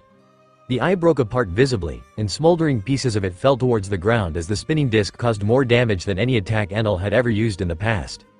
This would be more than enough to destroy an island. Scratch that, it may be enough to erase a good part of the red line. Enel realized now that he essentially had the capability of joining the 4 cardinal seas that made up the Blue Sea and breaking down the red line completely with a few strikes. So this is the power of a god, huh? Enel smiled as he watched the gigantic spinning saw cut the eye in half with ease as more and more pieces of it broke down and fell towards the ground. Before long, the gigantic eye was nothing more, falling off from the sky. Many pieces of it were completely disintegrated at the thunder god's destructive disc. And the spinning saw blades turned back into drums as soon as the eye was destroyed. The ring immediately returned to Enel's side, floating behind him casually, as if nothing had happened. So much for that. The emperor then scowled as he realized the implications of IMU's attack. The government definitely knew that he had awakened, so they shouldn't have even tried to kill him with that eye. In the first place, his appearance at the Whole Cake Chateau shouldn't have been something that they learned about so quickly. The entire conflict with the Big Mom pirates had barely lasted 10 minutes. It wasn't enough for them to learn of his presence there was too much chaos. And he would have known if anyone tried to contact people from the outside world on the Whole Cake Island. No one could escape his radar. Wait. Was their target Big Mom then? The Straw Hats, Robin especially, all felt uneasy the moment that eye showed up. It awoke in them a primal instinct of fear, especially for Robin, who had seen it in action in the past. She feared for Enel's life at that moment, she feared for her captain's life, hell she even feared for Oven's life, as the two of them had gotten along as well. Even if he had injured Zoro and Sanji, she didn't hate him, she understood that the situation was complicated. But now, the entire Whole Cake Island was going to be erased. Or so she thought. If she hadn't had at least a basic mastery of observation haki, she wouldn't have even been able to follow it. But the explosion itself lasted for a long enough time for all of them to notice it. All of them were able to feel its effect on the world. The seas around the entire Whole Cake Islands were quaking in fear, the skies were unraveling and the eye itself became completely uncovered as it started cracking and pieces of it fell to the ground. The spinning wheel that Enel had sent towards the eye seemed indestructible, it cut through anything and eventually broke down the eye at its very core. Robin and the others could do nothing besides stare at the scene in silence with wide eyes. Zoro couldn't help but gulp a bit as a rather discouraging thought rose in his mind. Is that the strength that the top of the world has? Will I ever be able to reach that stage in my lifetime? His insecurities were highlighted as he thought of not being able to protect his comrades if they were to be faced with such an attack. There was quite literally nothing he could do besides dive in and die first. Enel's power was overwhelming and suffocating for the green-haired swordsman. The situation wasn't much better for Sanji, who was still blaming himself for being the one to put his entire crew into the situation they were on. The only reprieve he had was that they had all survived, but they had messed up with a lot of people, and they had a lot more enemies because of him now. He just hoped Enel wasn't one of them. Robin was also conflicted when seeing just how strong Enel had grown. For once in her life, she started feeling a bit insecure. Was she truly worthy of a man like him? But that question in itself was a stupid one. Enel was the type of man to make his own choices. She had no right to decide who is and isn't worthy of him. Only Enel himself did. And he seemed more than welcoming to her advances, although he still had bigger concerns. Still, she had already expected the rift between Enel and everyone else to grow even bigger. But the power she witnessed was at a different level compared to anything she knew of. It toppled even the legendary scope of ancient weapons. Alas, when one wielded the powers of a god, ancient weapons became parlor tricks. After all, IMU had still struggled to defeat the extremely tired gods even after fusing with Uranus. Even then, he apparently wasn't able to even kill the gods, at least he wasn't able to kill Raijin, to the point where he survived in his tomb and waited for a successor for centuries. To Robin, however, Enel had managed to overcome the strongest attack she had ever seen, and he did so effortlessly. So, in the end, she couldn't help but smile when seeing him demolish the thing that had, at some point, taken his arm away from him. But the Sky King himself was not quite as elated as her. In his awakened form, his thoughts flowed clearer. After seeing his full power and potential, it only felt natural for him to pluck that eye out of the sky. It didn't even feel like he had used that much power to do so. At least he hadn't used any special power, just pure destruction, which apparently his devil fruit excelled at. While he was still pleased with the results, his mind was already ahead of that feeling, worrying about something else entirely. He was extremely fast and had a lot more control over his speed. His comprehension was enhanced by a lot, so now he could also worry at the speed of light. And now, his mind was running through a few scenarios and reasons why IMU would ever target Big Mom. And only one possibility seemed to make sense currently. Is the world government trying to get rid of the emperors? It was a rather strange assumption to make, sure. But the government had no reason to get rid of Big Mom alone. She was already allied with Kaido and part of his effort to create a third group in the war.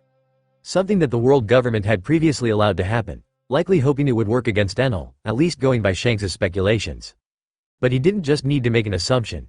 His awakened form allowed him to just check and confirm. The Sky King hovered in place as he expanded his senses as far as he could.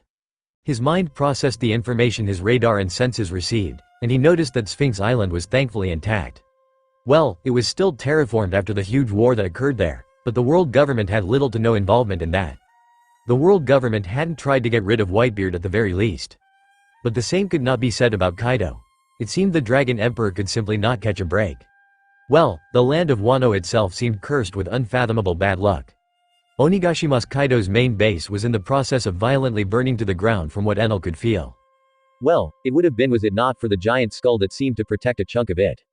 Most of the fire was apparently from Kaido himself, as he had gone into a rage after the world government tried to drop something on his base. His fiery breath had soared through the skies, completely disintegrating the ship that had been hiding above the clouds. It caused an explosion so powerful that it completely covered the sky above Onigashima. Flame rained down to the ground and burnt anything in sight. The flame was strange. It certainly wasn't Kaido's, it was likely from some sort of weapon or fuel that had been held on that blimp. Kaido himself seemed to have taken on his gigantic dragon form as he now grew in size to circle around in the sky and coil part of his body around the entire island of Onigashima. He feels absurdly more powerful than before. Is this really the strength of his awakened devil fruit?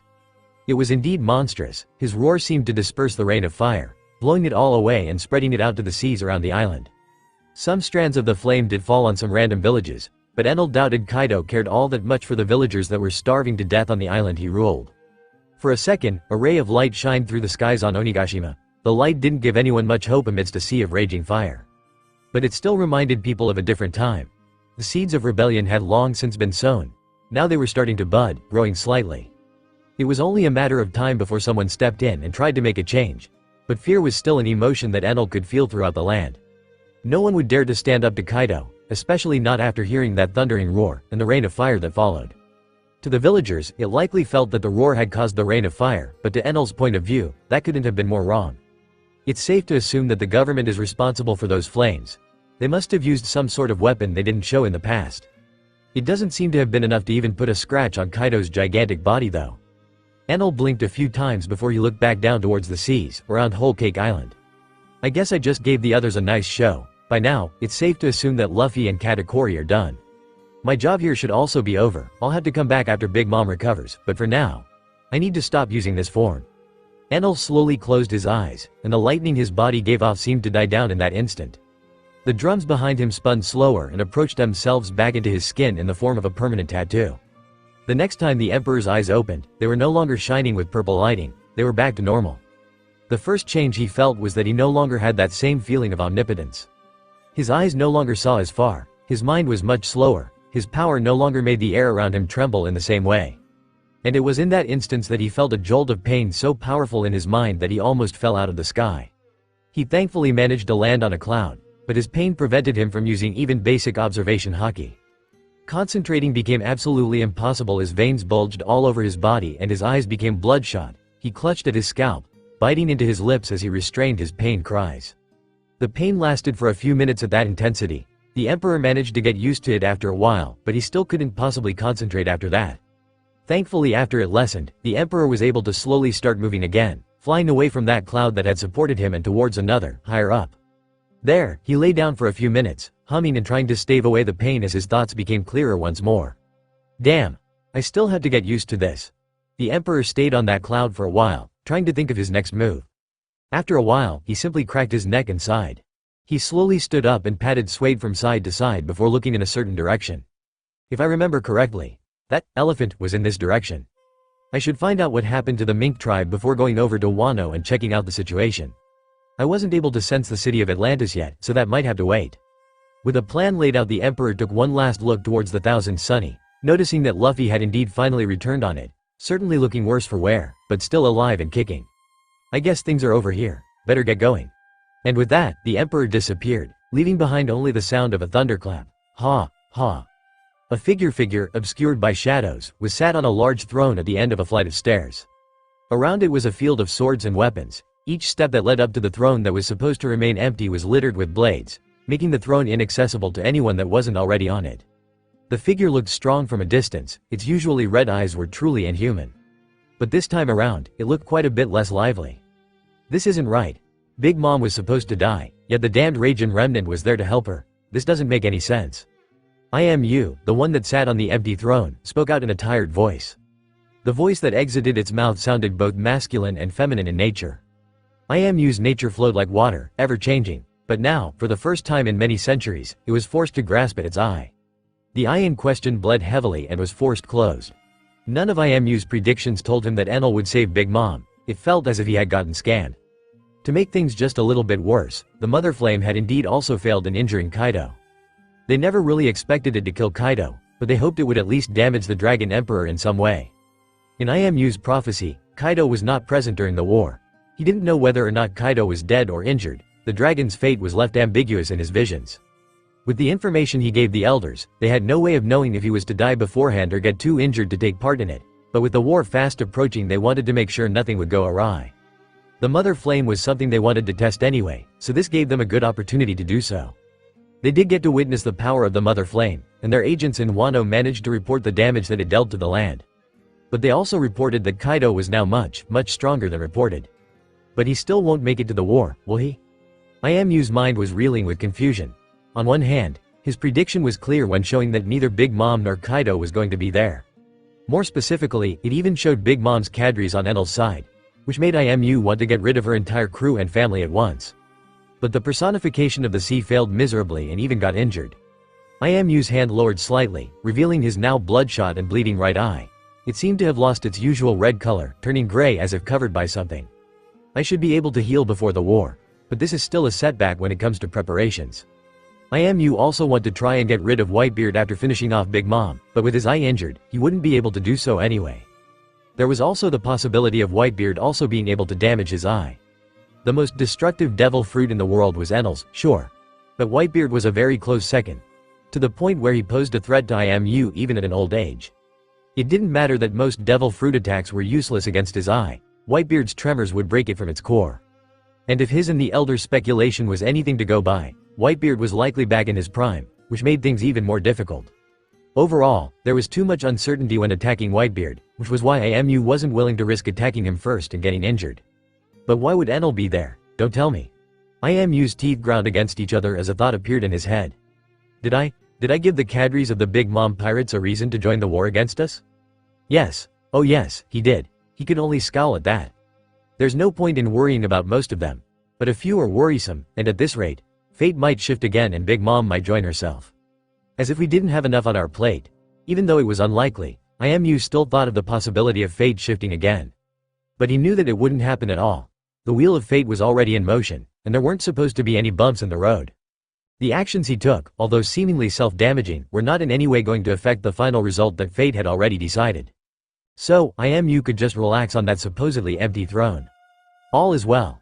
The world won't forsake me. He can gather as many forces as he wants to, in the end, it won't matter at all. He will still die, and I will still win. In the end, the world government's plans wouldn't change, and the preparations for the last stand continued. Meanwhile, Enel was headed for Raijin Island once more. That was where Zunisha, the gigantic elephant, decided to make his new home apparently. It was sat there, waiting. The Mink tribe had already also started exploring Raijin Island, but they didn't seem too keen on heading towards the center. Although the last remnant of Raijin had died, fragments of his soul still lingered in his resting place, not enough to do anything, but enough to set off the animal-like instincts of the Mink tribe. They didn't need a book to know that approaching the center was dangerous for them. Regardless, the scarred land of the Raijin Island was still intriguing enough to keep them occupied for quite a few weeks. But all of them got startled the moment they heard thunder clap into the skies. They did know about Raijin Island being usually engulfed in a never-ending storm, but it had been completely peaceful since they arrived there, so they were obviously taken aback by the skies suddenly darkening. There was a blue spark forming in the middle of that storm. The clouds cleared for a second and the sunshine came back, casting a gigantic shadow over the entire island that fell down upon them along the blistering heat of the sun. The figure, descending from the now clear skies, was Enel. He slowly descended towards Zunisha, who was seemingly already expecting him. The Natami Norida elephant, gigantic trunk was already swiped upwards, becoming stiff at a certain angle as it allowed the emperor to step upon its leathered skin. The gigant being's eyes had already angled upwards, gazing at Enel with great expectations. The emperor himself was a bit confused at the welcome he was receiving. He hadn't remembered Zunisha reacting in such a strong manner in the original, although he barely remembered a lot about Zunisha in general. He knew of the elephant species, and its connection to Joy Boy and the Void Century, but that was about it. Well, he was going to find out more now, at least. Wait a moment. How am I supposed to understand Zunisha again? Enel blinked a few times as he appeared before the gigantic eye of the elephant. His head tilted sheepishly as it still ached from his earlier awakening. So, I may have come to see what you are up to, but I don't actually have the voice of all things. Enel scratched the back of his head as he spoke out, laughing sheepishly as he realized that the situation must have been awkward for the elephant as well. I don't even know if Zunisha's been trying to speak to me this whole time. Enel was about to give up and go greet the mink tribe, to see if there was anyone who could help him speak to Zunesh, but the gigantic elephant moved first. Its trunk started swinging around, and Enel raised an eyebrow as he felt the elephant slowly but surely write down a word into the air. Awaken, he blinked a few times, somewhat confused, and then he turned his head toward the elephant's eye before sighing and nodding. I guess I should at least try. Although I don't know how awakening once more will affect me, it can't be that bad anyway. Just give me a moment, Zunisha. Enel closed his eyes as he let out a breath of steam. His entire body seemed to be covered in spacks at that moment. His back especially shined. It shined so bright that light could be seen even through his white coat. The light then took the form of the rotating drums ever present on his back. Next, he opened his eyes. They shone in the gigantic elephant's gaze. In that form, his headache was gone, so he spoke out with clarity. I should be able to understand you now, right? I would hope so. An ancient voice thundered in his ears. He blinked a few times before digging his pinky into his right ear. Yep, I can hear you, and you're loud as fuck, pardon my French. You really are similar to Raijin, even in speech patterns. What is French, by the way? Zunisha's eye bore into Enel's own as it spoke with a calm and familiarity that was simply unexpected. Nothing of any importance in this world. Enel shook his head and laughed a bit. Still, I wasn't sure that this would work. Does that mean I have the voice of all things now? The Emperor asked as his gaze turned to his palm, which he clenched into a fist, still marveling over the feeling of power his awakening gave him. Doubtful. But one of Raijin's many abilities was his perception. He was known to understand all living lifeforms regardless of method of communication. So if I concentrated hard enough I'd even hear a tree's words? The Emperor rubbed his chin with a raised eyebrow, quite intrigued by the possibilities of his ability. Well, you can try, but you'll seldom find their words understandable. Regardless, let us get back on track. Zunisha huffed a bit as its entire body seemed to shake. Its eye then turned to the sun. I thank you for coming here, descendant of the thunder god. The elephant's voice thundered in Enel's ears once more. The Emperor blinked a few times before sighing. Yeah, it's not a big deal. But how come you moved? I remember that you were cursed to wander aimlessly unless ordered otherwise? Oh, I'm assuming Raijin informed you of that. Alas, there is no need for me to continue serving my sentence when there is a chance for me to redeem myself. Redeem yourself? Would you mind being a bit more specific here? Enel scowled a bit when he heard even more cryptic talk about the past. He had had enough of that. He just wanted answers at that point. I guess it is fine to tell you. If not you, then who else deserves to know of what truly happened back then? Say, have you ever heard of the story of the four gods? A loud voice thundered into the Emperor's ears as Zunisha decided to start the story by probing around to learn how much Enel actually knew. I thought there were only 3 gods. Did I forget something? The Emperor seemed a bit confused. He racked his mind as he tried to understand what the ancient elephant was talking about. It took all but 2 seconds for the Emperor's mind to remember an old legend from Skypa. The altar of the 4 gods. The god of the sun, the rain, the forest and the earth. It was an altar related to the religion that the Shandians were following. Although of significant historical and iconographic value, it had never struck out as anything more than legend to Enel in the past. He and the revolutionaries had somewhat dismissed that altar and the story it told as it didn't quite seem to go hand in hand with the information they had translated from the poneglyphs. After all, the writings they found only ever mentioned the 3 gods that formed the Grand Empire which reportedly ruled over the entire world during the Void Century. It seems that you have some idea of what it is, young incarnation of Raijin. Zunisha's loud voice broke into Enel's mind once more and broke him out of his musings. Enel sighed as he looked up at Zunisha. But it doesn't really make sense, does it? The 3 gods that we know of are, the god of thunder, the god of the sun and the god of hearth. It simply doesn't seem to fit, does it? Enel decided to simply voice out his concerns, although his mind was already running at great speeds trying to figure out how that discrepancy could be solved. And just as Zunisha spoke, he also seemed to figure it out. It must have been a translation error. It must have been a translation error. Enel didn't need an eternity to figure that out now that his mind was clearer and worked much faster than before. It was already clear from Larthi's discoveries that the poneglyphs weren't a language that could be translated one for one. Different symbols could have different meanings according to the way they were used. It wasn't an impossible code to crack, but it took a lot of time. Thankfully, with their efforts, they did manage to find a few more names for the god of hearth, which was ultimately what led Enel to realize that they might have been wrong for the other ones too. The only name we got 100% right was the name of the sun god, as it was the most prevalent in the writings, but the others are more difficult to figure out. Enel's thoughts were once again interrupted by a loud voice. Well, I'm glad that you are at least smarter than Raijin was. His mantra was more akin to, kill now, ask questions never. He quite disliked planning things out. Zunisha didn't hold back at all as it poked fun at the old god, as one would with an old friend. But Enel could still feel a bit of resentment, especially on that last part. The drums on his back seemed to react too, vibrating slightly out of the Emperor's control. No use mulling over it. I'll tell you more about the four gods. Enel nodded wordlessly to the voice within his head. He pondered on taking out a notebook to write everything down, but at that moment, his mind felt able to easily memorize everything thrown at it. First off, the god of rain, or the god of thunder, Raijin. Temperamental, headstrong and powerful. Certainly the most capable of destruction among the four gods originally, but ultimately righteous to his core. He had the power to destroy the world as we know it, and now you do too, so I guess you must also be righteous enough since Raijin allowed you to awaken. Enel nodded when he heard that description, remembering the skeleton that had talked to him before. The same skeleton that had openly mocked the god that had brought him to that world. It was fitting for him to be remembered as the way he was by Zunisha, who is said to have spent enough time around Nika and the other gods. Still, one thing that the Elpahant said still bothered Enel. You're saying he allowed me to awaken? I mean, he certainly did help me, but still. He allowed you indeed. Some have tried in the past too, as you might have guessed. But they were deemed unworthy by the piece of consciousness that Raijin had left in that fruit. They all died in their attempts. Zunisha seemed to be quite knowledgeable, which somewhat made Enel confused as to why Raijin hadn't just told him to seek the elephant out. Then there is the god of the sun, Nika, the one that represents freedom. He has yet to awaken, but your appearance means he will as well.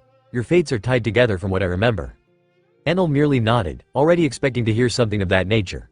What interested him more was the other two gods whom he knew very little about.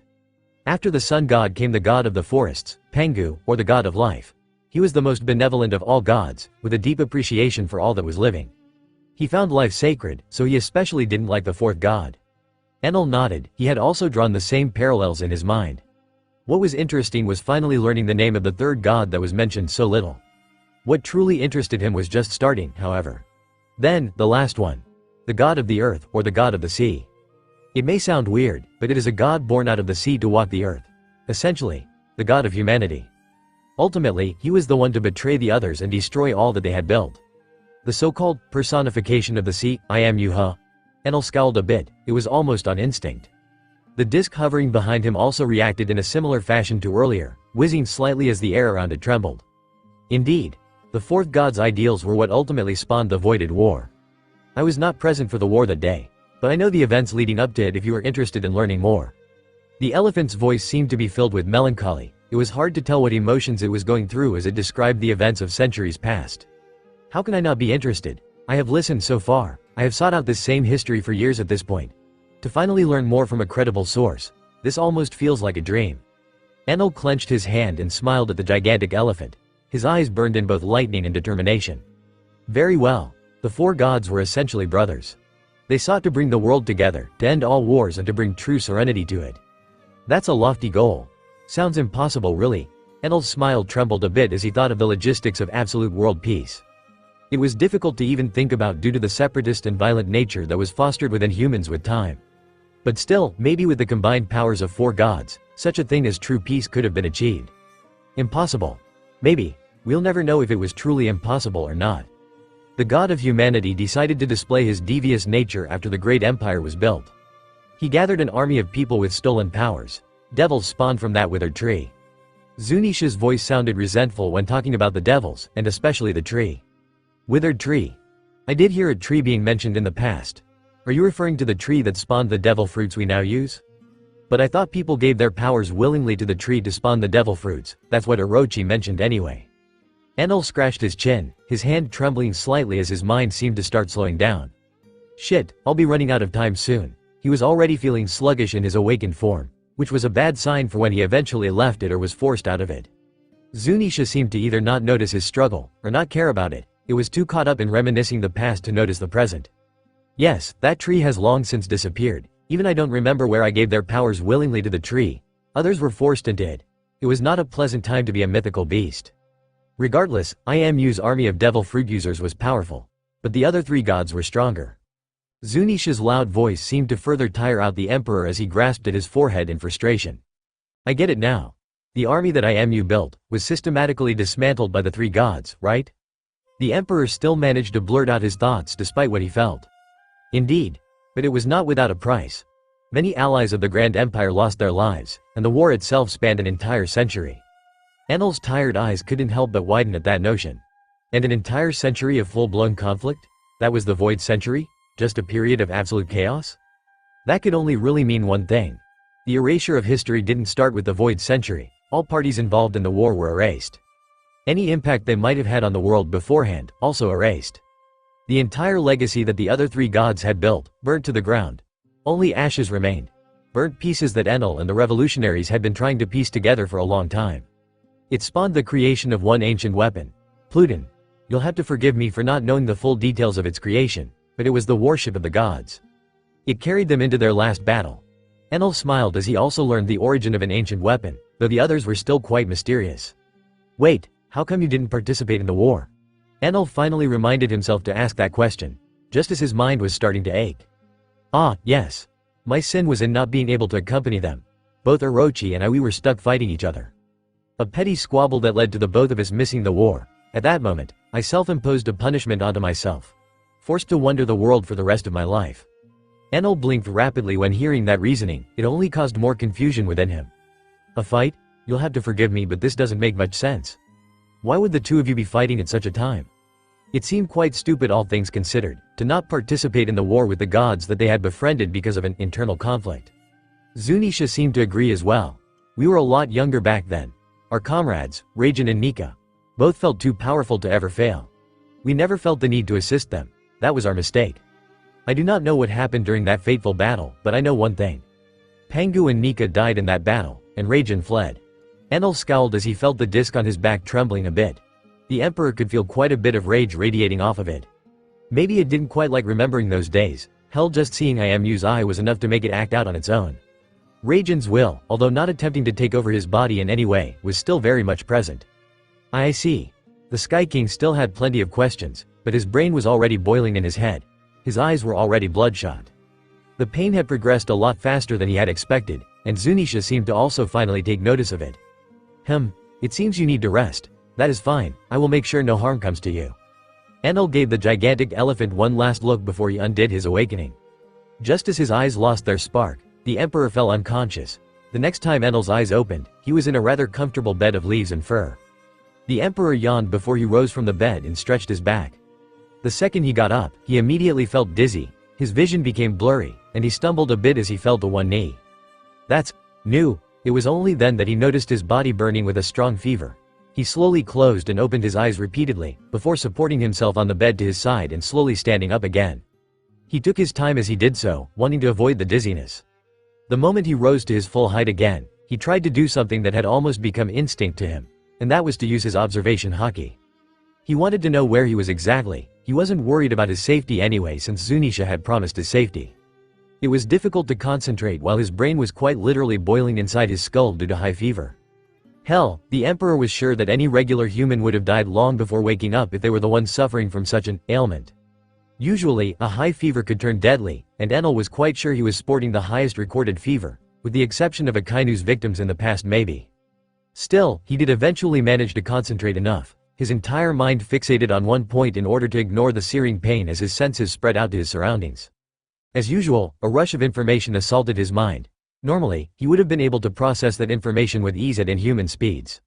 But now, even the information he received felt blurred and incomplete. Still, he managed to make out where he was at the very least. The Makomo dukedom of the Mink tribe. He was on the island which resided on Zunisha's back. His hut was protected by several Mink tribesmen, all of them wielding strange weapons and looking at the hut with weariness. He was somewhere off to the side of the island, not really close to the center. But his blurry vision spread out everywhere on the elephant's back regardless. He could sense several notable figures within the island. For one, he could feel that several of the red scabbards of Wano had yet to start their journey towards Wano. They were still on the island. Inuarashi, the dog-human mink hybrid, and Nekomamushi, the car-human mink, were both still leading their people. They seemed to be preparing for the journey, however. Raizo, the ninja and retainer of the Kazuki family, was also still with them. Jack was obviously not around anymore to terrorize the island of Zou as he had in the original, so they were mostly safe now. The beast pirates in general had bigger concerns than dealing with a bunch of animal people or looking for the red scabbards, who were weaklings to someone like Kaido anyway. The island of Zou was also rather difficult to reach for outsiders anyway, as log poses typically didn't lead others to it. It didn't really have a magnetic field at the end of the day, on account of being on an elephant's back. But despite being hard to find, Enel was surprised to realize that there were still pirates on it. Well, pirates besides himself anyway. It was none other than the Heart Pirates. Now, Enel didn't remember much about them, but they did seem to have a mink as a member of their crew, so that was likely how they reached the island. Still, it was a group of pirates that he didn't remember much about, but he was able to recognize them only thanks to the fact that their captain was also around. Trafalgar D. Waterlaw. Enel felt the Ope no Mi user's presence from the other side of the island. He seemed to also be preparing to set sail alongside the remnants of the scabbards on the island. I did have it in mind to meet with him for a while now, ever since killing Doflamingo in fact. But I guess I somewhat forgot about him. Well, I've been quite busy in all fairness. Law was certainly a prospect for a rather useful ally thanks to his abilities. But Enel had completely focused on literally everyone else but him for a while. Why? Well, it was pretty much set in stone that Law would want to ally himself with Enel. The young pirate and, apparently, current warlord, was someone that Doflamingo had essentially taken everything from. Law was certainly going to be thankful to the man who had killed his sworn enemy. The only misgiving that Law might have had was the fact that he hadn't gotten the chance to see it with his own eyes. But in essence, Law was going to be a rather useful ally in Enel's mind. Still, this fever really is persisting, isn't it? It was starting to get on the Emperor's nerves. The pain itself was becoming more and more bearable, however. It may be a good idea to never do that one again though. Entering his awakened form too quickly seemed to have rather bad adverse effects. If he was to be hit by a blackout so badly in the middle of a fight, any fight, then he'd surely lose it. Well, it's a bit far-fetched to think that there would be anyone capable of surviving me entering awakening once, let alone twice. Besides IMU, maybe. Even then, he already knew that he could now damage IMU, the personification of the sea, or the god of the earth. He no longer had to feel helpless against IMU, that much was clear. He now knew a lot more about IMU. The fact that IMU and the other three gods were once technically brothers was still an amazing discovery for the Emperor, archaeologist. He couldn't wait to share it with Robin and the revolutionaries when he got back home. Well, I may end up having to look for Robin in Wano to let her know. For now, might be for the best if I find out how long I've been out. The Emperor's mind was still a foggy mess. It was hard for him to tell how many days had passed. One thing he knew for sure was that Law had not been on the island before he had gone unconscious. He didn't remember if the Heart Pirates were there, not that he could recognize any of them anyway. Still, now that he had spent some time just standing straight and struggling to see, he could finally move without getting dizzy. The moment he stepped out of his hut, he cracked his neck and realized that there were several tribal spears pointed at him. The mink warriors around him seemed to be extremely on edge, clearly afraid. They couldn't really be blamed however, an emperor was a rather intimidating figure for regular people. The fact that they could even stand straight was commendable in itself. The conqueror's haki that Enel was subconsciously releasing was still clearly affecting them. Enel noticed that as well, but it was hard for him to get that under wraps as he was still sporting a world record fever. The drawbacks of my awakening seemed to be quite annoying. What happens if I do it a third time in quick succession then? Does my head just explode? The Emperor scratched the back of his head as he slowly moved his head to avoid stirring it up any further. Hey now, you're not supposed to be up yet. A rather high-pitched voice sounded out, forcing the Emperor to angle his gaze down to the ground. He was greeted by the figure of a small goat mink dressed in a white lab coat and carrying around a small suitcase. And you are? The goat mink immediately jumped and pulled on the Emperor's hand, trying to drag him back to his bed while responding. You can call me Miyagi. I'm the one that's been looking after you. You're also the first patient that I have no clue what to do about. Enel smiled as he let the goat mink lead him back to the hut he came from. He waved backwards at the warriors, putting them at ease with a weak smile. He couldn't disagree with the fact that he needed more rest, but he also wanted to speak more to the doctor. Can you tell me more about my current condition? I still seem to be a bit fuzzy. I'm not really used to this. Although he wanted to go meet with the surgeon of death, he still felt the need to gain a better understanding of what was happening to him. And who better to Ji Ending than a proper physician? Miyagi thankfully seemed very eager to talk about the Emperor's condition. Well, first off, the great carrier of Zou was the one to put you in front of our tribe. We had all gathered at the shores of the Clouded Island when we noticed Zunisha's strange movements. After all those centuries, we only now find out that our great carrier has a will of his own. Miyagi spoke with a rather infectious enthusiasm. He sounded genuinely excited to have learned of Zunisha's will and free will. He likely had a lot of questions for Zunisha, who was the last member of the Natami Norida elephant race. But Enel wasn't truly interested. He merely nodded along to the doctor's excited ramblings and waited for him to eventually get to the point. When we got to you, you were already almost dead, to be honest. You sure are sturdy, even our strongest warriors would have succumbed to such a fever. Enel's focus immediately returned as the doctor's words started sounding a bit more concerned. So that's it, just a fever, just a fever, just a fever? Don't you dare call it a fever. Whatever you have feels more like a curse. Miyagi seemed genuinely offended by the Emperor's seemingly innocent question. It wasn't hard to tell that Enel was missing some context, and again, Miyagi was more than happy to give it. We housed you in 4 different buildings in the past month. All of them burned to the ground because of the temperature your body exuded. Hell, even when the Heart Pirates came here, we moved you to their ship, submarine. But the walls were starting to slowly melt around you, so we had to take you back out. Enel blinked a few times, shocked and rendered speechless. How the hell did I even survive that? He then looked to the side, noticing that the ground around the room was wet. I can see your eyes wondering.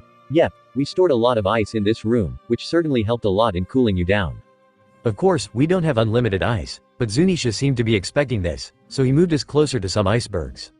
Miyagi shook his head as he walked over to the bed and jumped on it just as the Emperor sat down. He immediately started using a small stethoscope on the Emperor's bare back, touching upon the drum disc tattoo that still resided there, causing it to shine a bit. The goat mink didn't even seem surprised, likely already used to the Emperor's body acting strange. Enel relaxed as he felt the cold metallic stethoscope touching his spine. So it wasn't really just a fever, was it? Or well, it might have just been a fever. But hot enough to melt steel? Even with prolonged exposure, that's a bit much. It was excessive, sure, but now he got the message. Never awaken twice in a row again. Always deal with everything the first time you awaken. In the first place, he had a long time to spend in his awakened form anyway. The point was that he needed to avoid playing around with it too much. For now, he still needed to train with it, but he would have to wait for the fevers to settle down in between training sessions in the future. Enel and Miyagi spoke at length about the difficulties they had with cooling down the Emperor's body, and how many times they thought he had died. Miyagi also mentioned a few other symptoms that happened while Enel was out. One of them was the fact that his back apparently glowed constantly, and it was mostly the only thing that kept him alive. Whenever it glowed, his temperature would settle slightly. They managed to make a proper arrangement to cool him down with ice though, so it glowed less and less over time. Still, Enel was taken aback by the fact that he had been asleep for an entire month. There wasn't much he could do to make up for that lost time. He still had plenty anyway, at least he hoped so. He hoped that Luffy hadn't made it to Wano yet and that he hadn't tried confronting Kaido. The Dragon Emperor was now on a completely different level from before. A level that Enel himself doubted he could have defeated were it not for his awakening.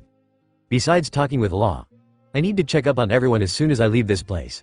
I need to be brought up to speed on everything. It's so frustrating. Enel's fever slowly receded as Miyagi finished his checkup. The mink doctor was rather astonished to see it going away so quickly, but to Enel, it was in fact too slow. It took a goddamn month for my fever to go down. How is this in any way fair?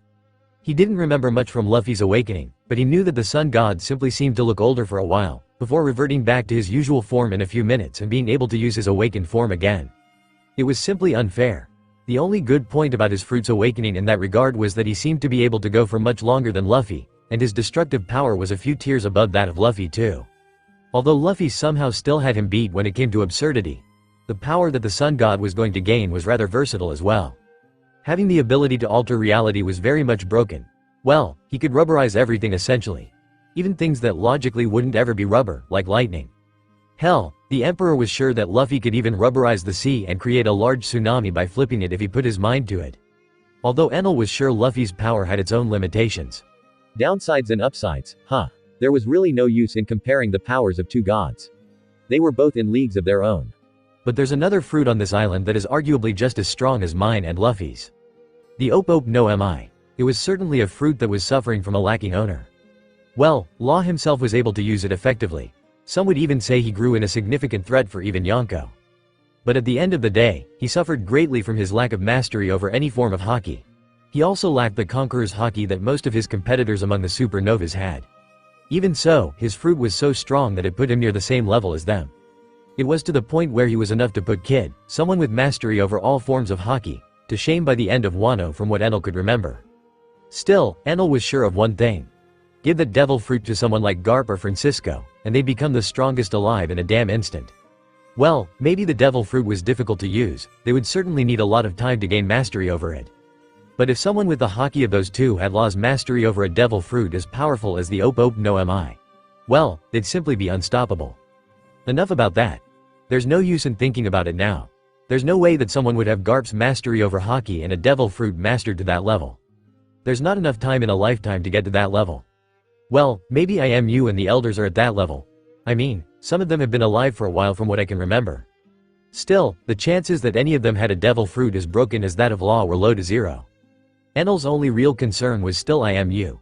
Even if the elders turned out to be extremely powerful, he was confident that he had built up a force large enough to take them down. Even if somehow his fate was to die, he was sure that he could still overcome it somehow. He was, at the end of the day, the one who jump-started the change, the one who had gathered the world to fight the world government. He had completely shifted the fate of the world and changed its direction. Who's to say he couldn't shift his own fate? But he would have to think more on that later. He still had plenty of time. For now, let's check on the Heart Pirates and the group of minks preparing to leave the island alongside them. Enel bid his farewell to Miyagi, the mink that had taken care of him all that time. He was certainly grateful, but he was unsure if he even had the time to linger. So, he put on his white coat, covering his back but leaving his chest exposed, and grabbed his gauntlets. They had been ripped off of him as they were melting as well during his high fevers, but they were still in the same room he woke up in. He had just been too befuddled to notice them before. In but a fraction of a second, he appeared on the other side of the island, his legs crossed as he stood on the yellow railing of the Heart Pirates submarine. All of the people around the submarine and on its deck were startled by the sudden flash of light and the appearance of the tall emperor. Some trembled in fear, and others seemed glad to see that Enel was moving around. Most of the mink around Enel still seemed to be on edge, Inuarashi and Nekomamushi included. It wasn't just because of his reputation. He simply gave off a feeling of danger that their heightened instincts couldn't even handle being around the emperor. This was mostly because his mind was still not completely focused, and a bit of his conqueror's haki was still leaking. Many of the people present would have even passed out were they any weaker or Enel's haki any stronger. But he mostly had it under control now, and the mink were able to relax after a few seconds due to the emperor forcefully reeling in his will. Well, seems someone's lively after waking up. Law was the first one to speak up. He looked up to Enel, who was still resting on the railing of his ship. As lively as can be. Seems I owe you all quite a bit seeing as you've helped me through that fever. Enel crossed his gauntleted arms and nodded towards the Heart Pirates, who all relaxed now. Seeing their captain interact so casually with the renowned emperor was certainly a mood booster for them. Calling it a fever's certainly downplaying it a lot. In all my years as a doctor, I've never seen anything like it. I'd recommend further observation and study if I didn't know you're a busy man. Although Law was speaking casually to the emperor, he still kept his words respectful. He didn't show any hostility at all, which was to be expected, but he even went a step further in showing a bit of reverence when speaking. Enel blinked a few times. He was a bit taken aback by Law's friendly demeanor. He remembered the man to be a lot colder at first, especially with people he just met. But it seemed that the death surgeon was in an extremely good mood. To him, meeting Enel on Zou was a good opportunity. In helping treat Enel and keeping him safe, Law felt that he was paying Enel back for helping Dressrosa and ridding the world of Doflamingo. While it was true that Law didn't like how he hadn't gotten to see Doflamingo's last moments, at least he could take solace in the fact that the world was rid of him. And the man responsible for that was Enel. Busy indeed. Still, I must thank you all before I go. I'm assuming you all are headed to Wano? Enel smiled as he slowly stood up. His arms crossed as he looked over the group of mink and heart pirates still around the submarine. Well, you're welcome. How did you know where we're headed? Surprisingly, it was Inuarashi who responded this time. Inuarashi was a large canine mink. He wore a small pair of blue sunglasses and had shoulder-length black ears, a white beard, with a large and bushy tail. He wore clothes that closely resembled a musketeer from what Enel could tell. He also had a sword at his waist. Enel tilted his head as he simply turned his gaze towards Rizzo, who flinched slightly and looked away. You seem to be bearing the crest of the Kazuki clan. So there's really only one place you ought to be headed. And you best start making your way there. I doubt things are going too well for Wano right now. Enel ended up shaking his head by the end, remembering the sorry state of the land of Wano, which got hit by that strange flame. Well, they weren't hit by it directly thankfully. Kaido blew most of it towards the sea, but he still remembered the raging flames at the corner of his consciousness. Are you aware of the state of Wano? How is it? Rizzo, the big-headed ninja, seemed to gain courage now that Enel spoke of his homeland. It was already telling enough that the emperor knew of the Kazuki family. The only ones left who knew of the Wano were either allies or enemies. And if Enel was an enemy, then he would have already wiped all of them out. I only know bits and pieces. My observation spreads out quite far while I am in my awakened state. I was able to catch a glimpse of Wano. It was burning. Kaido himself seems to be much stronger than before. He fended off a strange attack, and the flames spread from it. Enel smiled towards the retainer as he spoke out. The other two retainers present, Inuarashi and Nekomamushi, both seemed to grow concerned when hearing of that. Wano is in danger. The remnants of the red scabbards were clearly all showing great emotion at the thought of that. But Law had very different concerns. Kaido is even stronger? Enel's smile trembled a bit as it became forced. Yeah. I'm not really sure how exactly, but he's become a lot stronger. He may have awakened his mythical zone. Enel dropped that bomb on them without any hesitation. He could see both Law and the 3 red scabbards present all losing their hope for a moment. Fret not. You will all have strong allies waiting for you in Wano. A revolution is likely already brewing. And who knows, since you've already helped me, I owe you all a debt. Know that in your darkest hour, you all may find a sanctuary beneath the shadow of my dark clouds. You just need to look towards the skies for assistance. The Sky King spoke with great confidence, boosting the morale of everyone who listened to him. The thought of Enel helping them was beyond comforting. Even if they didn't fully know how strong Enel was, they still knew that he was an emperor. Someone who had once been able to hold back the entirety of the old navy single-handedly. Even if Kaido was now stronger, they still had hope. We thank you for your assistance, Lord Enel, Inuarashi spoke out, giving the emperor a formal salute as the other scabbards also muttered out their thanks. Enel smiled and just laughed a bit before cracking his neck. I should get going then. I wish you all a safe journey. Enel gave the crowd one last grin before he turned into a flash of lightning and took to the skies. He didn't wait for them to wave him off. He still had plenty of things to handle. He had no clue how the state of affairs back on the Sky Archipelago was, for example. And well, it didn't take him long to reach it. Certainly not now that his mind felt fully rested and he could concentrate properly. What he didn't expect was to find everyone gathered up in a meeting no Skypa. All of them looked at Shiki, who was holding a piece of paper with a grave expression. Enel blinked a few times, his eyes sparkling with lighting as he decided to make his entrance, crashing their meeting with little care. All eyes were already on the place that he was going to appear at. Everyone seemed glad to see him. Well, everyone except Garp, who was just angry. Where the fuck have you been, you brat? The old marine hero's voice certainly sounded frustrated. What's with the aggression? He turned his head to the side of the other marines present. Most of the former admirals shrugged. Suru just sipped her tea and shook her head. Sengoku sighed deeply and Zephyr laughed out loud. Well, you missed quite a bit. Dragon was the one to answer his question in the end. Can't help it. I was out for a month. The drawback of using my awakened form continuously. Enel crossed his arms and looked around the room. Well, I hope you were at least safe. But we have a bit of a predicament on our hands. Gonfall sighed as he looked at Enel with a tired gaze. He placed his glasses on the desk in front of him before rubbing the bridge of his nose. And what would that be? Bring me up to speed on everything. Enel nodded in greeting to the old god of Skypa. But it wasn't Gonfall that responded in the end.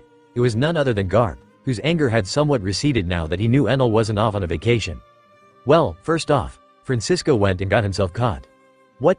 Enel rubbed his earlobes together in frustration as he laid back on the couch by Garp's side. Why the hell did he have to go and do that? The emperor swore loudly. Garp by his side also grumbled, swearing under his breath much in the same way. Shiki rubbed the bridge of his nose and shook his head, his blade scratching the ground underneath him slightly as he lost his concentration. The Golden Lion had just finished reading out the message they had received from Francisco. It appeared that the swordsman was grievously injured and was currently being kept in some slave camp that labored somewhere within the land of Wano. It was only thanks to Morgans that Shiki ever managed to get that message. It was essentially an emergency snail transmission that the big newsbird had intercepted by mistake. And Morgans immediately contacted them, translating the SOS signal over to them. It was brief, but it was essentially summarized as: got captured in Wano, lost sword arm and legs. Be careful, Kaido is stronger. He wasn't really asking for help, he seemed to be merely informing them of the situation. At the end of the day, it wasn't in Francisco's nature to ask for help. But it was plain as day that the situation was dire. He had lost both legs and his sword arm, and it was obvious that it had happened whilst he was fighting Kaido. As to why the Dragon Emperor didn't just kill him, that was honestly beyond the comprehension of any of the people present. They could speculate a few things, like the fact that Kaido was likely trying to lure the rest of the army over by using Francisco as bait. It was certainly working, especially for people like Shiki. But in truth, no one within the army was going to ever act without Enel's instructions. Not even Shiki, who was Francisco's best friend in the army. The Golden Lion was on the verge of rushing into Wano himself, crashing a few islands into it along the way and bringing Francisco away. But they all knew that Enel had quite a few plans for Wano especially. The Sky King hadn't gone into much detail, but he did claim that Wano was going to be the stage for the awakening of a god fruit user and that the time for said awakening was coming near. The last thing Shiki wanted was to screw over the very thing that had a chance of winning them the war. He already knew that the god fruits were legendary objects, on par with the strongest of ancient weapons. Having one on their side was vital. Now, if Shiki had been older and more senile, he likely would have already been well on his way to Wano. But now that he could think more clearly, he knew that there was no way in hell that Enel was going to ever forsake Francisco. The Sky King surely had a plan to free Francisco, although he was more stuck swearing at him for now. What the hell was he even thinking about? The Sky King ran his hands through his golden blonde hair with an exasperated expression on his face. And who could blame him? Really, why does he always have to get into trouble when he goes out?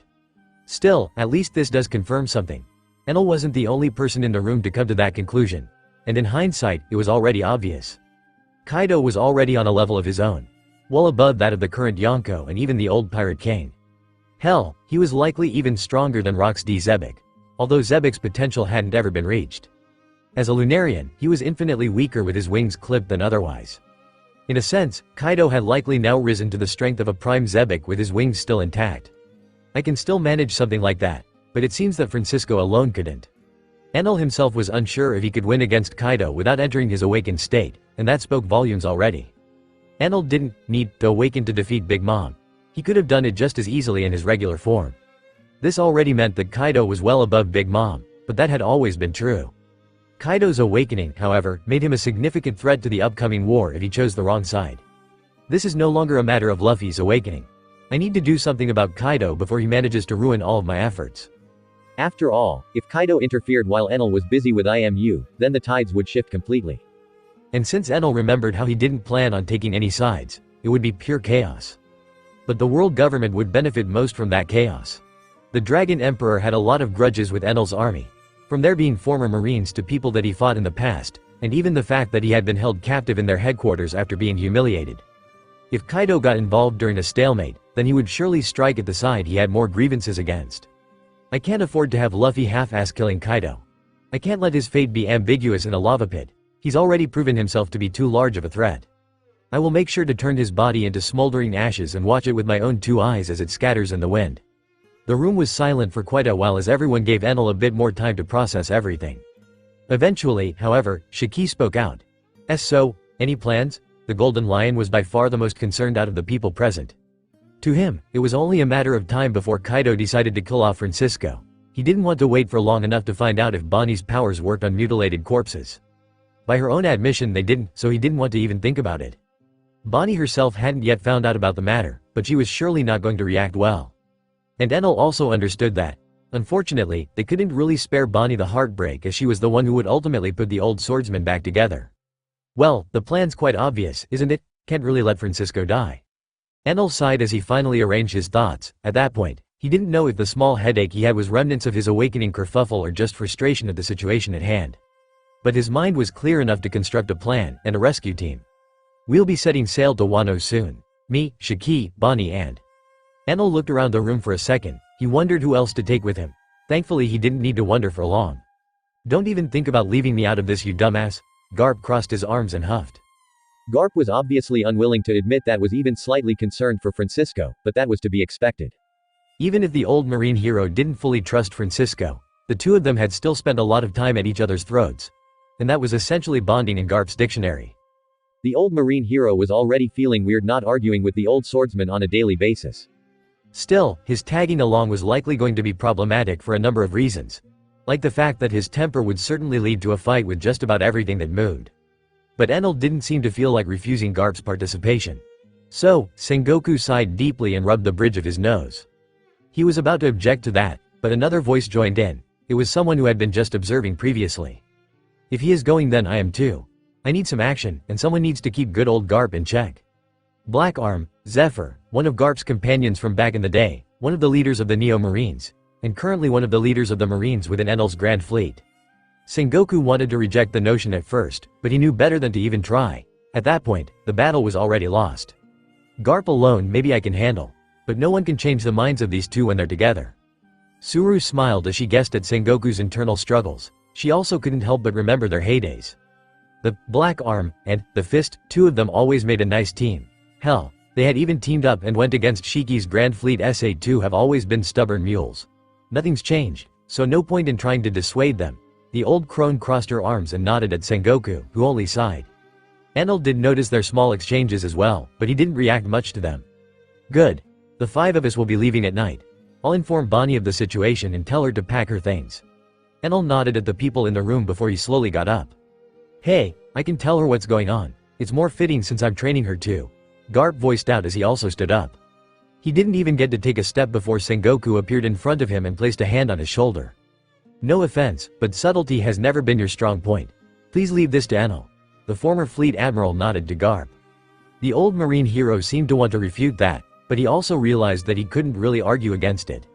Not like anyone in the room expected him to be able to anyway. Enel smiled as he left, turning into a flash of light as soon as he closed the door. In the next second, he reformed himself in midair, floating in place as he stared down at a large training field. Well, it was more akin to a mountainside. Countless holes and broken rocks littered the place. Enel's ears perked up as he heard the grunts of a woman. Looking down, his eyes finally found her, Bonnie. The same woman he remembered, the same long pink hair now caught into a ponytail, same clothes for the most part as well. Even when training, she still wore extremely tight outfits in order to facilitate becoming younger. The Emperor touched Earth, and as soon as he did, Bonnie took notice of his presence, her head immediately turning to the side as he met the Emperor with a tired smile. "Ho! Look who decided to show up again." The gluttonous pirate slowly walked towards the Sky King as she reached to the back of her hair and undid her ponytail, leaving her long hair to flow smoothly. "Yeah, bet you're no longer used to seeing me around." Enel smiled at the de-aging pirate. But his smile was quickly wiped off as he scratched the back of his head a few times before sighing. "Listen, I'll just get to the point of my visit. There's no good way to go about this anyway. Francisco's been caught by Kaido, bit of a role reversal if you ask me, but things aren't looking too bright right now." Enel kept his gauntleted arms closed as he spoke, his shoulders not sagging one bit. Although the subject matter was gloomy, his confident tone managed to somewhat calm down Bonnie too. "Well, at least slightly. What do you mean caught? What's his condition, and why aren't you already there rescuing him?" Bonnie crossed her arms as she immediately started asking questions. "Well, we don't know how he got involved with the land of Wano, but he fought Kaido there and lost. We only know he's missing a few limbs and is essentially kept alive for slave labor. We suspect Kaido just wants to mess with his mind and humiliate him, maybe use him as bait. There are many options, but we can't know for sure. Also, I've just returned from a long trip. There's not even been a full hour since I came to Skypa." Enel shrugged as he managed to answer all of her questions uninterrupted. She seemed to be intently listening to anything that was related to Francisco. It was quite obvious that she cared for him, as if that hadn't been obvious enough from their previous interactions. Still, Enel decided not to waste any more time and just told her to postpone her training and pack her stuff. She readily agreed, also immediately understanding her purpose on the team. "So I'll be the onboard doctor, huh?" It was pretty obvious at the end of the day. The mission was not to rescue Francisco. It was to heal him, and she was vital for that goal. She knew what she needed to do, so that evening, she was well and ready to step on the departing island. Shiki was tagging along both as a navigator, ship and extra muscle. But they also had plenty of muscle in the form of Zephyr, Garp and Enel. Well, Enel was the captain, but he was essentially an all-in-one package. "With this crew, I doubt we'll run into much trouble. Now, let's set sail to Wano." Shiki's flying mansion island moved relatively fast, while above the clouds. The journey towards Wano was still taking a bit longer than expected. It took around 3 weeks. Now, Enel didn't idly wait while hoping for Francisco to still be alive when they arrived. Instead, he went ahead and checked on Wano first. He made a few trips, it was a weekly checkup in fact. He observed how the people of Wano dealt with their current situation, the famine, the slavery, the unfairness. He also eventually found Francisco, of course, the main reason why he was even coming to Wano so soon. The swordsman was indeed looking a lot worse for wear. His limbs weren't cleanly cut off, they were mangled and crushed, broken off. Both of his legs were missing underneath the knee, and he was moving around in the slave camp while walking on wooden peg legs. His sword arm was a bit different, it was seemingly crushed from the shoulder blade down. Enel was quite sure that Francisco was missing a good part of his lung as well. It was quite grim, but the swordsman was seemingly unbothered. He was already more than used to torture and physical pain thanks to the accommodations that the government had graciously prepared for him after God Valley. He was just walking around the labor camp, hauling around large stone slabs while being bound and shackled by sea stone. He had a thick collar around his neck, connected with a thick chain to his only remaining wrist. It certainly didn't look comfortable, but Enel was sure that his jailer didn't care for comfort. Regardless, Francisco was relatively safe. He was whistling while prancing around unsteadily and working. I guess Kaido doesn't want him dead at all. If anything, Francisco's wounds were bandaged up perfectly. He had received proper first aid after losing his limbs and had even been given a pair of wooden legs, even if they weren't the most reliable. Still, he kept up his weekly visits, and eventually, someone else appeared within that same camp. A red-haired man with a missing arm and a nasty attitude. Eustace kid. It seemed that, despite common sense and logic, he had still tried to take on Kaido by himself, while he wasn't even strong enough to take a single hit from the Dragon Emperor. Hell, Kid likely would have died if Kaido didn't feel like he needed more recruits after the mess against Whitebeard. He was indeed quite low on troops. The many beast pirates he had gathered now couldn't even count up to 6,000 pirates. He was down to less than half of his troops. And he had lost most of his stronger subordinates with the exception of Ulti, Black Maria and a few others. Enel had already surveyed their forces and made quite a few notes of what was left. It wasn't much. Not even close to comparing itself to the grand fleet that the Sky King had amassed. If one were to put all of his forces and allies together, then Enel's army far exceeded 150,000 men and women. From revolutionaries all around the world to marines, to pirates and their allied fleets. The marines alone counted for around 40,000 members, and they also had a lot of heavy hitters. The revolutionaries were not to be outdone either. There were somewhere around 60,000 of them scattered throughout the world. Their numbers were rising constantly as well thanks to the brutal response that the government showed to the protests. The rest of their numbers were made up of pirates, Shiki's fleet, Whitebeard and Shanks's fleet too. Shiki had by far the most pirates under him, but they weren't all that powerful. Whitebeard had more powerful allies, but there were only around 10,000 of them at most. They were all veterans of the New World. They were strong enough to face off against 100,000 Marines back at Marineford. Shanks's crew was also around 6,000, but they were all relatively weak. Even weaker than the men under Shiki, although they were all sailing on the New World. But together, they still made part of Enel's army, and it formed what was possibly the largest unified army in the world. Not only the largest but also the strongest. Kaido had a long way to go before he could ever match such a force. Hell, even with his current power-up, Enel was quite sure that his army could whittle the Dragon Emperor down with time, although casualties would be too great. In the end, the Sky King could only resolve himself to take down Kaido before the war happened, to prevent any mishaps. Thankfully, the stage was already being set. By the time Shiki's island floated through the skies above Wano, the Straw Hats were already prowling around. Law and the other Red Scabbards had also gathered in their homeland. It was only a matter of time before Luffy confronted Kaido. Enel could tell that things were going quite well. The Straw Hats had already clashed with other supernovas, people that Kaido had already subjugated. It's a waiting game for now, huh? Enel still wanted Luffy to get captured and taken to the slave camp. It was after all the place where he could get much stronger than before, and even learn Conqueror's coding. Of course, things weren't going to play out the same, however. The Sky King didn't have to wait long at all. His ears twitched slightly as he lay down on a beach chair above the clouds. We've been spotted, huh? It wasn't hard for the Sky King to feel a pair of eyes on him, and he already knew who they belonged to. Kaido. And in that same instant, Enel's future sight activated, only for him to sigh as he slowly stood up. All of you, hide within Wano. Stay away from Onigashima for now, Enel shouted, his voice breaking out in an authoritative manner as he stepped onto the edge of the island and looked to the horizon. Garp and Zephyr both grumbled, not quite keen on following the Emperor's instructions. Why should we? Even if that dragon brat comes, we'll just take care of him. Garp rolled his shoulder with a haughty look on his face. Zephyr also nodded, cracking his knuckles with his mechanical fist while smiling slightly. Yeah, that bastard has got to pay. I don't know what tricks he used, but I can't wait to tear him a new one.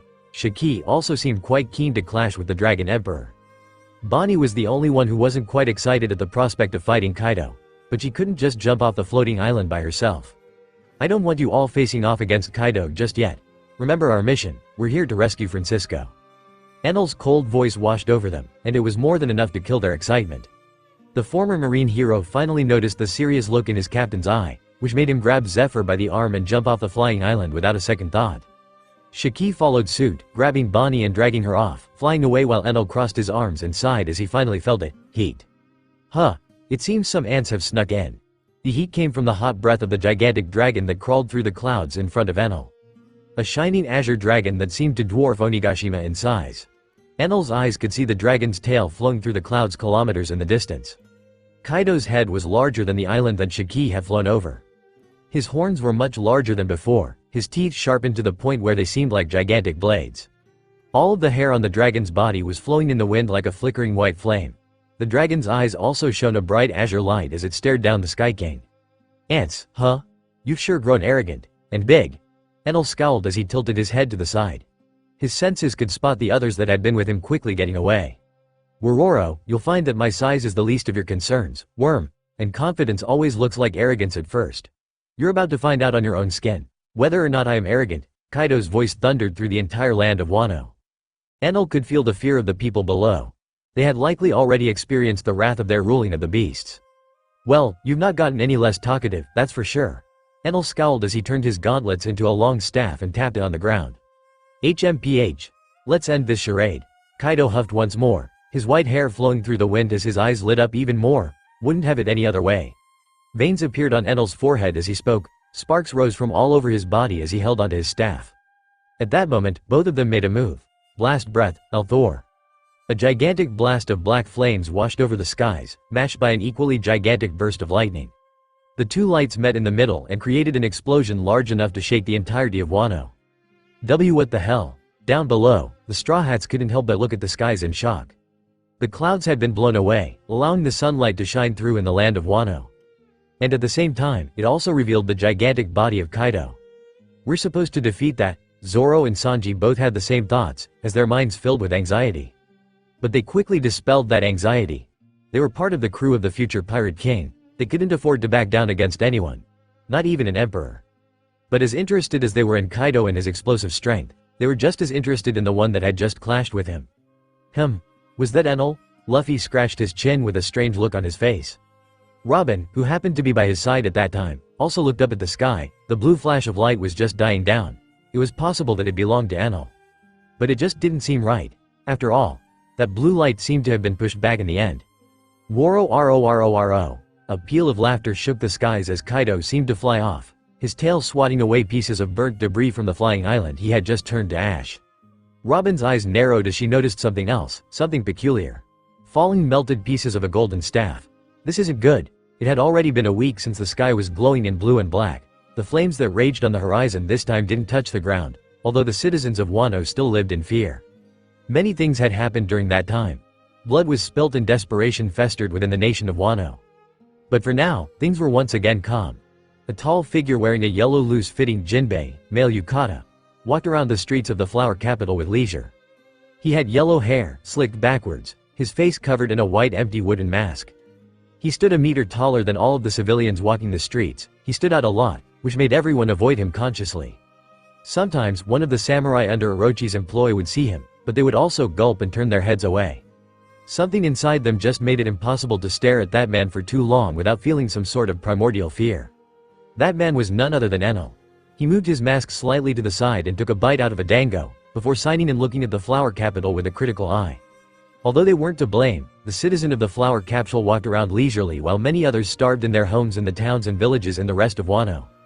The Sky King had gone into quite a bit of sightseeing in the villages around the flower capital. Needless to say, it was tough to look at it and not do anything. Enel was not comfortable just sitting around and doing nothing. He shared some resources with many of the villages, but they were still not that much better off. Even if the emperor provided them with rations from time to time, not one of them was eating like the people in the flower capital.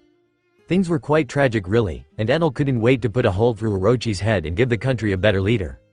But Kaido had to be gone for that to even get close to happening, and that was where things became a bit more complicated. After clashing with the Dragon Emperor's blast breath, Enel managed to notice one rather obvious thing. Kaido's attacks were a lot faster than before. Everything previously, from reports of fights that Kaido had been with, his speed was around that of Garp previously. Well, he was faster than an old Garp, but still, speed wasn't his speciality. But now, it had improved to the point where, if Enel hadn't been concentrating on his observation and using future sight, then he might have actually gotten severely injured. He had built a body that was strong enough to handle that attack, but he had no need to receive it. Instead, he immediately turned into a bolt of lightning and flew further above, breaking through the atmosphere and fleeing into space in that split second after seeing his Thor get overwhelmed.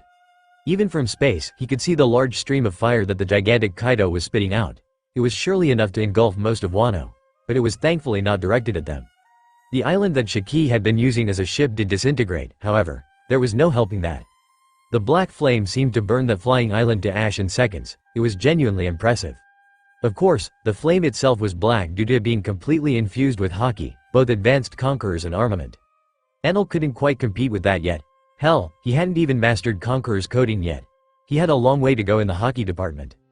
But he wasn't discouraged. Hell, he was still quite sure that he could kill Kaido, and that it wouldn't even be that difficult to do.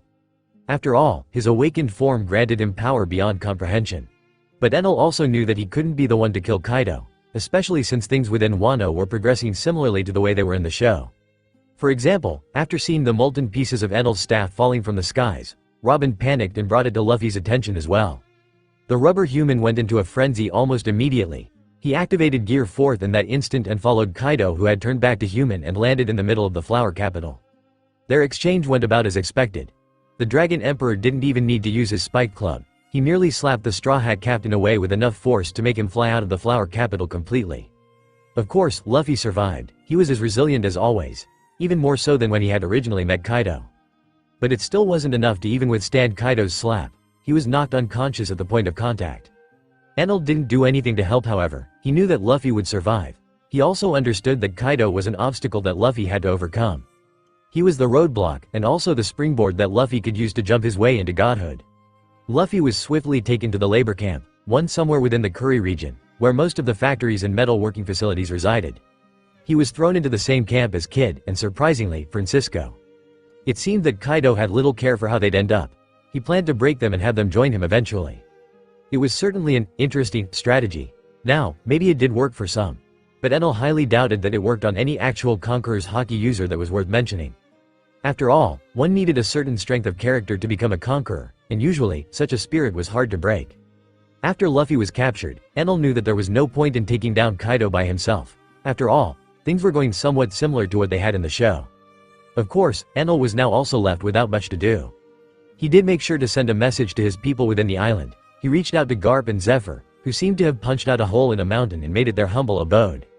He also reached out to Shiki and Bonnie, who had fit right into the local population. They were currently occupying an abandoned building in one of the less fortunate towns of Wano.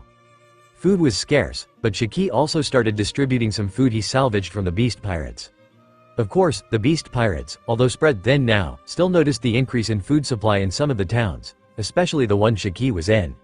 Unfortunately for them, most people who noticed that seemed to be later found buried in mounds of earth and crushed rock. Their bodies twisted and contorted as if they had been crushed by the earth. Of course, Kaido was far too busy drinking and laughing to care much about such a thing being reported. In the first place, he already knew that there were intruders. Hell, he had even caught a glimpse of their retreating backs and had some idea of who they might have been. But at the same time, the Dragon Emperor was also drunk on power. Especially after he killed Enel. At least he hoped he did manage to kill Enel. But at the same time, to him, it simply didn't matter anymore. The more the merrier. He had already found out that he could overpower Enel. He couldn't really stop him from fleeing, sure. But now the Dragon Emperor didn't feel the need to fear Enel at all. So, the more gathered and prepared to take him down, the more fun he was going to have crushing their wills into the dirt. Kaido had clearly grown bolder, more arrogant than before. Maybe finally surpassing Zebek and Francisco made him feel euphoric, and he was now on a constant high. And who could really blame him? Besides Enel and IMU, it was doubtful that there was any other entity that could face off with him. He had gone above the level that mortals were supposed to be able to reach. One could say that he was already a step into godhood, especially since Enel wouldn't be able to defeat him without awakening. What an absurd opponent he has become. I need to make some preparations for Luffy to actually be able to face him. Just letting Luffy train while in prison wasn't even close enough. The gap between him and Kaido was already immense, Enel remembered. Now it was simply insurmountable. Enel was, at least for now, going to bide his time. He had no reason to rush. He knew that Luffy needed a few weeks at the least to train and be able to use Conqueror's coding. I should try to gain more mastery over Haki as well in the meantime. Although Enel technically didn't have a teacher for now, he still remembered Francisco's teachings, and what he mainly needed was practice. And so, he slowly turned and started leaving the flower capital. No one stopped him on his way out. Although Kaido was strong, his observation still didn't span far enough to cover the entirety of Wano. Enel had also learned how to hide his aura from observation users. Although he wasn't as skillful at stealth as someone who actually specialized in it, he was still rather decent at it, likely thanks to his overwhelming talent for observation. Regardless, he was able to walk free thanks to it, so he couldn't really complain. Now then, I think I better look for that old man. Tengayama Hitetsu, was it? Or rather, Kazuki Sukiyaki. Enel smiled as he headed for the location that he could remember. The humble smithy of an old swordsmith, located somewhere within the Amagasa village in the land of Curry. Enel decided to take the scenic route, not using his devil fruit and just dashing through the beautiful country of Wano. Now that its citizens weren't as starved thanks to his efforts, the country felt a lot more lush and beautiful. In truth, he had already gotten tired of hearing the suffering cries of many within his awakened state. It was truly discouraging, but at the same time also frustrating. Enel knew that there was so much he could do with his power, yet the situation prompted him to wait for the right moment anyway. Not just in Wano, but for the whole world. Even if he were to act out and hunt down every world government agent within the new world, things could still go very badly. What if the government became more desperate and decided to destroy a few kingdoms in return? What could he do to protect them all at once?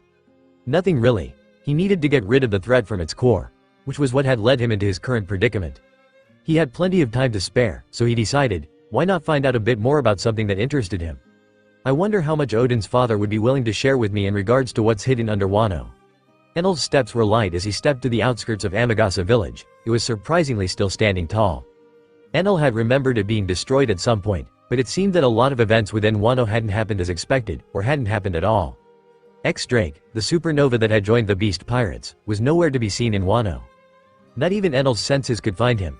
It was rather bizarre, but at that point, Enel knew that expecting things to happen as he knew them was rather foolish. The entire fate of the world had changed because of him.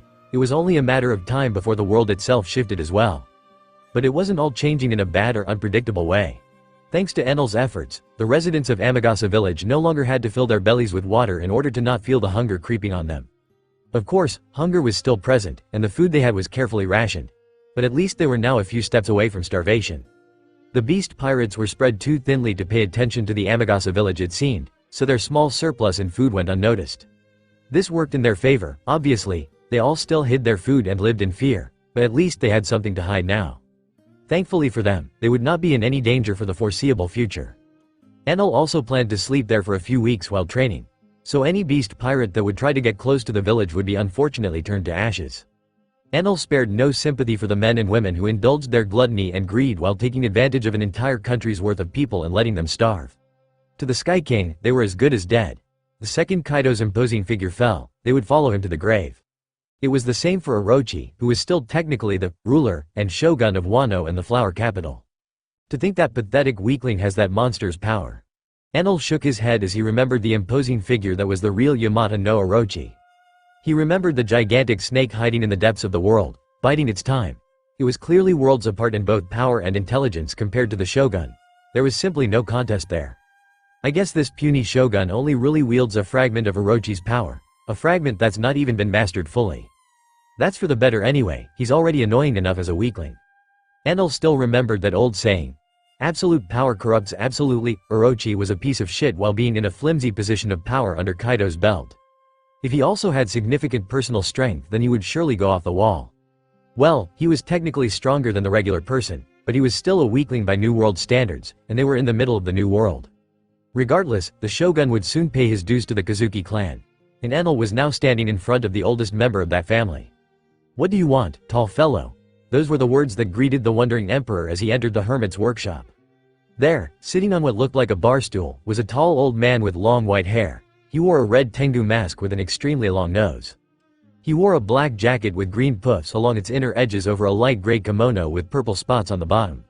He also wore dark blue trousers and extremely tall Geta sandals on his feet. Kazuki Sukiyaki, currently masquerading as the hermit and blacksmith Tengayama Hitetsu.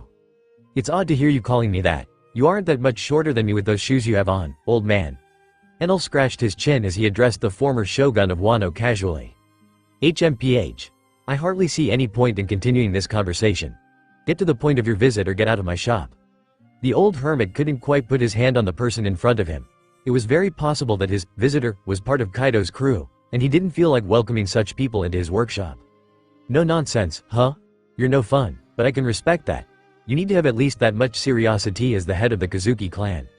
At that moment, a blade could be heard taken out of its scabbard, a scrape. Enel felt the wind flow as a slab of sharpened cold steel was pressed up against his neck. "Who are you? What do you know?" The old man didn't even bother denying it. Seeing how confident Enel was in his words, he knew that the masked assailant wasn't there to question his identity. Still, this was bad news. Kazuki Sukiyaki had managed to hide away from Orochi and the Beast Pirates for the most part. His identity being given away was extremely bad. Especially since he also had someone that he was caring for. "Master, is something the matter?" A little girl's voice echoed throughout the room just as tensions were rising, the worst possible moment. Just as the old man was about to do something drastic, one of Enel's earlobes shot up from underneath his yukata and gently pushed the blade away. "Nothing much is going on, little girl. Me and your master are just having a little chat." The man took off his mask and greeted the newcomer. A fairly short and thin little girl with short dark violet hair and eyes. She wore a light green girl's yukata with a plain, yellow flower pattern, several differently colored and patterned patchworks, paired with a pair of sandals. The old man quickly sheathed his blade in confusion. At that point he did realize that Enel was not an enemy. There was no one this strong under Orochi or Kadio. He's likely an outsider, like Luffy, Dono and the rest. Enel had pushed away his blade effortlessly. Now, the old Kazuki family head may have grown old, but he was still at least close to the level of the red scabbards. My name is Enel. I am one of Kaido's enemies on the world stage. An emperor, if you're familiar with the term. Enel didn't even budge from his seat, ignoring the fact that his life had just been threatened, and continuing the conversation like nothing had happened.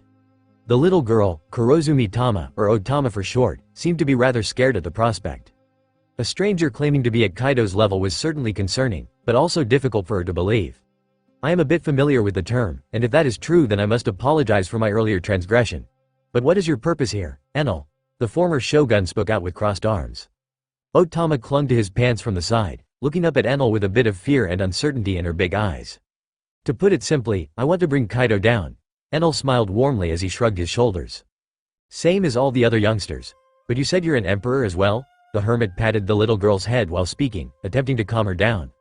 Enel simply nodded. He didn't bother commenting on being called a youngster. He was already used to it since he looked young and he was surrounded by droves of old men. But this old man wasn't looking down on him. Instead, he was sizing Enel up. Wano was very much a closed-off country.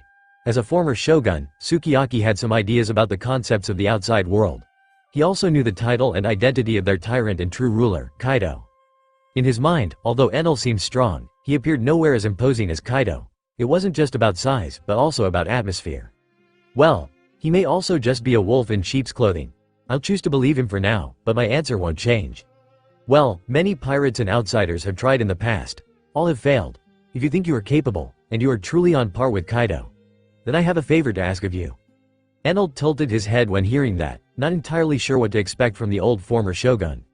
Please, give the samurai in this country the chance to redeem themselves first. The old man took a slight bow as he spoke, which prompted Otama to climb up his. The old man paid her no mind and didn't straighten his back. And Enel also focused on the old man's request for a few seconds before realizing what he truly meant. The old shogun wanted to give the samurai of Wano a chance to redeem themselves. It was already a great shame upon them to have lived like that for so many years. Now, after all that time, the stars were finally aligning and the red scabbards were coming together. In their eyes, it was never meant to be an outsider's job to save their country and its people. It was solely their obligation. It was their pride, but under the current circumstances? I'm afraid that's suicide. There is no samurai or group of samurai in Wano that can take down Kaido as he is currently. I'm sure you noticed it, but he has gotten even stronger somehow. Enel shook his head. Even in the original, it was a long hope to think that the red scabbards would be able to take down Kaido. They were crushed, even if they had fought valiantly. In the end, the fate of Wano still fell upon the back of an outsider. That outsider was Luffy, Joy Boy. I am well aware of the risks. Yet I ask you to give us the chance anyway. A chance to wash away our shame. The old shogun kept his head and gaze angled towards the ground, still bowing to the emperor in front of him. Otama had given up at that point and was just silently staring daggers at Enel. Likely not too appreciative of the man that was making her master bow his head like that. Fine. I won't be interfering unless I'm truly needed. Enel shrugged as he conceded. It was never his intention to personally take down Kaido in the first place. He had hoped that Kazuki Sukiyaki would be able to dissuade the red scabbards from rushing into their graves, but there was not much else that he could do if they themselves were unwilling. Well, I'll still try to make sure they don't die horrific deaths under Kaido's claws. But I guess their involvement in the raid in Onigashima is unavoidable. Enel had plans for Onigashima, great plans, and he wanted to make sure that there was no fodder on it.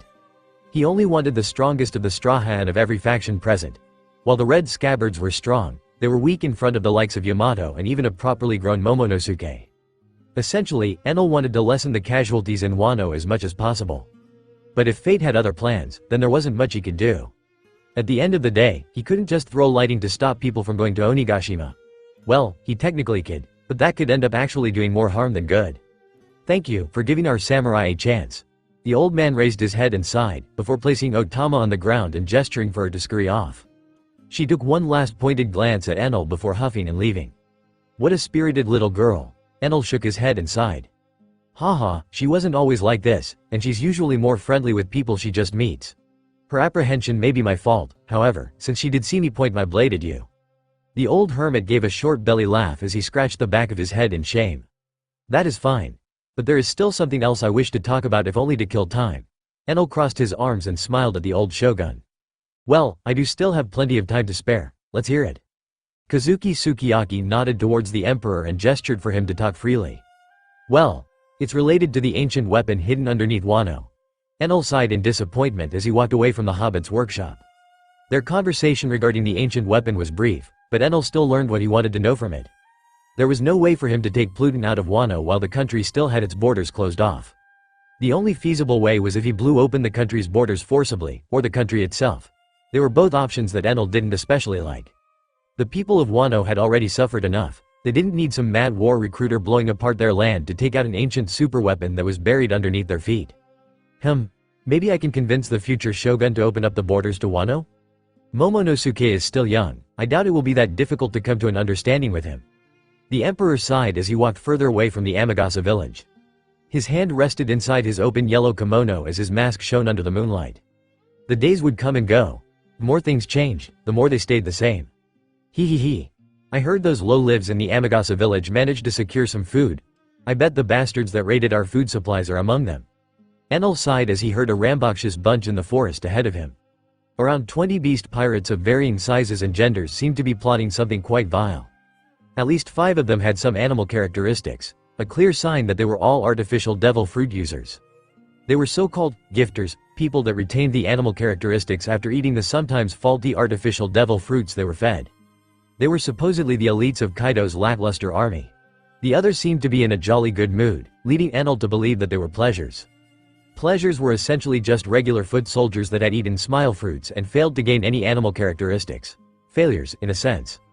Enel's back rested on the tree as he listened to them from a safe distance. It quickly became rather clear that their mission was to investigate the recent raids that happened in a few of their camps all throughout Wano. They were just one of many search parties. I guess Kaido's men won't stay completely still and let us do our thing in their territory, huh? It seemed that Enel's associates, Garp, Zephyr, Shiki and Bonnie all were conducting raids in a similar fashion to him. Well, at the very least they received my message, even if they still decided to disregard it in some aspects. Enel had specifically asked all of them to not attract too much attention to themselves. Of course, he did want them to help the nearby villages if possible, but it seemed that the only way for them to be able to do that was to break into the camps of the beast pirates, beat the shit out of them and steal their food. Again, it was nothing more than a bandage on the bleeding artery that was Wano's current state of affairs. But now that everything was coming together, the people of Wano only had to bleed a bit more before finally being able to close their wounds. But before that, let's try to lessen the bleeding as much as we can. Enel's eyes narrowed underneath his mask as he slowly turned towards the small group of pirates. A smile rose on his face as he walked to them in the same casual manner. Huh? Who the hell is there? The beast pirates were immediately alerted. One of the gifters reacted by drawing out his weapon, a long saber. The others followed suit as Enel tilted his masked face. Oh, I am merely a wandering fox spirit, kind human. Enel's voice sounded unnerving to the beast pirates, imposing but also fleeting. Their hands trembled on their weapons but they refused to be intimidated by some masked weirdo in a forest. Cut the crap, state your name and purpose right away. One of the pleasurers spoke out through his laughter. Tisk, don't bother speaking to him, he's clearly suspicious, let's just apprehend him. One of the gifters spoke out and took out a large mace. Immediately, they moved and surrounded the masked emperor. Now, the violence is not needed, is it? We can be civil, like proper human beings. Though. You all seem more like animals. Enel raised his arms and showed the surrounding people his palms in a defensive position. Underneath his mask, he just wore an amused smile. Cheeky bastard. Kill him, immediately. All of the pleasures closed in, swinging their blades, stabbing their spears or polearms and smashing their clubs down onto the emperor's body. They all heard the sound of metal clashing, and sparks rose as the weapons came in contact with the man's skin. The pirates could all only widen their eyes as witnessed the unmoving figure of the fox spirit. Meanwhile their weapons bent on his body. Sabers were dented, maces were shattered, and spears were snapped in half. Meanwhile, the masked Enel was only slightly exerting himself while not using any haki. Tekai, iron body, it's been a while since I used it, but I'll stop messing with you guys. In that instant, all of the pleasures tried to jump back, but they were too slow. 10-fold Shigen, finger gun. Enel's hands moved at great speeds, and 10 of the pleasures were struck in an instant. Their armors, leather or metal, all bent and broke. In an instant, 10 men received a small hole in their chests and were sent flying through the trees around them. The other 5 pleasures that had managed to step back weren't spared, however, as Enel's long leg whipped out in an instant. Rankyaku whip. Instead of a flying slash, the kick caused the air pressure to move towards the pirates more akin to a whip of compressed air. The whip came in contact with them, piercing and breaking limb and bone as the last pleasures were sent flying as well, all in different directions. At that point, the gifters were beyond anxious. One of them immediately closed in, his hands big and furry, fists covered in a pair of spiky gauntlets. Buffalo Strike. The nameless gifter's punch connected with the Emperor's chest, only for the spikes at the top of his knuckles to snap and for him to feel the bones in his arms breaking. Wah, he didn't even get to be confused properly before Enel made another move. Shugen, handgun, his entire hand pierced the man's side, sending him and one of his arms flying in different directions. Enel then flicked the blood on the ground. Well, hold him back, you go back and report this to the others. 3 of the gifters immediately decided to work together, while the last one immediately turned and took off running, his features similar to those of a deer. Enel smiled at the last 3 gifters, as they all prepared to make a move. They didn't get to, unfortunately, as Enel was already in front of them in the blink of an eye, his figure turning into a blur as he appeared in between them. In that same instant, Enel used Shigen 3 times, sending all of them tumbling to the ground and shattering the weapons in their hands. Now then, this should attract enough attention away from the others. I'll still have to make sure that Amagasa village isn't affected by this small stunt. Enel flicked the blood off his fingers as he walked off. And everything worked like clockwork. The beast pirates swarmed that forest, with plenty of gifters to go around and try to sniff out the perpetrator. The only clue they had was a hasty appearance description. Before long, that figure appeared again, slaughtering an entire camp on a different part of the forest. This time, a few more details were available. Some more experienced pirates were able to pinpoint that the assailant was using the 6 powers. Which meant one thing: the government is acting out against us. Such matters were obviously going to be of great concern. And like clockwork, the beast pirates started trying to crack down on any possible spies from the world government. Kaido himself seemed to not be all that involved or even aware of what was currently was being handled by one of the remaining Tobarapo now, namely Black Maria. It was only a matter of time before the agents hiding within the flower capital were sniffed out of their hiding spots. They were far from inconspicuous, and it seemed that the beast pirates had their eyes on them for a while now. They were on thin ice, and the appearance of that Rouge agent, the so-called fox spirit, was the last nail in the coffin for them. It was over in around 2 weeks' time. One of the agents even died in the process. Plenty of beast pirate goons were also taken down, but the second Black Maria stepped in personally, things were done for. Enel could only laugh a bit as he felt the world government agents being inadvertently driven out of the country. With that, the world government had lost its eyes within the country, which was awfully convenient, as a lot of the events that would transpire weren't something that Enel wanted them to see. They were also unlikely to take any action and send a more powerful figure to take a look at Wano. Kaido was a lot stronger than before, and they were well aware of it. They were also most likely unwilling to spare such resources while the war was knocking on their doors. That settles that. There is still plenty of time left. With his remaining weeks, Enel decided to do what he needed most: training his haki. Now, he didn't have a teacher with him in the cave he resided in, but he did have really good senses. So he decided to just listen in to the lessons that Luffy was receiving, and he immediately started training internal destruction alongside the Straw Hat. The concept behind it was rather simple, and it followed the principles of emission, which Enel was already accustomed to. It was only a matter of time before Enel gained some semblance of mastery over it. But Conqueror's coding was a bit trickier. The Emperor had the right mindset, but he still needed quite a bit of meditation to manage to code his fist in Conqueror's haki. Still, Enel couldn't help but smile when he saw his fist being covered in an ephemeral blue aura. And just like that, days turned to nights, and the cycle repeated itself until the time finally came. Luffy, Kid and Francisco all broke out of prison alongside samurai and other slaves, aided by some of the remaining Straw Hats like Brook, Sanji, and Jinbei, and by the Red Scabbards. The day is right around the corner. I should call a meeting with everyone before everything goes down, Straw Hats party included. Enel huffed, his breath shooting out like a small wave of concentrated steam as he stood shirtless in front of a large rock. Around him was a field filled with debris, broken structures and trees. He stood there shirtless, his yukata was folded neatly and placed onto one of the larger rocks, with his fox mask resting right on top of it. Enel inhaled deeply, before exhaling once more. He pressed his right palm onto the rock in front of him. His palm left a deep imprint in front of the rock before a blue aura covered the Sky King's entire arm. In an instant, haki was projected forward, right in the center of that rock. Without any struggle, the boulder cracked and splintered, pieces of it flying in all directions, adding to the debris that was already scattered throughout the field. Finally, I gained some mastery over it. Enel smiled widely as he finally successfully performed an advanced application of armament haki. Internal destruction was one of the ways that Luffy had used originally to damage Kaido during their long battle in the original. Enel could feel that Luffy had gained mastery over internal destruction before him and that he had already broken out of prison alongside all other relevant members. He seemed to have recognized Francisco and helped him escape as well. With his newfound power, Luffy was surely going to try and take on Kaido again. But this time, internal destruction, even Conqueror's coding, wasn't going to be enough to cut it against Kaido. This time, Luffy won't be fighting him alone, however. Enel smiled as he shook his fist and went over to a small pond, which rested on the side, a bit further away from his training area. The Emperor stripped down and slid into the water. It was only up to his belly button while he was sitting down, so there was no danger of him drowning in it. As soon as he stepped in, the Emperor heated up the water and controlled it into becoming something more akin to a jacuzzi. The Emperor released a deep sigh as he smiled and closed his eyes. "Lazing around, are we?" a female voice echoed throughout the field near him. Enel pried one of his eyes open and smiled. His eye caught sight of a woman with black flowing hair wearing a purple kimono in white and purple square patterns. Her eyes were a cerulean blue, and her smile was intoxicating. "Robin, awfully bold of you to be interrupting my bath time."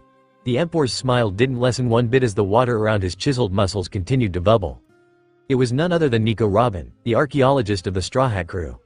She seemed to be eyeing him up quite a bit, but his privates were well hidden in a layer of bubbles and mist, so she was mainly just looking at his abdomen and arms. "You know I can't help but check up on you after that scare you gave all of us." Robin smiled a bit as she started slowly taking off her kimono, much to Enel's shock. The Emperor immediately closed his eyes, providing the archaeologist with some privacy out of respect. They hadn't gotten that far after all. They were well aware of each other's intentions, and had been essentially living together during Enel's training, but they hadn't gotten much farther than just cuddling at night. It seemed Robin wasn't the shy sort, however. Not that Enel needed any reminder of that.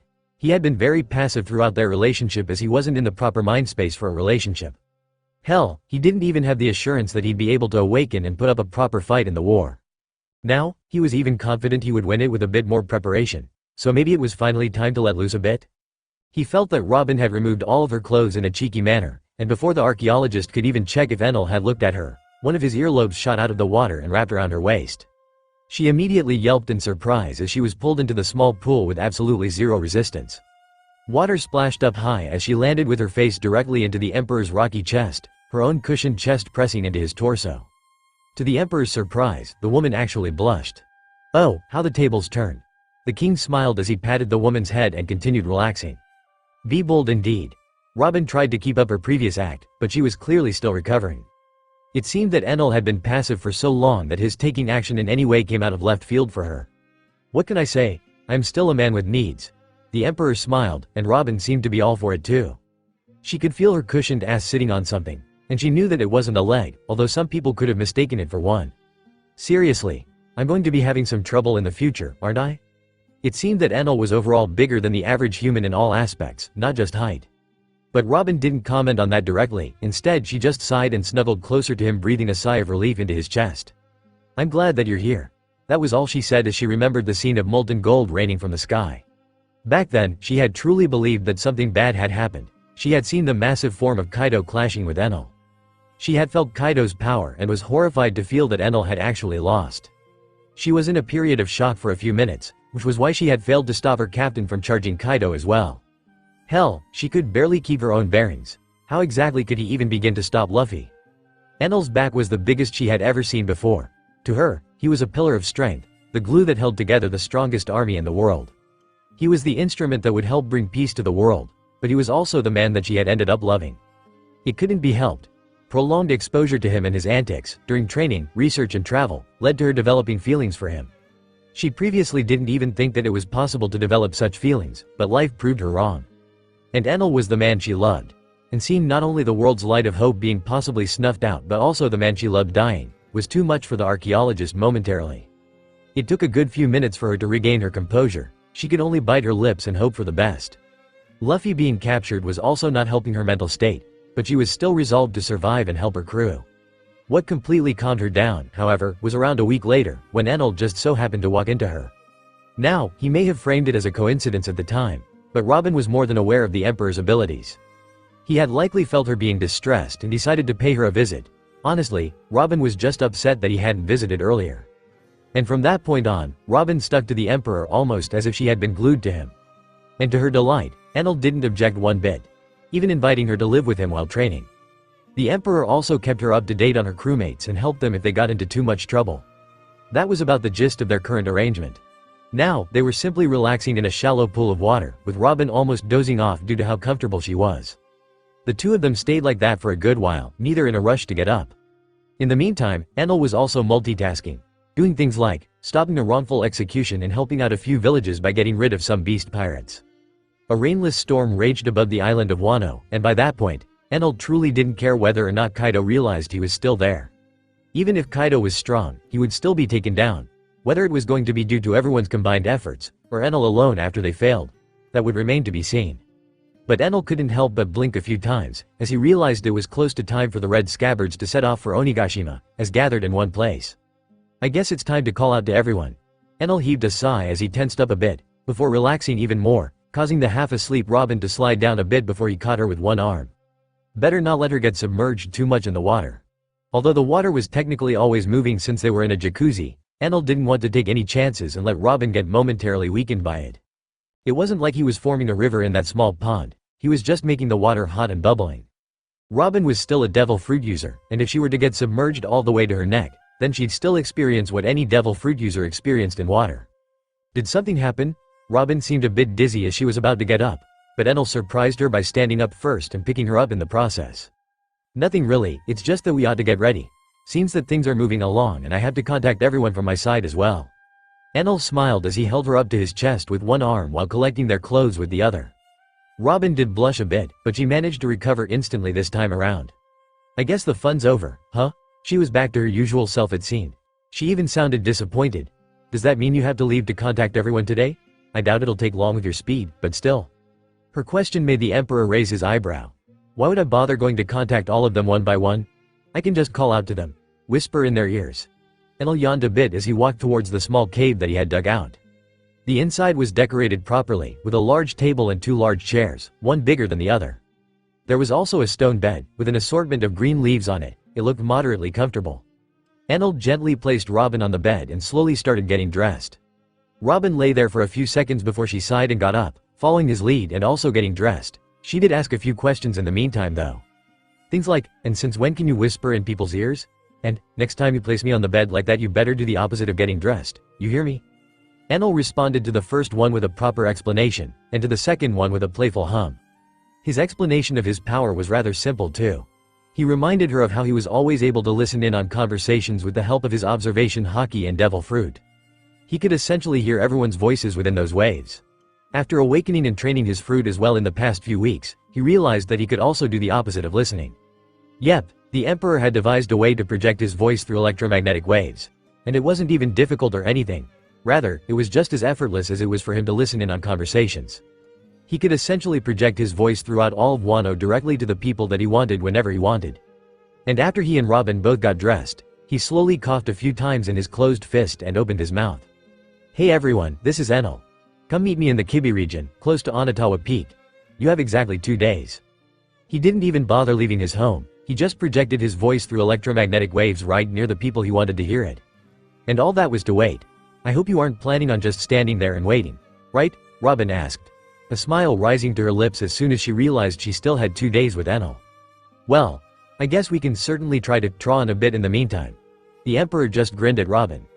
Enel laughed as he grunted and swung his fist one more time, breaking the ground underneath him and causing all of the hands that were sprouting from around him to disappear. Robin hummed as sweat rolled off her forehead. They were using their remaining time wisely. Robin was the one to suggest the sparring. She wanted to see just how far she had come, and Enel agreed with only a few conditions. He was going to restrict himself to only using his body, no devil fruit abilities at all. In essence, if he used his devil fruit in any way then he would lose the spar. They also decided to make an interesting bet. Whoever loses will be at the whims of the winner for an entire day. It was a fun bet for sure, and it incentivized both of them to do their best, well, within reason. The Emperor still was quite reluctant to hurt her. Robin could feel him holding back with each strike. And in truth, it didn't make her sad or mad in any way. Instead, she felt motivated. I'll show him that I am no longer the same woman he saved from that bridge-building slave camp. She had a goal, and she was going to reach it by any means necessary. So, she gave Enel a shaky smile and immediately brought her hands together. Gigante Fleur. Sea Serpent. Her voice rang like a loud bell on that small battlefield. 2 gigantic arms sprouted from the ground, one behind Enel and one behind Robin. They both turned black and slapped at Enel like agile snakes, moving in ways that were impossible for a regular human. The Sky King couldn't help but be impressed at that point. Immediately, both of his fists turned dark as he punched at the two gigantic arms. He punched at a very specific angle, causing both of the palms to slide by his sides and counting in their paths. Good, but not enough, the Emperor shouted as his darkened palms shone under the sunlight. Robin, however, seemed unfazed. Her arms continued moving. Enel's eyes sparked red for a second as he caught a glimpse of the future and looked to the sides. The gigantic arms seemed to coil around one another instead of continuing off to the side. They formed a makeshift tower around the Emperor, and more arms sprouted, forming a large and rather sturdy prison. At the top, two arms pointed down. Gigante Fleur, Serpent Tower. Enel's eyes darted around as he noticed all of the walls of the tower turning black. The Emperor could see a few eyes popping out of the walls, always out of his reach, disappearing and reappearing constantly as Robin decided to always keep a literal eye on him. His eyes shone a bit as he felt genuinely impressed by her progress. He felt some pride in seeing how far she had come. But he didn't forget where he was and what he was doing. Instead of praising her, he opted for trying to irritate her. "What's the plan here, Missy? You know very well that now I can harm you through each one of these arms you used to build the tower." The Emperor spoke out in an amused voice. He clenched his fist and relaxed his body as he used his observation haki even more, trying to look into Robin's next attacks. "HMPH, as if you'd be able to harm them. My armament isn't that weak, enal." The Emperor blinked a few times as he heard Robin's rather haughty voice through the fleshy walls of the Serpent Tower. "We'll see about that." Enel decided to immediately put that to the test, his hand forming a tight fist as he punched at the wall nearest to him. He watched as the flesh on the wall rippled. He felt his punch connect and even slightly enter into the wall. But at the same time, he could feel that he had done no damage to it. Iron body and armament, coupled with paper arts? Enel immediately stepped back as a few arms sprouted from the wall and tried to grab at him. He dodged them and backed off to the center of the tower again, his eyes widening in amazement. At that point, he couldn't even hide the pride in his gaze and smile. To think she'd be able to come up with something like this. I guess the Straw Hats no longer have just a monster trio. It seemed that the properties of Robin's devil fruit allowed her to come up with a way to use paper arts and iron body at the same time, something that was extremely difficult to pull off normally. She had done it, easily and at a scale that Enel hadn't ever seen in the past. The arms formed an extremely tough net around him. "Still, I should be able to break out of here." Enel then heard Robin's voice ring out from outside. Crush! In an instant, gigantic palms sprouted from the walls. They all rushed towards Enel from many angles, forming what looked like a dome of palms. The Emperor immediately acted, his feet stepping heavily into the ground. His toes dug in slightly as he formed a fist which immediately turned black and gained a bluish aura around it. His fist moved towards the ground like a meteor, even catching fire just before it met the earth. An eardrum-shattering bang was heard as the ground underneath Enel was blasted apart almost instantly, the shockwave of which seemed to stop the palms in their tracks. But to Enel's surprise, the Serpent Tower was still intact. That wasn't enough to break it. The Emperor had made a gigantic crater in the ground with that punch, but unlike before, breaking the field wasn't enough to dispel the hands. Instead, they just grew a bit more to cover most of the crater that Enel had formed. Shit. I guess I have to use that, after all. At that point, the Emperor just sighed. He immediately finished from his position, using Soru and reaching one of the walls with ease. He touched the fleshy wall, and immediately dozens of arms sprouted like flowers from the wall, entangling his body from several angles and even trying to choke him out. Enel didn't do anything to stop them or to block them. Instead, he just closed his eyes and rubbed the wall in front of him gently. Immediately his willpower moved, bursting forward, entering the arm and wreaking havoc inside. The Emperor could hear a small hiss of pain from the other side of the wall, and in that moment he stopped. The tower around him fell, and all of the arms that were holding him also disappeared into petals. Enel's smile lessened a bit as the wall in front of him fell and revealed an exhausted and injured Robin. She seemed to be specifically rubbing her right shoulder. "So, thanks for not breaking my arm there." Enel was about to apologize, but Robin didn't even give him the chance. The outcome of the fight was rather clear in her eyes. Enel had been holding back the entire fight. That technique she had seen him train daily was certainly more devastating than she thought. She had figured that if she strengthened her well enough, she'd be able to resist it, but internal destruction wasn't something that could be so easily blocked. It was an advanced application of armament haki at the end of the day. Even though Enel had held back a lot, Robin still felt a lot of pain in her arm. Enel had likely not wanted to use it against her either, feeling it was unfair and that it would injure her too much, which was true. She knew what he was about to say, but she didn't feel like hearing him say sorry for actually fighting during a spar. Enel seemed to be able to finally pick up on that now, so he just shook his head and patted her shoulder. "You're welcome. It was a great fight though. I was certainly not expecting you to show that much strength." Robin gave the Emperor a shaky smile and just shook her head. Well, at least I tried. I wanted to see how well I match up to you. The archaeologist crossed her arms and closed her eyes, leaning slightly into Enal. You did great, I have no complaints. Enal patted her head a bit and continued giving her the same warm smile she had grown accustomed to. No then. I wonder what you are going to do to me during the following day. Almost as if it was at the press of a button, Robin's smile turned mischievous as she remembered the details of their bet. Enal gulped at tharrowing as he seemed to be deep in thought for a few seconds. Well, nothing really. It seems our time has run out already. The Emperor shook his head and turned his head to look to the side, where a rather bizarre group of people was approaching their little training area. Robin sighed in disappointment as she also finally noticed that everyone had arrived. It was certainly a bizarre group, to say the least. Garp was dragging a struggling Luffy around in a headlock. Sanji and Zoro were butting heads constantly about who did the most work when raiding a beast pirate camp. Zephyr was just eating some dango and whistling leisurely. Francisco was already healed it seemed, and he was sharing some dango with Bonnie. Shiki was just floating around while snoring, and Brooke was making some jokes to lighten the mood. The rest of the Straw Hats were also just doing their own things, mainly stressed out about being near Enel's legendary crew members. Killer and Kid both walked around boldly, although Enel could still feel quite a bit of fear inside Kid. And Law was rather relaxed, he actually seemed quite happy to see the Sky King. Enel smiled after seeing them all together. He had felt each and every one of them arrive at the foot of the mountain individually at different spots. Their paths seemed to intertwine while climbing up the mountain. Enel's spar with Robin had made enough noise to attract them to the right location, so it was no surprise that they had shown up at such a time. At least they saved Enel from Robin's teasing. Everyone, welcome. Robin seemed to forget about her teasing too when seeing the rest of her crew. She ran from Enel's side and went on to hug Nami with a face full of relief.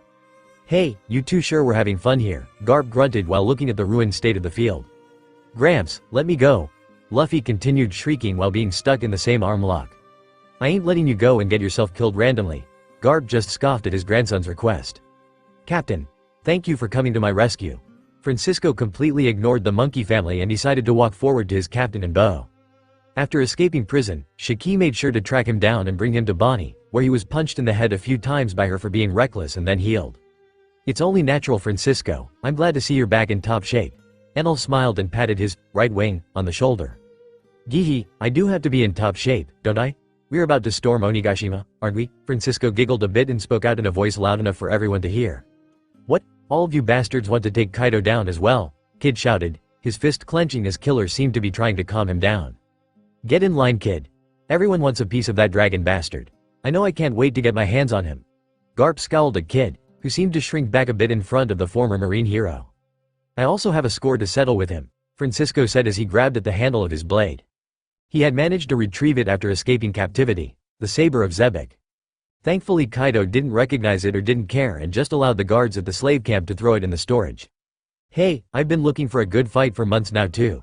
Zephyr cracked his knuckles with his metallic arm and gave everyone a confident smile. I also want to shove some dirt down that bastard's mouth, Shiki stated as he continued floating in place above everyone else. Enel smiled as he could feel most of the weaker Straw Hats present growing distressed at the aggressive atmosphere. Now, let's calm down. We can use all that aggression later when actually faced with Kaido. Enel crossed his arms and cracked his neck. Alright, so who gets to go first? Kid asked and crossed his arms. He was still rather adamant about fighting Kaido himself. At his question, plenty of people started saying that they wanted to go first. Luffy even managed to somehow escape Garp's hands and tried to claim dibs on the honor. Oh, you guys think you'll be going one after the other? Enel tilted his head with a bit of confusion in his gaze. He didn't wait for an answer, as he didn't want to get stun-locked by their stupidity. Instead, he continued speaking with a wide shit-eating grin. Nah, you will all be jumping Kaido. What do you mean by jumping him? Zephyr and Garp both seemed to be quite confused. It wasn't just them, of course, just about everyone present was confused. Robin just rubbed the bridge of her nose and shook her head. He means that you will ambush him together, all at once. She had already been informed of the scope of Enel's plan, so she had some idea of how things were going to go down. Well, at least on paper. The world was a strange place. The instant she said that, just about everyone seemed to want to protest. The supernovas were especially hot-headed about it since they all seemed to have something to prove. Francisco was one of the few who didn't protest, already having experienced how strong Kaido had gotten on his own skin. The right wing of the Sky King sighed when he saw just about everyone lashing out verbally at Enel in protest. Kaido right now is much stronger than Zebek used to be back in the day. It's unwise for any of us to attempt to fight him one-on-one. His words seemed to quiet down all of the people present, likely reminding them of Francisco's state after facing off against Kaido alone. Luffy was a bit horrified by Francisco's state when finding him. The only reason he had calmed down quickly was because Francisco himself was really nonchalant about it. He knew that as long as he was alive he would be fine thanks to Bonnie, and he knew that Enel wouldn't leave him to rot in one of Kaido's slave camps. And hey, he was right. Everything worked out in the end when it came to that. But to Luffy, it was horrific seeing him like that. Especially when he remembered seeing him healthy only a few months back when he was still training with Ace. Especially since he remembered Francisco being strong enough to make really uneasy with just his presence alone. At the end of the day, Luffy was still unsure if he had even surpassed Rayleigh. Francisco seemed stronger, but even he lost to Kaido. So he didn't know where that left him when facing Kaido a second time. Even with his haki improved, he was still at a very big disadvantage. Kid and Law had no delusions about defeating Francisco either. Kid especially had seen him while breaking out of prison, taking down scores of Kaido's men while being essentially half dead, dismembered. Now that he was magically back to normal, Kid knew that Francisco was stronger than him, even if he wasn't ever going to admit it. Law seemed to recognize Francisco too, which made him hesitant at the idea of even going after Kaido. Garp, Zephyr and Shiki all seemed to be taken aback as well. They all knew Francisco had lost badly, but they didn't know the circumstances at all. But not one of them expected to ever hear Francisco claim that Kaido was stronger than Zebek by a wide margin. Garp himself couldn't help but raise an eyebrow at that statement. He was sure that he was now close to Zebek in fighting power, but he didn't think that there would be anyone above that level. Well, with the exception of Enel anyway. Garp was not stupid enough to think he was stronger than Enel just because he could punch harder. After all, what Garp could do with 10 serious punches, Enel could do by raising his hand. His powers were absurd and destructive. Up to that point, he hadn't thought much back to the day when they all arrived in Wano.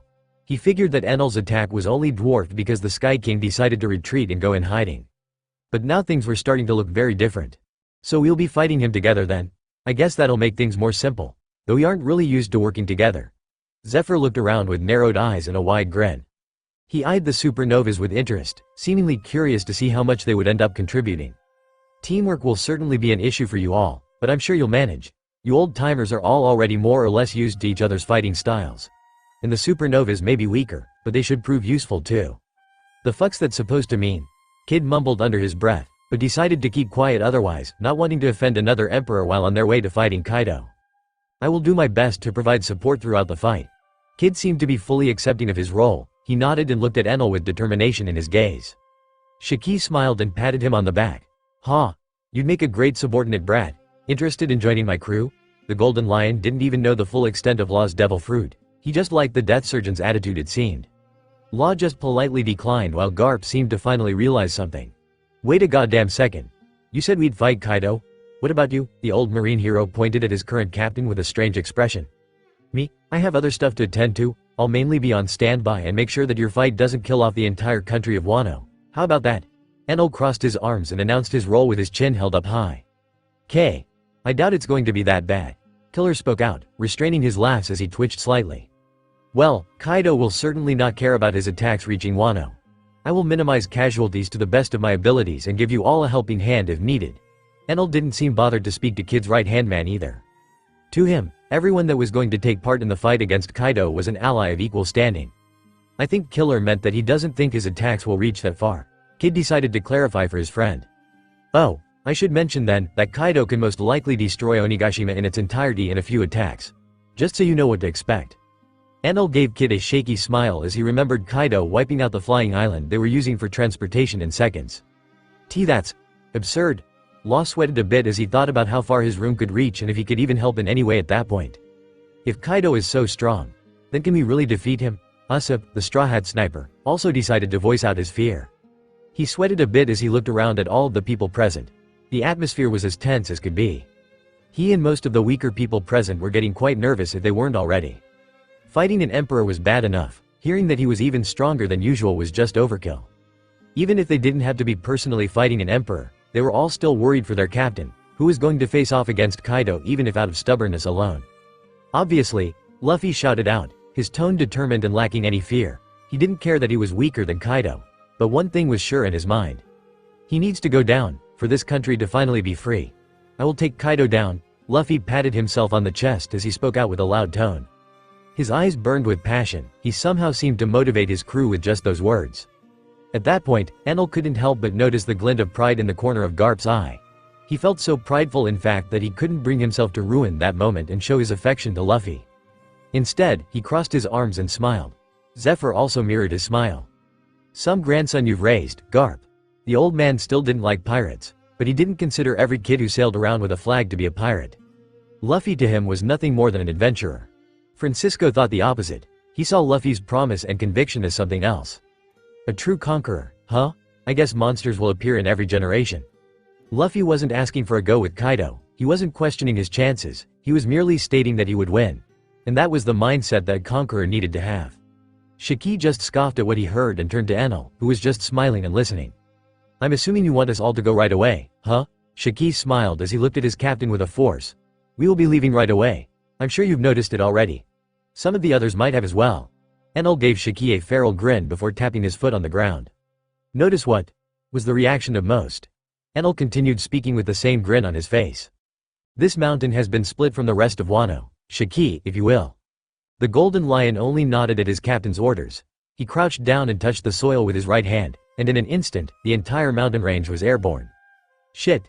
Kid, Killer, Law and most of the Straw Hats lost their balance, stumbling a bit as the mountain range started flying in a specific direction. Onwards to Onigashima. We'll call this little patch of stone our gift to Kaido. Enel's eyes narrowed as he crossed his arms and turned around. Holy shit, this is happening. One could hear the shrieks of fear from the weaker members of the Straw Hat. Law had stabbed his blade into the ground and was holding on while sweating a bit. Kid and Killer both stood up tall, seemingly anchored to the ground.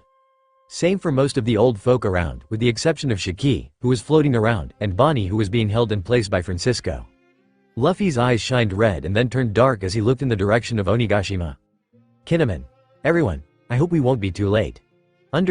Two streams of compressed streams scorched the earth as a gigantic muscular man huffed. A muscular uncovered abdomen filled with various closed scars, a missing arm and one holding a large spike club.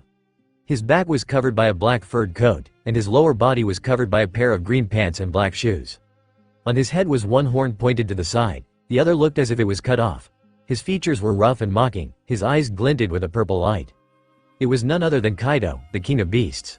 He had suffered many defeats as of late, but not anymore, and certainly not that day. In front of him were the broken and bloodied red scabbards. They were not dead, but not far from it either. They had tried to face him, to follow in Odin's footsteps in glorious battle as true samurai of Wano. What a joke, Kaido muttered as he looked at the weaklings in front of him. He had only held back from killing them on a whim. He wanted to see just how easily he could take them out. But they were a complete disappointment by all observable measures. Let alone put a scar on him, they didn't even make him feel slightly threatened like their predecessor Odin had in the past. But what did the Dragon Emperor even expect at the end of the day? As I am right now, even Odin is nothing more than a weakling. I've already surpassed the likes of Zebek by defeating Guzman. Kaido couldn't help but sigh in frustration. The top had always been a lonely place. But at least in the past, there were others that he could look at for a good fight. The other emperors and the marines for example.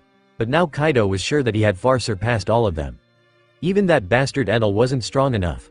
His people are still somewhere in Wano, he should also still be alive somewhere. But what threat does he even pose when he doesn't even dare face me directly? At that moment, the dragon felt both lonely and content. He knew that he was likely going to be attacked again by Enel and his associates at some point. But currently, he no longer saw them as a threat. His next objective became rather obvious. Since they are all still preparing for the war, why don't I just help hurry things along?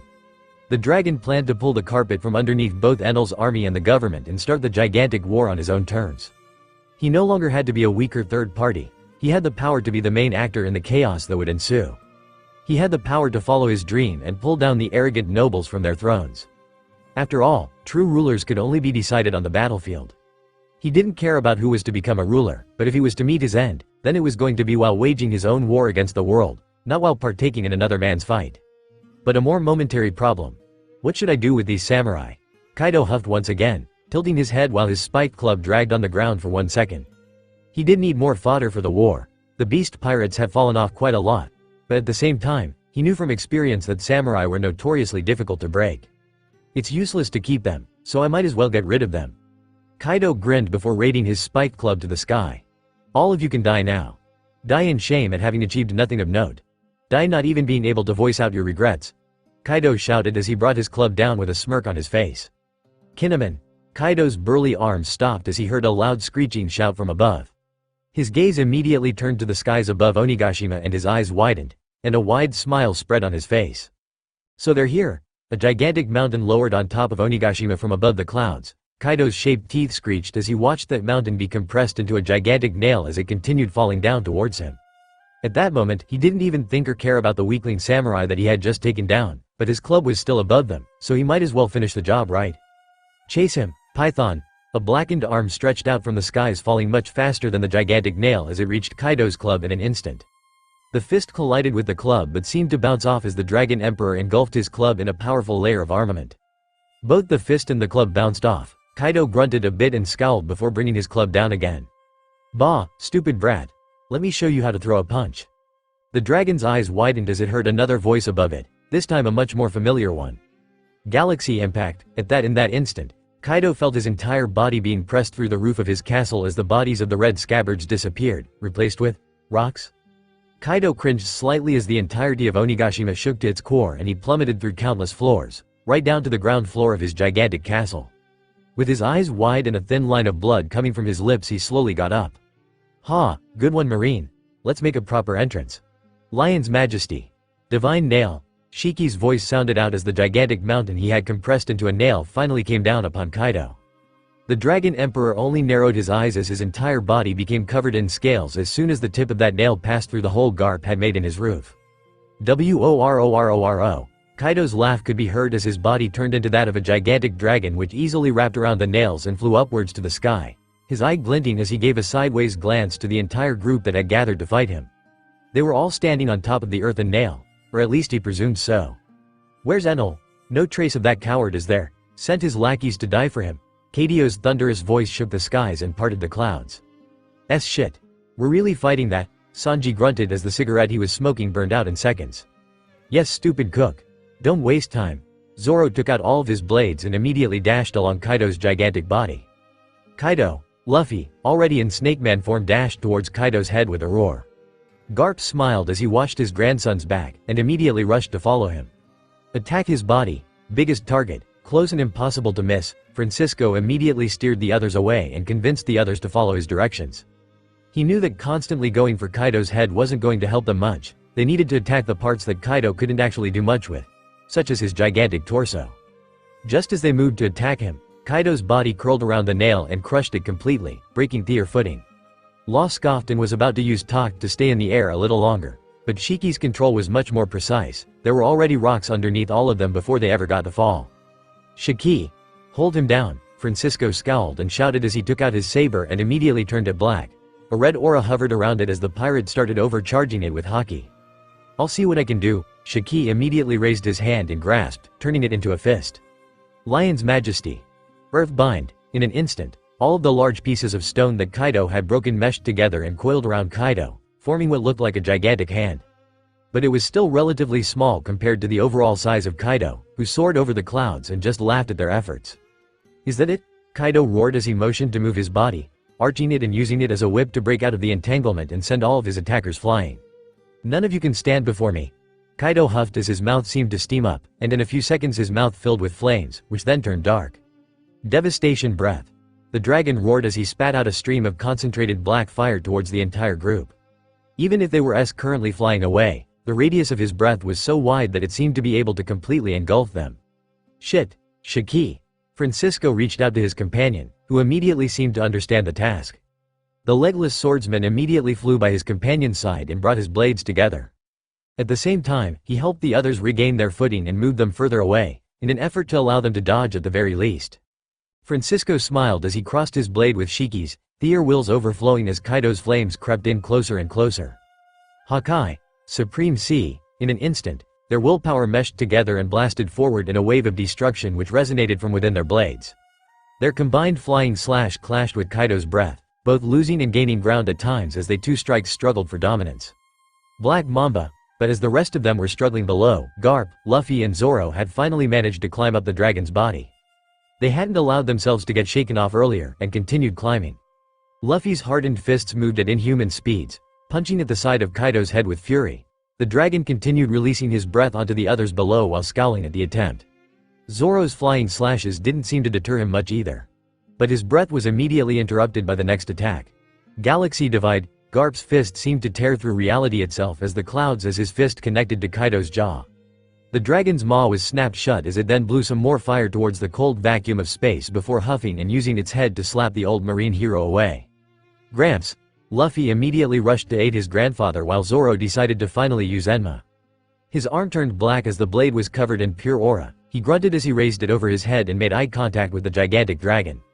Kaido seemed to snort, but Zoro didn't stop. He swung his sword down and released a gigantic flying slash. The Dragon Emperor made no effort to dodge. Instead, it opened its mouth and closed its maw around the flying slash. Sparks flew for a few seconds.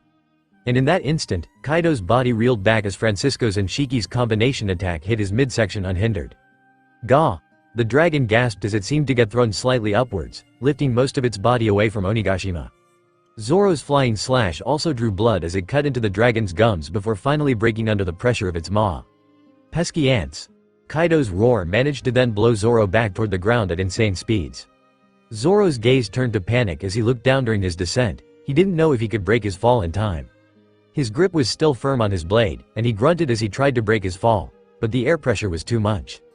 And he surely would have splattered on the ground had it not been for Law's assistance.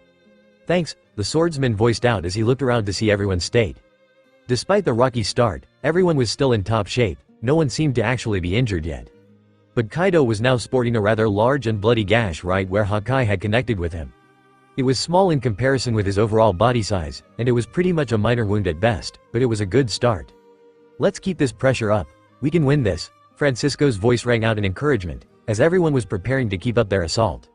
In the distance, Enel was observing the entire situation with his arms crossed. Around him were the collapsed bodies of the remainders of Kaido's crew. The Emperor had decided to do what he knew best, and he had convinced the rest of the samurai in the land to follow his lead with the help of Kazuki Sukiyaki. A rebellion was in order, and it had come and gone very quickly, with the majority of Kaido's upper echelon being taken down by either him, Robin, or the rest of the Straw Hats that weren't participating in the fight with Kaido. Kaido's empire is close to falling, but he is soon no longer going to care about his surroundings and just go all out. I just hope the others can manage to keep his attention for a bit longer. Kaido huffed as his body bent in the air. Getting injured felt strange in his new form. He hadn't gotten the chance to have any of his blood spilled after he had awakened. Even now, the gash he received on his gigantic body felt like nothing more than a scratch, and it was certainly much closer to a scratch when taking into consideration the size of his body. And yet it still caused him to stand still in the air and huff in bewilderment. He had believed himself far above the likes of Shiki and Francisco now. He even defeated Francisco one-on-one, a fight that he had genuinely found boring. Even the legendary Pirate Island splitting slash was ineffective, not even leaving a scratch on his body. Hell, Kaido now even believed himself to be above the legends of Joy Boy, who he had believed he'd be brought down by one day. He had arrived at the point of having thoughts like, even if he were to walk through the doors of my castle, I'd just torch him alive like the other dregs. But now, as the ants took advantage of his bewilderment and continued dancing around him, he couldn't help but feel angry. It was once said that all Zone Devil fruits had a will of their own. The awakened will of the dragon within him made him prideful and arrogant, even more so than he had been previously.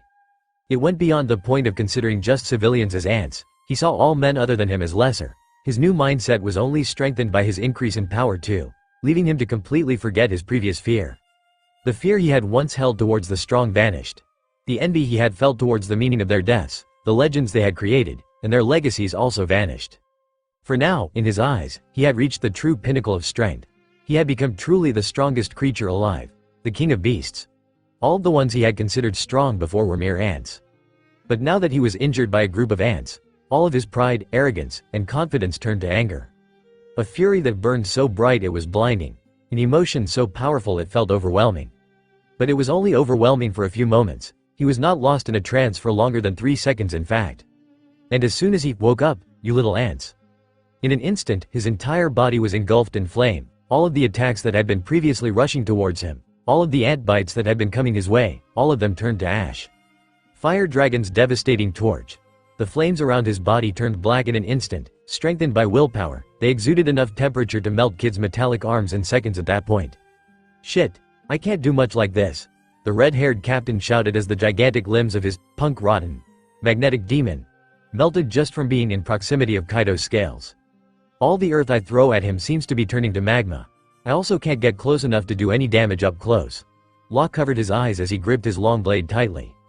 Gamma Knife was the only thing in his arsenal that could do anything at all to Kaido, but getting close to those flames with his mastery over armament was essentially a death sentence. Kid and Zoro seemed content with sending flying slashes toward the already open wound that Shiki and Francisco had created. Zephyr was not doing so well. He had managed to land some good punches in. He felt the dragon's flesh ripple at his strikes, but now his mechanical arm was also melted. To make matters worse, his sea stone hadn't really affected Kadio in any way, just like Enel had expected. So its effects are actually weaker on an awakened devil fruit user, huh? Zephyr was still pretty sure that size also played an issue, but he could do nothing but sigh in frustration at that point. Sanji was also unfortunately unable to do much now. He was quite burnt as he had been kicking at Kaido's body when the flames appeared. Shiki, go touch more land, try to hold him down better, create a better grip. Francisco waved his hand at Shiki while his blade moved faster than before. He cleaved through the flames covering the dragon's body, but he seemed otherwise unable to leave any marks on the dragon's scales. Oi, Law Brat, go and clear the island below us of any samurai and allies. Captain wouldn't want them getting caught up in this. Shiki shouted to Law as he immediately started flying towards Onigashima. Law just nodded, choosing not to complain about being ordered around. It was at that point that both Garp and Luffy flew back down to rejoin the group. Attacking his head seems as ineffective as any other part of the body now, Garp shouted as he hopped on one leg in midair. The corner of his mouth was a bit bloody, but he was otherwise completely fine. His durability was only really second to the monster they were facing currently. What about his eyes? Francisco asked in an annoyed tone. I tried, okay? He keeps closing them on me. I even got burnt slightly while trying. Garp appeared genuinely frustrated as he now landed on one of the floating pieces of rock nearby. Luffy was mimicking his grandfather's movements while looking up at Kaido with a conflicted expression. He was completely ignoring all of my punches. He thought that he had grown stronger, that he'd be able to actually do some real damage using the internal destruction he had just mastered.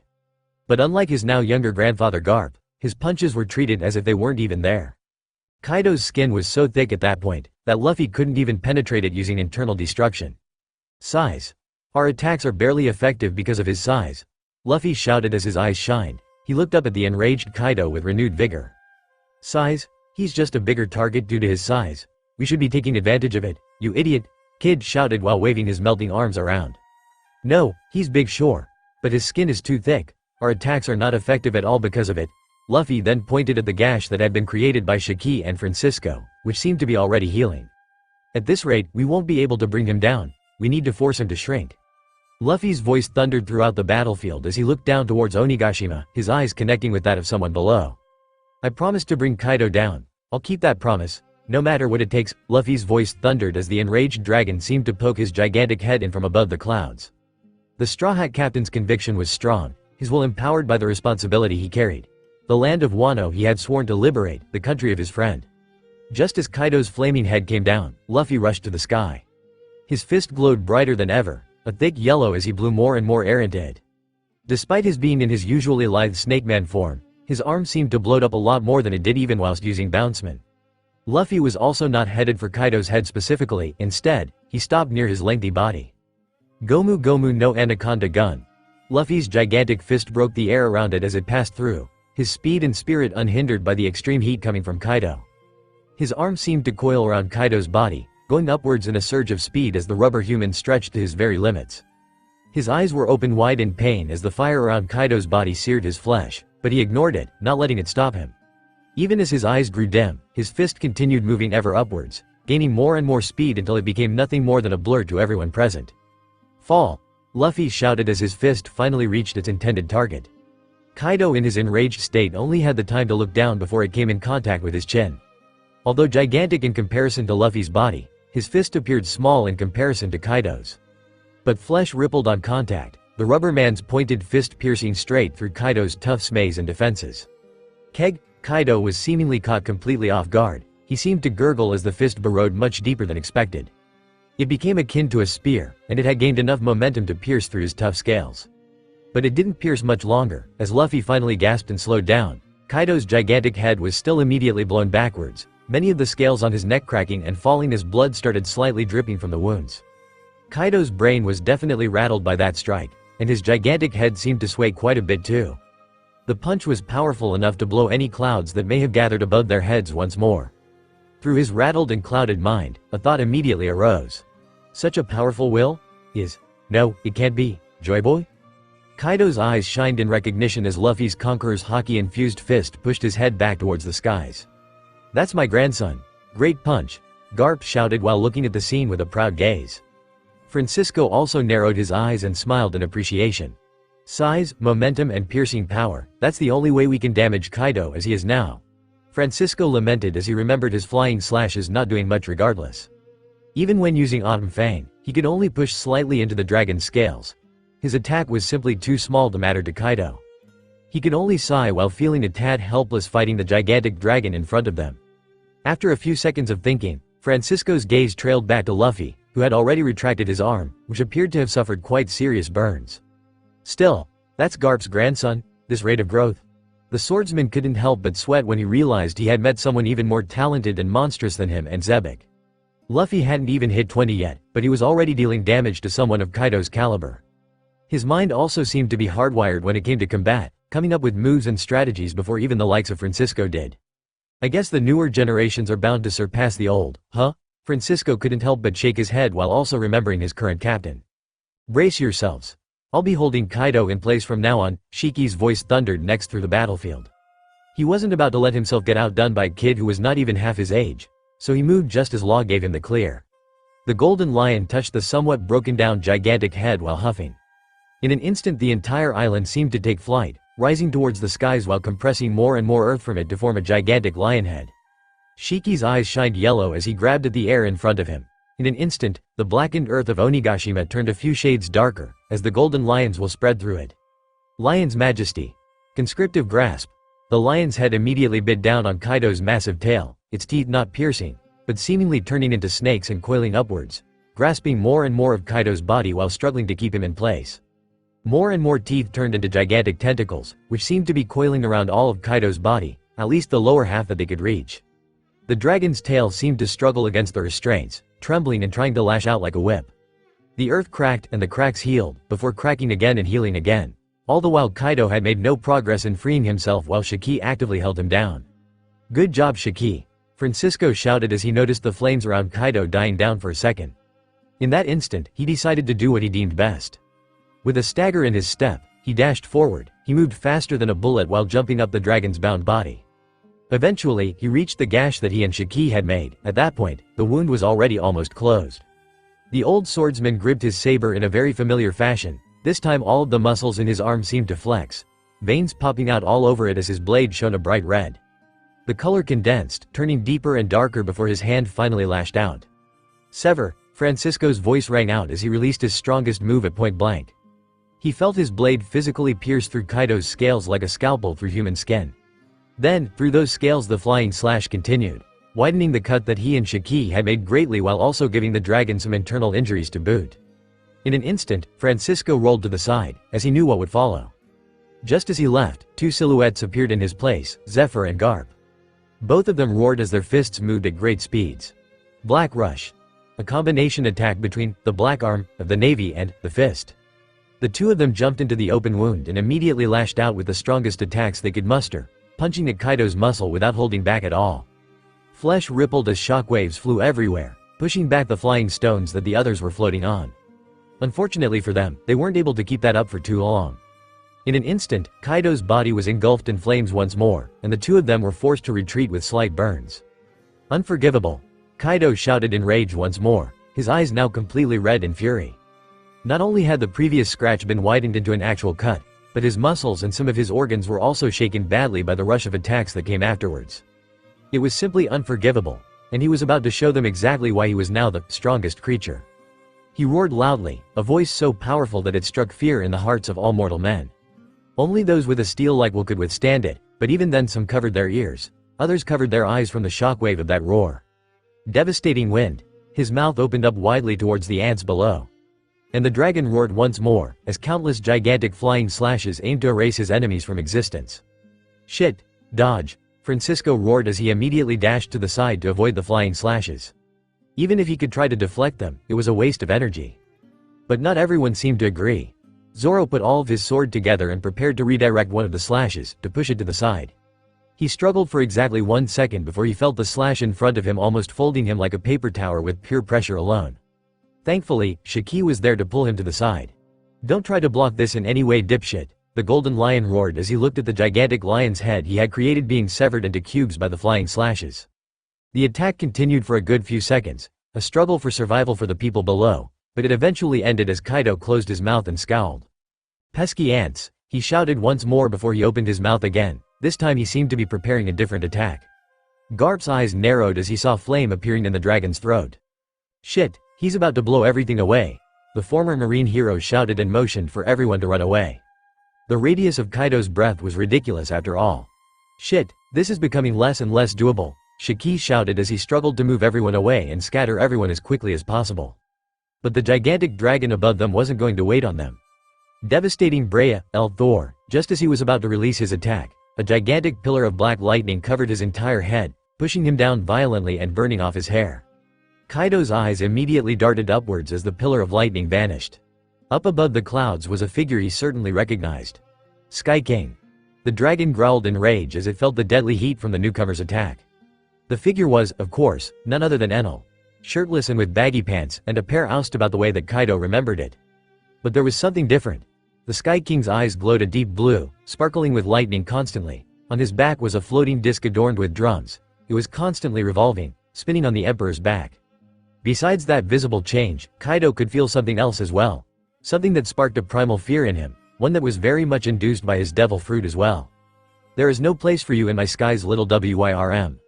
That voice, thundering through the skies, reaching the ears of everyone on the island. The voice of a god. "There is no place for you in my skies, little Wyrm." Enal's voice sounded like two people speaking at once, and they repeated within Kaido's ears endlessly as his eyes widened. He growled heavily, his fangs were revealed as he clenched his gigantic jaw in anger. But even with that anger, he couldn't quite dispel the unease and fear building up inside him. "Huh, and here I thought you'd be too scared to show yourself," Kaido scowled, his gigantic eyes narrowing as they studied the Sky King's figure, especially the drums on his back. "Scared? Why would I ever be scared of you? You're nothing more than a mongrel masquerading as a prideful mythical species. Pretending you are above others whilst using a borrowed power." Enal's voice sounded almost mocking. His statement also felt a bit hypocritical since he and Kaido were very similar. Both were using a power borrowed from deceased historical beings. Even if Enal was not as influenced in his thoughts as Kaido was, it was still a similar situation, where he had inherited Raijin's powers. But there was one very specific difference between the two of them. Namely, Enal didn't use his powers to take advantage of others and oppress those weaker than him. He also didn't look down on those weaker than him, knowing that his power was, at the end of the day, borrowed. His strength without a devil fruit was still quite significant thanks to Garp's training, but it was not exactly the type of godlike power his fruit granted him. Kaido had also once believed that he could reach the top of the world with his haki alone, but it became clear to him after losing so many times in recent memory that even after all of his effort he was still nowhere close to the top. Hell, he came to the ghastly realization that without his devil fruit aiding him he wasn't all that special. But after his awakening, he realized that it didn't matter if it was his devil fruit that made him special, he had taken that power and made it his own. Or so he believed. Hearing Enal call it a borrowed power to his face made him angrier than he would have been normally when hearing such a taunt. What made him even more angry was the fact that he couldn't shake off that feeling of fear either. A cocktail of emotions brewed inside of Kaido while he looked up at Enal's figure. "Don't think you can intimidate me if you look fancy now. I'll crush you just like in our last clash." The King of Beasts opened his mouth and that instant his throat expanded as flames started slightly escaping his mouth. It was clear to anyone that he was preparing a big attack. Enal, however, seemed completely unperturbed. Without any panic or fear, he clapped both of his hands together, before separating them and grabbing at air. The clouds around him whirled and lightning filled the atmosphere as two distinct blue glowing drumsticks. The Sky King let his instincts take over at that moment, allowing the drums on his back to circle in front of him. Devastating breath. Kaido wasn't about to let him just do whatever he wanted. But his breath was not fast enough to reach the other emperor in time. Almost as if it was muscle memory, the god of thunder brought down one of his arms, striking the stick he held into one of the drums. In that moment, the entire world stood still. Thunder danced all around Enal. The clouds beat stronger to match the beat of the drum. Kaido's breath seemed insignificant in front of the vortex of enraged clouds that formed in front of him. In an instant, the entire sky was swallowed up. A large shadow was cast over the entire world, a figure of a man hammering on a floating disc of drums. The awakened dragon's lightning breath couldn't get past the energized clouds this time around, and Kaido himself felt as if he was being pressed down into the dirt with each and every beat of the drum. An absurd pressure mounted on his draconic back, as he was completely forced out of the skies. His gigantic body twisted underneath them as he got pressed down further and further with each beat of those drums. With each drum, it felt as if a bolt of invisible lighting was striking down on his entire body. It was something that the awakened dragon couldn't even block. Not even his advanced observation haki could help him in any way. Wave after wave struck at the dragon's body, knocking the wind out of him and completely crashing him into the ground. Shiki scrambled to get everyone away from Onigashima, as Kaido's massive body came crashing down. Kaido's body was coiled, and even then he was large enough to cover the entirety of Onigashima and the areas around it. The entirety of Wano trembled when he made contact with the earth. Kaido felt his brain was rattled more and more with each strike until he was well and truly knocked out. He was immediately forced back into his human form, his massive body shrinking and disappearing, leaving only a massive crater in its place. "There you go, much better," a voice echoed through the skies as the drumming continued. The clouds gave everyone a strange but menacing feeling. Kaido woke up quickly enough. He rubbed the top of his head and looked at the skies with a concerned gaze. Shit, safe to say flying in the skies is impossible now. Still, what the hell was that? It seemed that his instincts were right in telling him to fear enal. But then, why was he alive? Why hadn't the Sky King just finished him off? Was he unable to? Or did he maybe think that Kaido could still be useful in some way? Those questions wreaked havoc inside the dragon's mind, all until he was forced to raise his metallic club to block a gigantic flying slash. Sparks flew as the King of Beasts batted the slash to the side, allowing it to pass by him and cut the wall of the crater his body had formed. Tisk. And here I hoped I get to finish him with that. A frustrated voice came from in front of him. It was none other than Francisco, a man that he had already surpassed. The dragon scoffed as he looked up, his eyes narrowing as he noticed that his crater had been surrounded by the group of ants that were struggling to harm him earlier. He growled, realizing that he couldn't take on his gigantic form due to the clouds that thundered above his head. Tisk, my hybrid form would be enough for these ants. Kaido's body immediately expanded, his mouth growing a set of sharp fangs and his skin growing a layer of azure scales above it. He growled under the moonlight as he grabbed onto his metallic club, which was much smaller in his gigantic hand now.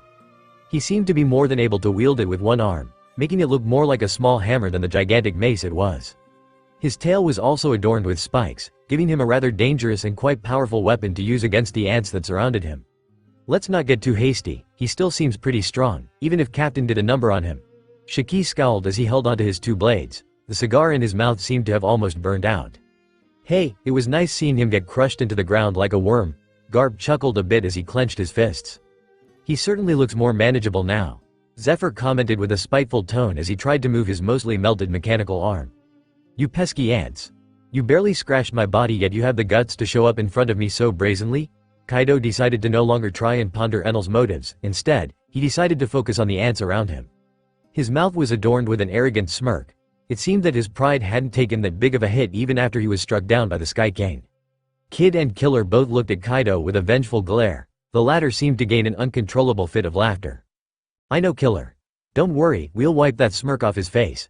Kid chuckled a bit into his own arm as he started gathering any nearby metallic object that had been stuck in the debris. He was aiming to reform his punk rotten magnetic demon. Law also smiled coldly as he expanded a room large enough to cover TLY. Now I can also fight effectively. Kaido's size had been a bit of a bother for him the entire time. Most of his moves were rendered useless as covering Kaido whilst in dragon form was simply impossible. Luffy and Zoro both narrowed their eyes. The Straw Hat Captain seemed a bit tired, and was already out of gear 4, likely recuperating. His arm was somehow already showing signs of healing, although it was likely going to remain scarred. The first one to act wasn't anyone in the worst generation however, none of the supernovas took center stage. It seemed that the most eager participant was none other than Luffy's grandfather, Garp. The former marine hero jumped above the large King of Beasts, his fist immediately covered in a thick layer of armament, exuding a dangerous aura. Galaxy Impact. The old-timer immediately punched down in Kaido's general direction. The punch created a large shockwave bubble. It pushed all of the younger pirates back.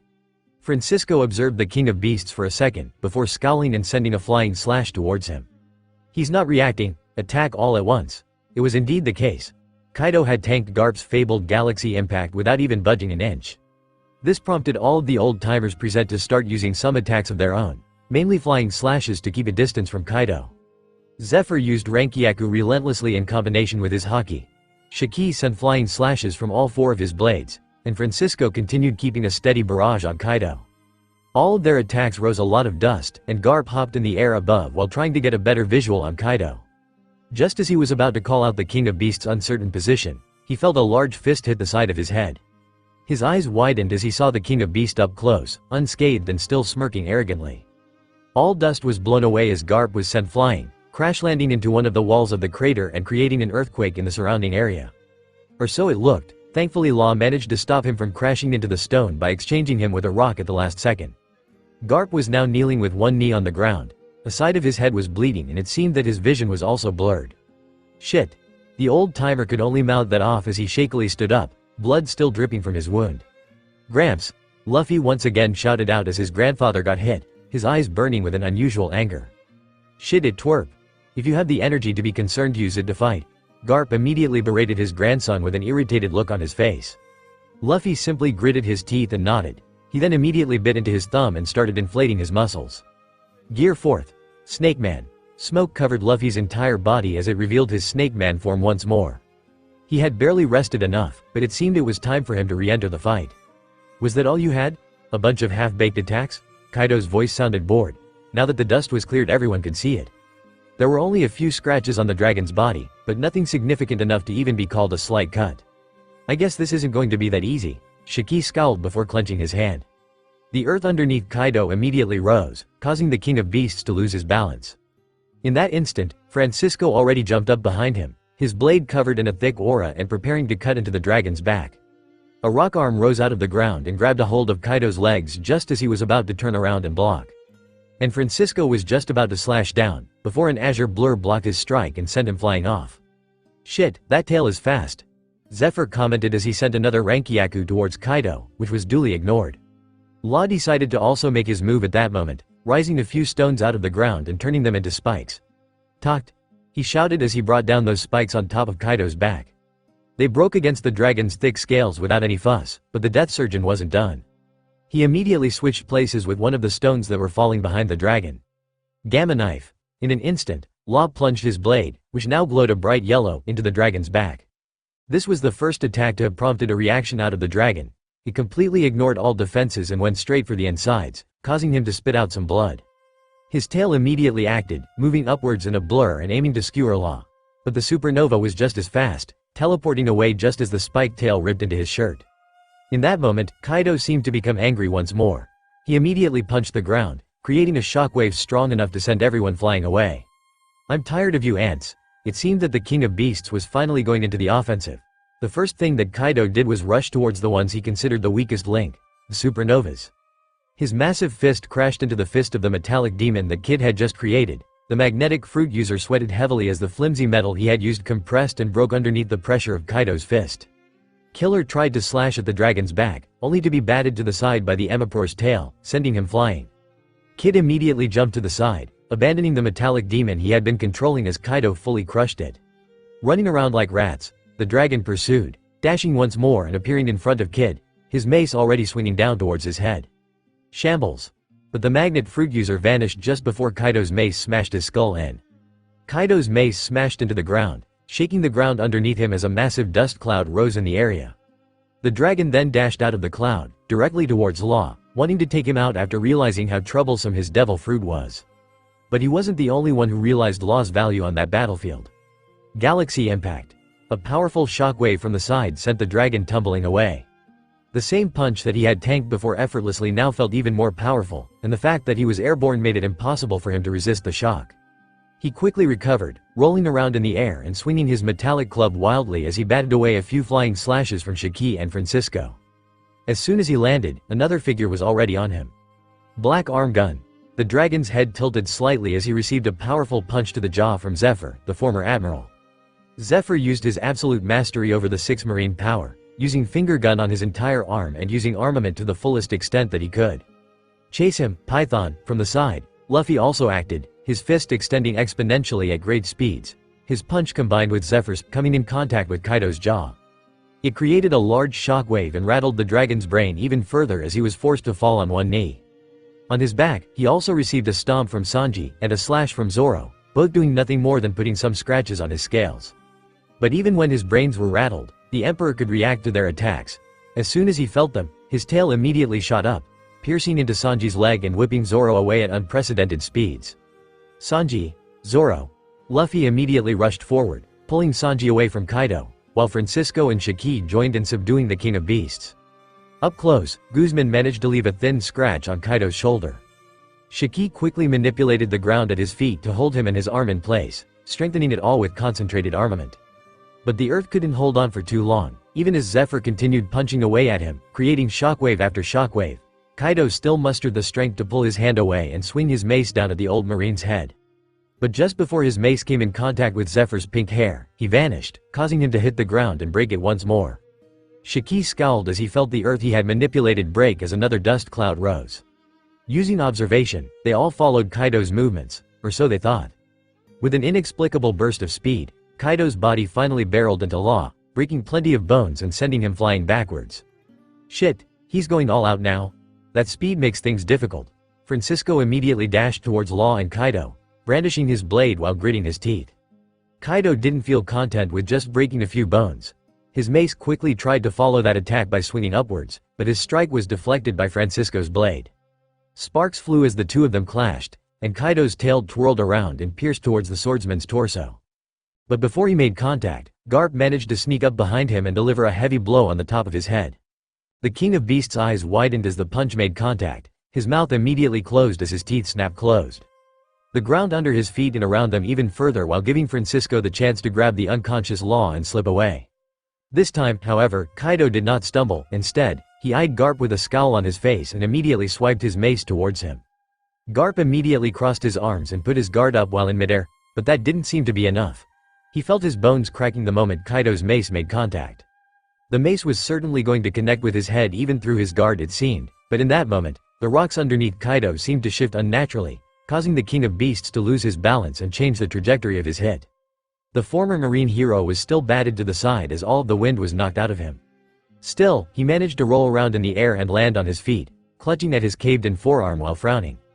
"Thanks for the save, Shiki," he spoke in a smaller tone as he narrowed his eyes at Kaido, who had fallen slightly into the hole that Shiki had dug out for him. The Dragon Emperor had been strangely quiet for a while, but it was clear that he was now taking all of them a bit more seriously. All of their combined efforts barely managed to scratch the King of Beasts. A few small already healing gashes, and some internal damage hopefully, but that was about the extent of what they had done. And it seemed that most of the supernovas were out of the fight. Kid was off trying to gather more medals, and Law was out for the count completely, being carried away alongside Sanji by Zoro at Luffy's behest. Luffy himself was essentially the only youngster that remained, proving himself to be the most capable amongst them by far too. Law's fruit could be called useful, but now that Kaido was moving at his full speed it was unlikely that the Death Surgeon would even react in time to be of any help. Garp was now also injured. Zephyr's punches were not as strong as the former marine heroes either, so he could at most help divert attention. Luffy's Python also seemed to do little to Kaido. Shiki's earth couldn't deal any significant damage to Kaido no matter how much Shiki worked to compress it. I guess the only real damage dealers we have now are me and Shiki, huh? Still, I guess we're faring quite well. Individually we all would have died by now. Francisco's smile trembled as his blackened blade started glowing red once more, Conqueror's haki rolling off of it. I guess it's time to fight with our lives on the line. I'm sure Captain will get involved if things go too awry. But just as Francisco was about to jump in, someone else decided to try and keep the dragon at bay. Gomu Gomu no Black Mamba. Luffy's hands seemed to multiply as they bounced around the battlefield madly, each punch hitting Kaido either in the head, torso or back. Kaido just cracked his neck once in that volley of attacks, and before Francisco could even react, he dashed towards Luffy and appeared in front of him. The earth under Kaido shifted again, but this time the dragon was ready, anchoring his tail deep into the ground as he raised his mace above his head. Kosanze Ragnaraku, Conqueror of Three Worlds Ragnaraku. His Conqueror's haki flashed a strong purple as he swiped his mace towards Luffy's head. Francisco immediately acted, dashing with the greatest speed he could muster, but he only made it halfway there before Kaido's mace smashed into Luffy's head. The Straw Hat Captain was promptly crushed into the earth, as the ground caved to form a large crater in which he fell like a doll with its strings broken. His eyes rolled backwards as blood poured out of all of his visible orifices, and a visible dent was in his head. His status was unknown, but it was clear that he was most likely either dead or dying. Suffice it to say, such a thing was not sit. Luffy, the former marine hero, immediately shouted, his eyes widening and becoming bloodshot almost instantly. Worry and fear filled his very soul as he watched Luffy collapse into that crater. Garp's teeth ground together in anger as he slowly clenched the fist on his broken arm, forcing his muscles to put his bones back in place. His concern and worry for Luffy's current state all turned to rage as he eyed Kaido with a hateful gaze. I'll kill you. For the first time in many years, Garp's murderous intent reared its head. He had always acted leisurely, never taking things too seriously. But Kaido still remembered that murderous intent. It had left a mark on him even all those years back in God Valley. It had such an intensity that it alerted the dragon, who now eyed the former marine hero with a serious gaze. His will. It's getting stronger and stronger. I need to get rid of him next. The king of beasts then dashed towards the heartbroken grandfather, already swinging his mace. Shiki scowled as he quickly moved the earth to swallow Luffy up and move him further away from the ensuing clash. Kaido was confident. A smirk was plastered on his face as he knew that he was about to murk both grandfather and grandson in one fell swoop. Kosanze Ragnaraku, conqueror of 3 worlds Ragnaraku. But this time, things weren't going to play out quite as he imagined them. Garp had his footing and was empowered by his surging emotions. His willpower soared and he released a roar. Kaido's eyes widened as he felt metallic shrapnel hitting his face. He couldn't believe the sight in front of him. Garp's punch seemed to have somehow passed through his Haki-enhanced Hasaikai. The air around Garp's fist seemed to be twirling violently as it passed through. The space in front of the marine hero's fist seemed to be bending visibly. Kaido barely had the time to react. His entire arm felt lighter as Garp essentially disintegrated his metallic club. And the old man's fist didn't stop with just that. No, the grandfather was out for blood. Garp roared once more, every muscle in his body trembled. His fist finally made contact with the king of beasts, hitting him square in the nose. Kaido only really had the time to clench his jaw and brace for impact. Void impact. The Dragon Emperor's shock heightened as he heard a sickening crack, his nose bending out of shape as his entire face rippled. He felt as if every bit of flesh on his face was being pulled into Garp's fist violently. Without any control over his body, he was immediately sent flying, repelled by the great power of Garp's punch. He flew like a gigantic bullet out of a smoking gun barrel. He flipped through the air constantly, dropping the broken fragments of his mace in the process before he eventually stopped himself. He dug his clawed hand into the ground before grabbing at his bleeding nose with a disturbed look on his face. What? He could only mutter that as he held onto his bleeding face, his eyes filled with hate as he eyed the panting figure of Garp. The old man had truly given it his all, it seemed. His anger didn't dissipate one bit, but the muscles in his entire body seemed to tremble in exhaustion. And at that moment Kaido's shock and slight fear dissipated, as he decided to put an end to Garp as soon as he could. He dashed forward, this time his gigantic arm reached out to grab Garp, hoping to crush him to death in his deadly grip. The old marine hero just scowled and clenched his fists once more, putting his guard up and taking on a boxing stance. But he didn't get to do anything. Kaido was so tunnel-visioned on ending Garp's life and ridding himself of the shame he felt that he failed to notice the gigantic willpower-strengthened shockwave that hit him square on. Hakai, Supreme C, Shiki and Francisco decided to use their strongest combination attack once more. And this time, Kaido was smaller. Small enough to be properly affected by the attack. He tried to resist it the best he could. The second the attack touched his scales, he strengthened himself with his willpower to the best of his ability. But even with his defense in his hybrid form, and with his powerful Haki, he couldn't stop it. It completely engulfed him from the side and he felt every inch of his body flare up in pain. He was sent flying even further this time around, blood spewing out of his side. A large gash was now visible on the side of his torso, going so deep that Francisco could almost see his organs underneath his thick muscles. The dragon was now fully kneeling, his hand holding his side while he panted heavily. Not only had he received that deep gash, but he also felt as if his entire body had been rattled, and most of his ribs fractured. Shit. I was hoping that would kill him outright, Shiki said while also panting. Francisco shook his head, the grip on his blade weakening slightly before he gripped it even harder. Both he and Shiki had given it their all, but they had only injured Kaido. Sure, it was significant, but now they were all tired.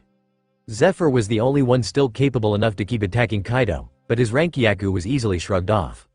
Shit. Is this truly it? Francisco felt shame as he watched the King of Beasts standing up, still moving, still capable of fight, and he still seemed to be willing to fight.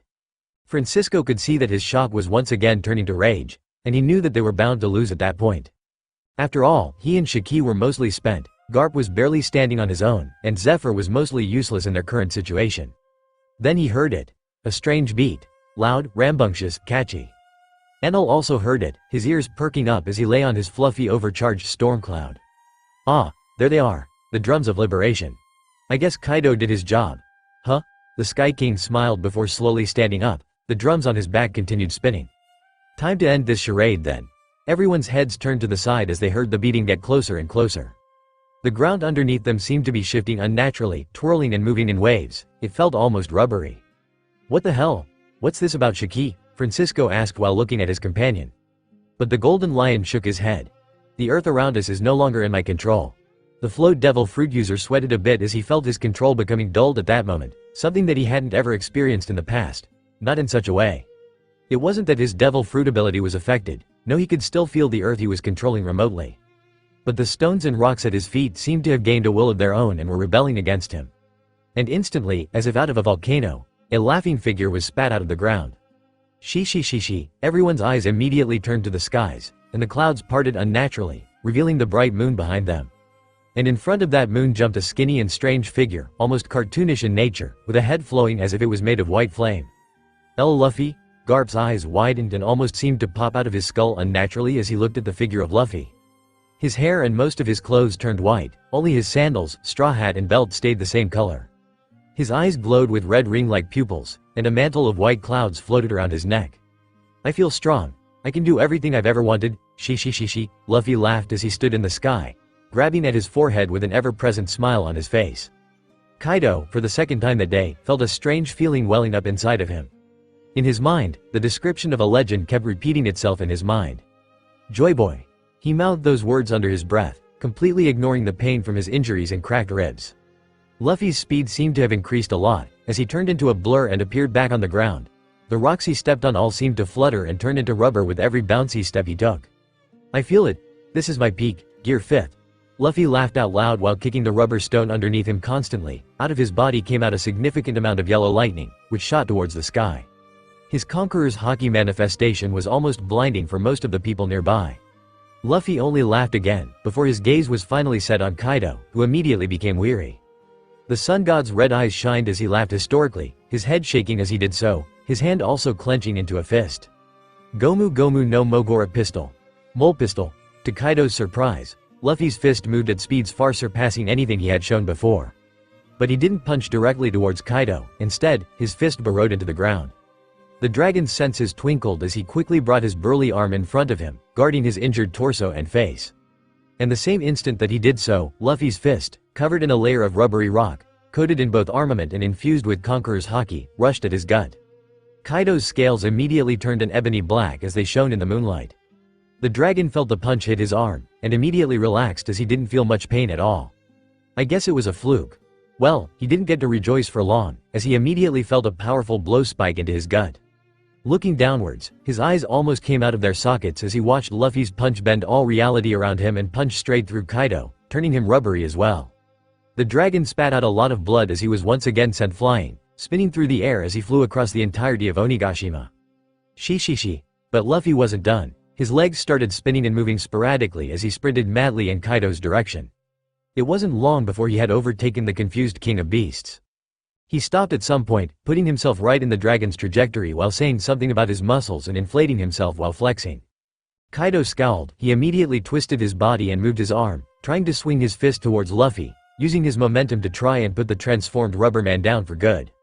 The Dragon Emperor's fist turned black, and purple lighting rolled off of it and in front of him. Though he had lost his club, that didn't mean he couldn't use his techniques anymore. At the same time that Kaido did that, the rubber human started spinning his right arm, winding it up cartoonishly as he gave the King of Beasts a wide smirk. Gomu no Star Gun. Thunder Bagua. Kaido's gigantic fist made contact with Luffy's face at the exact same time Luffy's smaller fist made contact with his chin. Yellow and purple lighting lashed out and burned through most of the battlefield, causing the others to at the very least cover their eyes. Zephyr even had to take a few steps back in order to brace himself. Luffy's entire upper body seemed to sink into itself as Kaido tried to apply more and more pressure. The King of Beasts felt his teeth cracking as they clenched tight against each other, Luffy's powerful fist striking him in the jaw with enough power to rattle his brains. In an instant, Luffy was sent flying backwards, spinning rapidly as he screamed in a strange way, and Kaido was sent flying towards the skies, his mouth bleeding as he uncontrollably reached the clouds.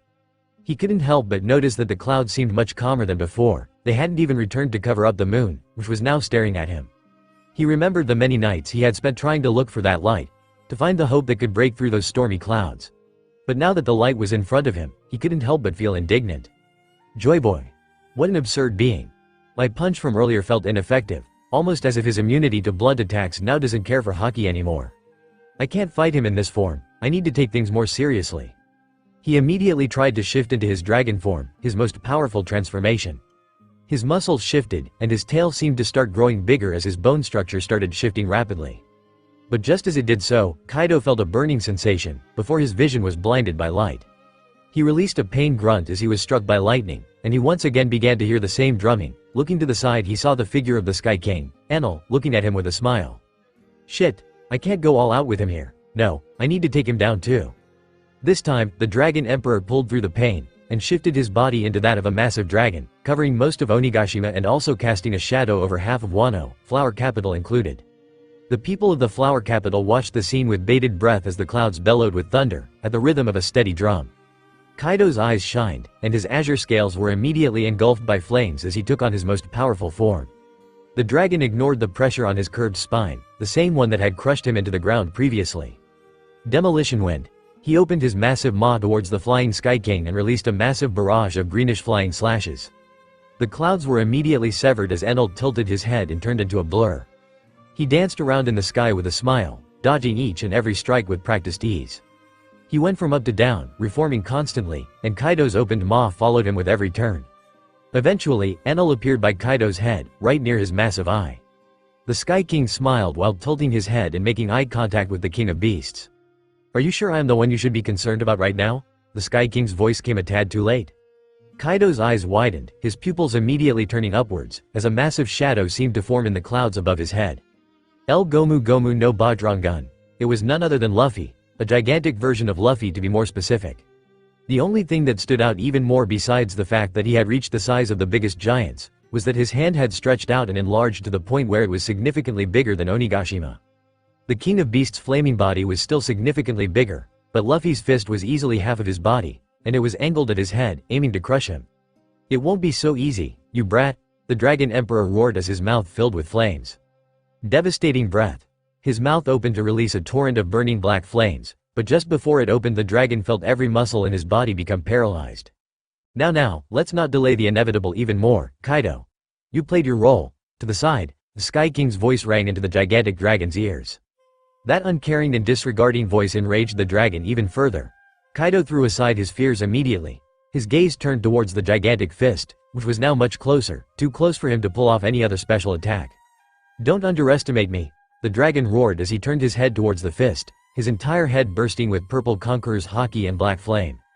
Gigantic yellow lightning clashed with Kaido's purple lighting. It made the Sky King sweat a bit on the sidelines. Seems that Luffy has already surpassed me in conqueror's haki. The Sky King simply shook his head before narrowing his eyes. The dragon clashed with the newly awakened sun god, and it seemed that, at least for now, Kaido was whining. Can't have that. Now can we? In an instant, Enel appeared behind Luffy, surprising the awakened future pirate king. Long ears, Luffy shouted as he then felt a palm on his back. In an instant, his eyes widened, as he felt his entire body fill with a powerful and destructive energy, one that for some reason couldn't harm him at all. But it all headed to his gigantic fist. In an instant, Luffy's fist became covered in a layer of black lightning. Kaido roared once more, still hanging on as he felt and bore the pressure of the two gods on his twisted spine. You're done, Kaido. I'll defeat you and become Pirate King. I won't let you. The King of Beasts tried to retaliate, fanning his flames and ramping up his willpower, which once again seemed to be getting stronger and stronger by the minute. But it wasn't enough to face the combined power of two gods, and it wasn't long before his twisted spine snapped. Kaido felt it, his horns turning to dust, his skull cracking, and the last thing he managed to do was to look up. In his last moments, his mind was cleared of frustration and anger. It was clear of the struggle he had put up whilst living. The moonlight was now covered. No, it was almost as if the light he had sought had turned into the fist that crushed him. And that realization made him smile. His mind was no longer clouded by the arrogance imbued into him by the will of his devil fruit. And thanks to that, he could see it. There was light. With Joy Boy came the possibility of freedom, true freedom. Hey, maybe there is hope for this world after all.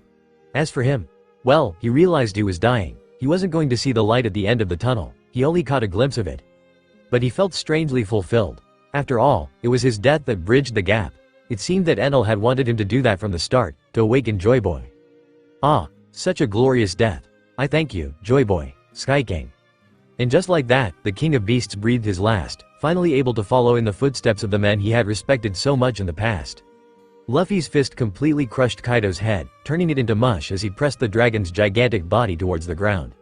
From the ground, a massive patch of flying earth shifted, catching the dragon's body before it caused any damage to Wano. The golden lion acted quickly enough it seemed, which made Enel smile. And with that, Wano was well and truly liberated. And that meant the world itself was one step closer to liberation as well.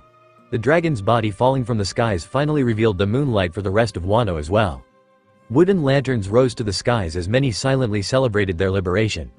That silence soon broke in cheers, as the people of Wano finally basked in the light of freedom. Thankfully Kaido's body did shrink at some point, returning him to his usual size, although his skull was still smashed open. It was a rather grim sight, but none of the people present truly cared for Kaido. Hell, no one in Wano really cared about him. A tyrant that had done nothing other than take advantage of them, there was truly no reason to mourn him. Momonosuke immediately became the shogun, however, he became older and gave up some of his life in the process. After all, Wano needed a strong ruler now. He still had a lot to learn, but his artificial devil fruit was going to make him a force to be reckoned with eventually. Yamato, Kaido's daughter, was thankfully by his side. She had only gotten to confront her father briefly alongside the Red Scabbards. She wasn't able to do much against him at the time, but at the end of the day, it wasn't really her fate to liberate Wano. Hell, it wasn't even Ace's fate. And she had been waiting for Ace for years already. Although he didn't make it in time, at the very least he'd come back to a happier Wano. A festival ensued, in which most of the people who were responsible for the liberation participated. Luffy, Kid, Law, and their crews. A rowdy bunch really, but that was fitting for the festivities. Enel's crew of old-timers were also there to help drink Wano out of their prized rice alcohol. And the still-healing Red Scabbards were more than happy to celebrate.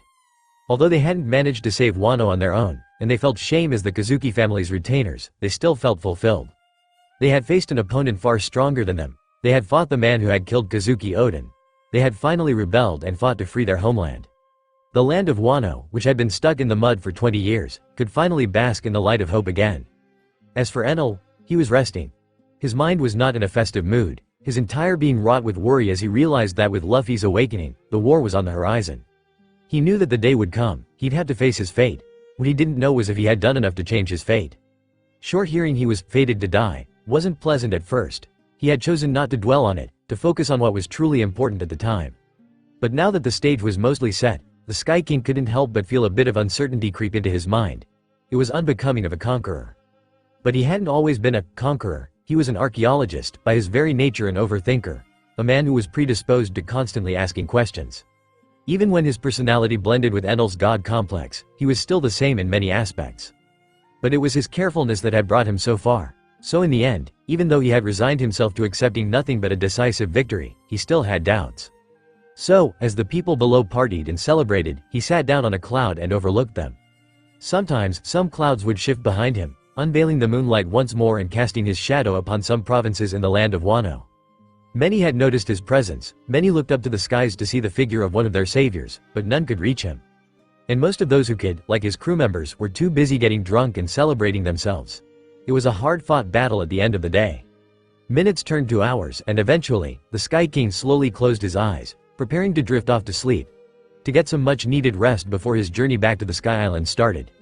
"Why are you being all gloomy and sitting up here?" Just as his mind started resting, a teasing voice broke through the calm and peace. The Emperor slowly opened his eyes and turned around in the direction of that voice. "I'm not being gloomy, I'm just a bit tired." Enel smiled as he eyed the figure that had tried to sneak up on him. It was none other than Robin, still wearing her geisha outfit. On her back sprouted a pair of wings that beat periodically, keeping her afloat. "Tired? You've not even danced with us. It's a bit disappointing, I was waiting for you. You know?" The straw hat archaeologist slowly swayed her hips from side to side as she spoke, seemingly dancing in midair. "I do know that you were waiting for me, but I really did not feel up to it today." Enel yawned slightly, his thoughts had finally calmed, and now all that was left on his mind was fatigue. Defeating Kaido was not even that taxing of a situation. The stress that had been caused by his own overthinking took a greater mental toll on him. Well, there was also the fact that he was still getting used to keeping his awakened state on for longer periods of time. That's a shame. Robin seemed to realize that something was on the Emperor's mind. She shrugged and slowly flew to his side, her wings disappearing into a mass of petals as she sat down on the same cloud as him.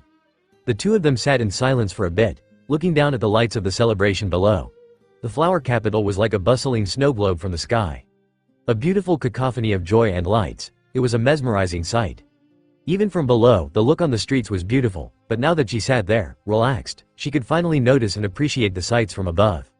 I guess I can't blame him for just sitting here and admiring this.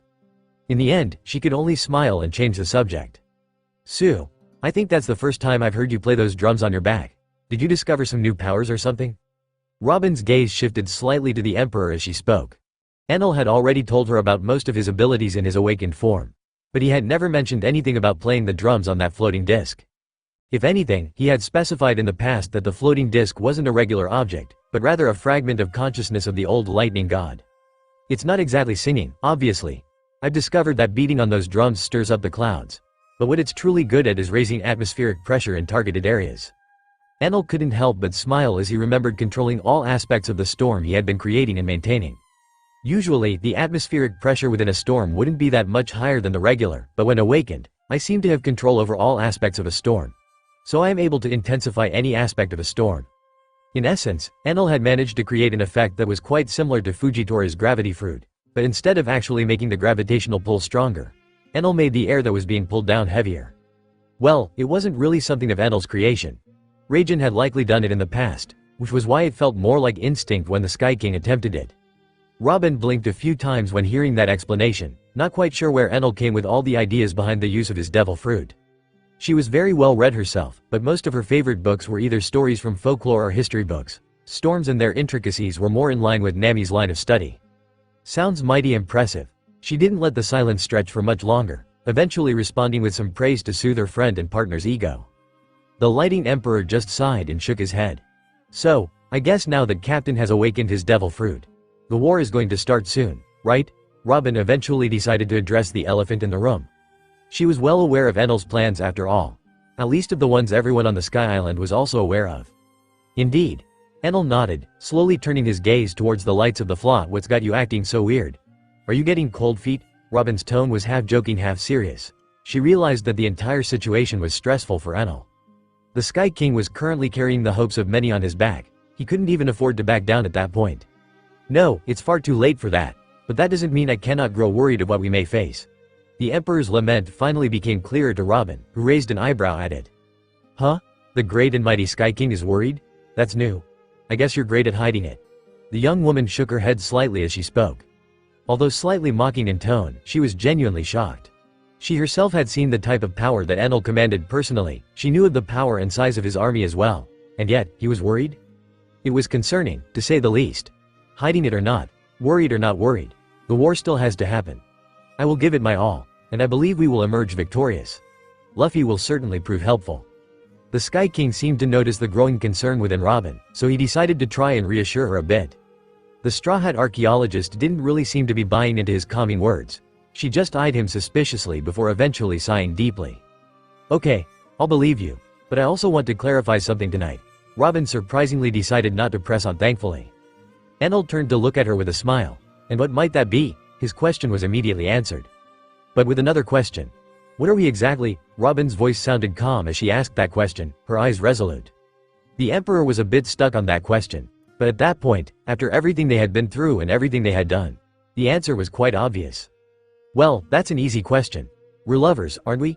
The Emperor tilted his head, giving Robin an affectionate smile. Robin seemed to be taken aback by that straightforward response. She blinked a few times, before gulping and slowly looking down. I guess we are. Her legs swayed slightly in the wind as the world below felt all the more captivating to her. Well, to put it bluntly, she was averting her gaze and trying to hide her blushing cheeks from the Emperor's eyes. It wasn't working. You know, when you blush, your ears also turn red. The Sky King chuckled a bit as he flicked one of her ears gently. That action seemed to startle Robin even more. She was more used to being the one doing the teasing, like always. It was only in brief moments like these that Enel managed to mount a counterattack. The problem was that his counterattack was always a lot more potent than her regular attacks. But her blush died down as she remembered the conversation they were having earlier. Hey, I once read a book. A special tradition of an old tribe. It said that lovers were to make a promise to each other during times of war. And since we're lovers, would you make a promise to me? And what would that promise be? The Emperor smiled as he asked.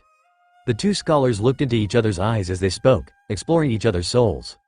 It's quite obvious really, that you'll come back to me after the war is over. That you'll do everything in your power to survive. That I can certainly promise. Enel swore under the moonlight, his answer bringing a smile to Robin's lips. After that, the two of them took to enjoying the sight of the flower capital once more. This time, in each other's embrace. The first thing in the morning was the splitting of rewards. The party was great, and the festival and atmosphere were amazing. But the ones who had participated in the mission to take down Kaido did want to sail further away. Luffy, Law and Kid were the only ones who took some things from the old beast pirates, and they all took a copy of his road poneglyph. Enel also took a copy of it, yawning as he realized he had access to 3 road poneglyphs. One was provided to everyone in the team by Law, who had taken it from Zoe. One came from Luffy and the Straw Hat's struggles on Whole Cake Island. The third was essentially pried away from Kaido's cold dead hands. But the fourth one was still very much a mystery. Enel only really had a few clues as to where it could be, all thanks to Morgan's and some information networks he had set up. Their communications were scarce, but Morgan's was still sometimes sending some interesting or relevant news to the residents of the Sky Archipelago. He was, of course, doing so through coded messages on live broadcasts. He was not ever going to be using what remained of the news coup to deliver the messages, as the birds were still traceable. And through those coded messages, Enel and the troop learned that the last, unknown, road poneglyph was in the possession of a man nicknamed Hinokizu, the man possessing a burn scar. His whereabouts were unknown, but it was rumored that the seas themselves sank any ships that came even close to his pitch-black ship. Enel decided to share that piece of information with the supernovas as well, but he didn't really know the man's location at all. He didn't seem to be present in the parts of the New World that Enel could sense, but at the end of the day, the Sky King didn't really care about the One Piece. He figured Luffy would manage to get it before or after the war if it was truly fated to him. Either that or Shanks would finally go and get it himself after Luffy awakened finally. Whichever it was, Enel had already pieced enough of a picture of the Void Century to know what had happened, the things the government were trying to hide. His mission was to now take it down, and share his findings with the rest of the world, to crush the celestial dragons on their thrones and prove to them that they were not any better than other men. But most importantly, he had grown to want that idea to also be etched into people's minds. The idea that there was no such thing as one born above another. A leader was always supposed to have a responsibility towards the people they ruled over, such was supposed to be the law for centuries. But the celestial dragons were, as things stood, nothing more than parasites. The world nobles, the elders, and IMU had all been taking full advantage of their power to put themselves above all others and to ensure that no power would ever rise against them. That was the reason they had worked hard to keep a balance in the world. A balance that only someone like Enel had been able to break so early. But regardless of their efforts, the balance was bound to tilt and crack at some point. If not for Enel, then surely someone like Luffy could have done the job. He and the other supernovas. They were called the worst generation, for a good reason after all.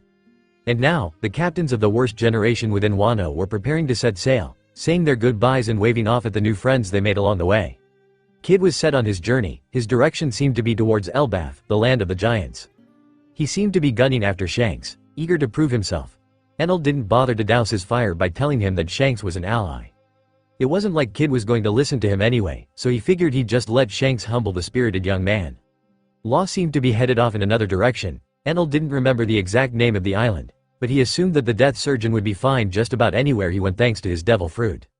As long as he didn't go around trying to mess with any other emperors. Luffy took off in the direction of Egghead Island, making Enel just shrug. All of the supernovas present did promise something to the Sky King and his crew. When the day comes, and the drums of war sound, we shall join the army of blimps and flying ships that sail over the horizon. Now, Luffy's pledge was a bit more simple, he just said he'd jump on Enel's ship when the time came. That was Enel's plan. Starting from the Red Line, he would march the sky of the Grand Line in its entirety, collecting all of his associates and preparing to strike the world government at its heart. They were definitely going to know that the attack was coming, so he decided to advertise it in such a way. After all, the opportunity for a surprise attack was off the table from the moment Shiki and Francisco attacked the Holy Land to save Kuma. Making a tour of the Grand Line was just Enel's way of psyching the government out, and giving hope to the people. In that march, he wouldn't just collect his allies, but also rain down lighting on any and all government agents and pacifistas still working to suppress the revolts. There weren't going to be too many of them left anyway. After all, the world government was going to expect him and his army at the Holy Land, a place that was now fortified beyond anything in the world. Kuma was probably going to have a rather surreal experience, seeing that many lifeless versions of himself running amok. After all, besides developing the Seraphs, Vegapunk had continued pumping out more and more pacifistas, even improved models of the original pacifistas. His laboratory seemed to be running constantly, with not a moment of rest. Enel wondered what shenanigans Luffy was going to pull off when reaching that place, but he wasn't going to be there personally for it. At the end of the day, Luffy was now at a state where Enel didn't need to help him at all. He had awakened, and he was a lot more powerful than even in his original awakening. Enel assumed it was because he had forced the rubber man to face stronger and stronger opponents than he was originally supposed to. After all, Luffy's talent was simply insane. He was only really held back by his own sometimes childish way of thinking. He was thankfully quite smart when it came to fighting though. There was really no one better in the world to inherit Nika's powers. Luffy was a perfect match for it. As the ships of the young pirates disappeared into the horizon, Enel smiled and stretched. The red scabbards, Yamato and Momo seemed to be rather saddened to see them leave. Yamato had decided to not join the Straw Hats and remained in Wano to protect it, and Momonosuke decided to not open up the country, as he felt that it wasn't quite ready. No one could really blame him. Besides Yamato and the red scabbards, it didn't have that many protectors. That did put a bit of a stick in Enel's plans, as he wanted to see if he could take Pluton. But at the end of the day, Pluton, just like Poseidon, was not really necessary. Enel could always destroy the world government without it. The army he had gathered was going to be enough. And there was also the chance that Momonosuke decided to join him in the war too. The young leader seemed a bit flustered when asked about joining the war, especially since Luffy acted as if it were a given. I don't know if the land of Wano is prepared for war in its current state. I can't make any promises, but I will consider if our land has enough time to heal before the war. That was his official response. Luffy seemed a bit disappointed, but Enel was understanding of it. After all, much like with Shirahoshi, Momonosuke was still essentially a child. Even if his body looked a bit older, his mind was that of a child. And he had the role of leading his people now. He couldn't just make the choice of opening his country's borders and entering the greatest war in history on a whim. The fact that he didn't agree instant sign that Momonosuke was going to be a responsible and good ruler to his people, so Enel left that conversation quite pleased. And eventually, Shiki broke a piece of land from the wilderness, and the Sky King and his people also departed Wano. Onwards to our home. We have a war to plan. Enel narrowed his eyes as he stood straight above the clouds. His smile radiated confidence now, and the people behind him could feel it too. Honestly, I'm just glad everyone's made it out alive to this point, Bonnie muttered while scowling a bit. In all fairness, I doubt this would have been the case were it not for you. Francisco smiled as he looked at Bonnie with gratitude. Hey, god damn right. It feels good to be young again. Garp rolled his shoulders so he laughed out loud. Yeah, must be nice. Zephyr muttered, seemingly a bit jealous of the fact that he was still stuck being old. It wasn't just about jealousy though, he also felt ashamed at not having been able to help much against Kaido. His mechanical arm being melted off was a bit annoying too, since he was now constantly off balance, and his old bag didn't like that. Bonnie looked at him with a scowl, before walking over and slapping his back. Just ask dipshit, she said as she used her devil fruit on him. The old man's body immediately started glowing at his withered and old muscles seemed to revitalize instantly. His muscles shifted, growing sturdier, more refined, and in place of a stump, he now also had a fully muscled arm. Holy shit, it's almost as if I'm back in my Emerald days. The now younger Zephyr seemed to be in a state of euphoria. Everyone looked at the scene with warm gazes. It was nice seeing how quickly Z's mood shifted after all. Bonnie seemed quite pleased with herself too. Oi, why the hell didn't you do that before we fought Kaido? Might have been more helpful. Shiki was thankfully there to piss on everyone's parade, using logic. Rather unbecoming of him. Everyone looked at him with shock. They didn't even know what to feel strange about. That they indeed hadn't thought about reverting Zephyr's age before the fight, or that Shiki was the one to point it out. In my defense, I thought that Zephyr had incorporated his mechanical arm in his fighting style. Francisco raised his hand and took a step away. I second that. Enel nodded and turned his head to the side, whistling slightly as the rest of his wayward crew started arguing about who was stupider in that situation. Ha! It almost feels like a big and nice family. The Emperor's thoughts rang out as he consciously chose to ignore the swearing in the background. The way back to the Sky Islands was lit by starlight, the horizon marked their way forward. Shiki was already well accustomed to sailing the skies of the New World, to the point where he could recognize the most random landmarks in the middle of the ocean. He may have been demented, but he was still one of the greatest navigators on the planet. So it was only a matter of weeks before the Sky Archipelago was in sight. Of course, Shiki had decided to take the scenic route. They were in no real hurry. The preparations for the war were mostly completed on their end. After all, they were preparing for that war long before the world government had started. In a sense, it was a mistake on the government's side to try and postpone the war for so long. They should have been aware that a war would embroil the world at some point, but their focus for many decades before Enel's appearance was to prevent it from happening altogether. Instead, they had just created a bigger mess for themselves.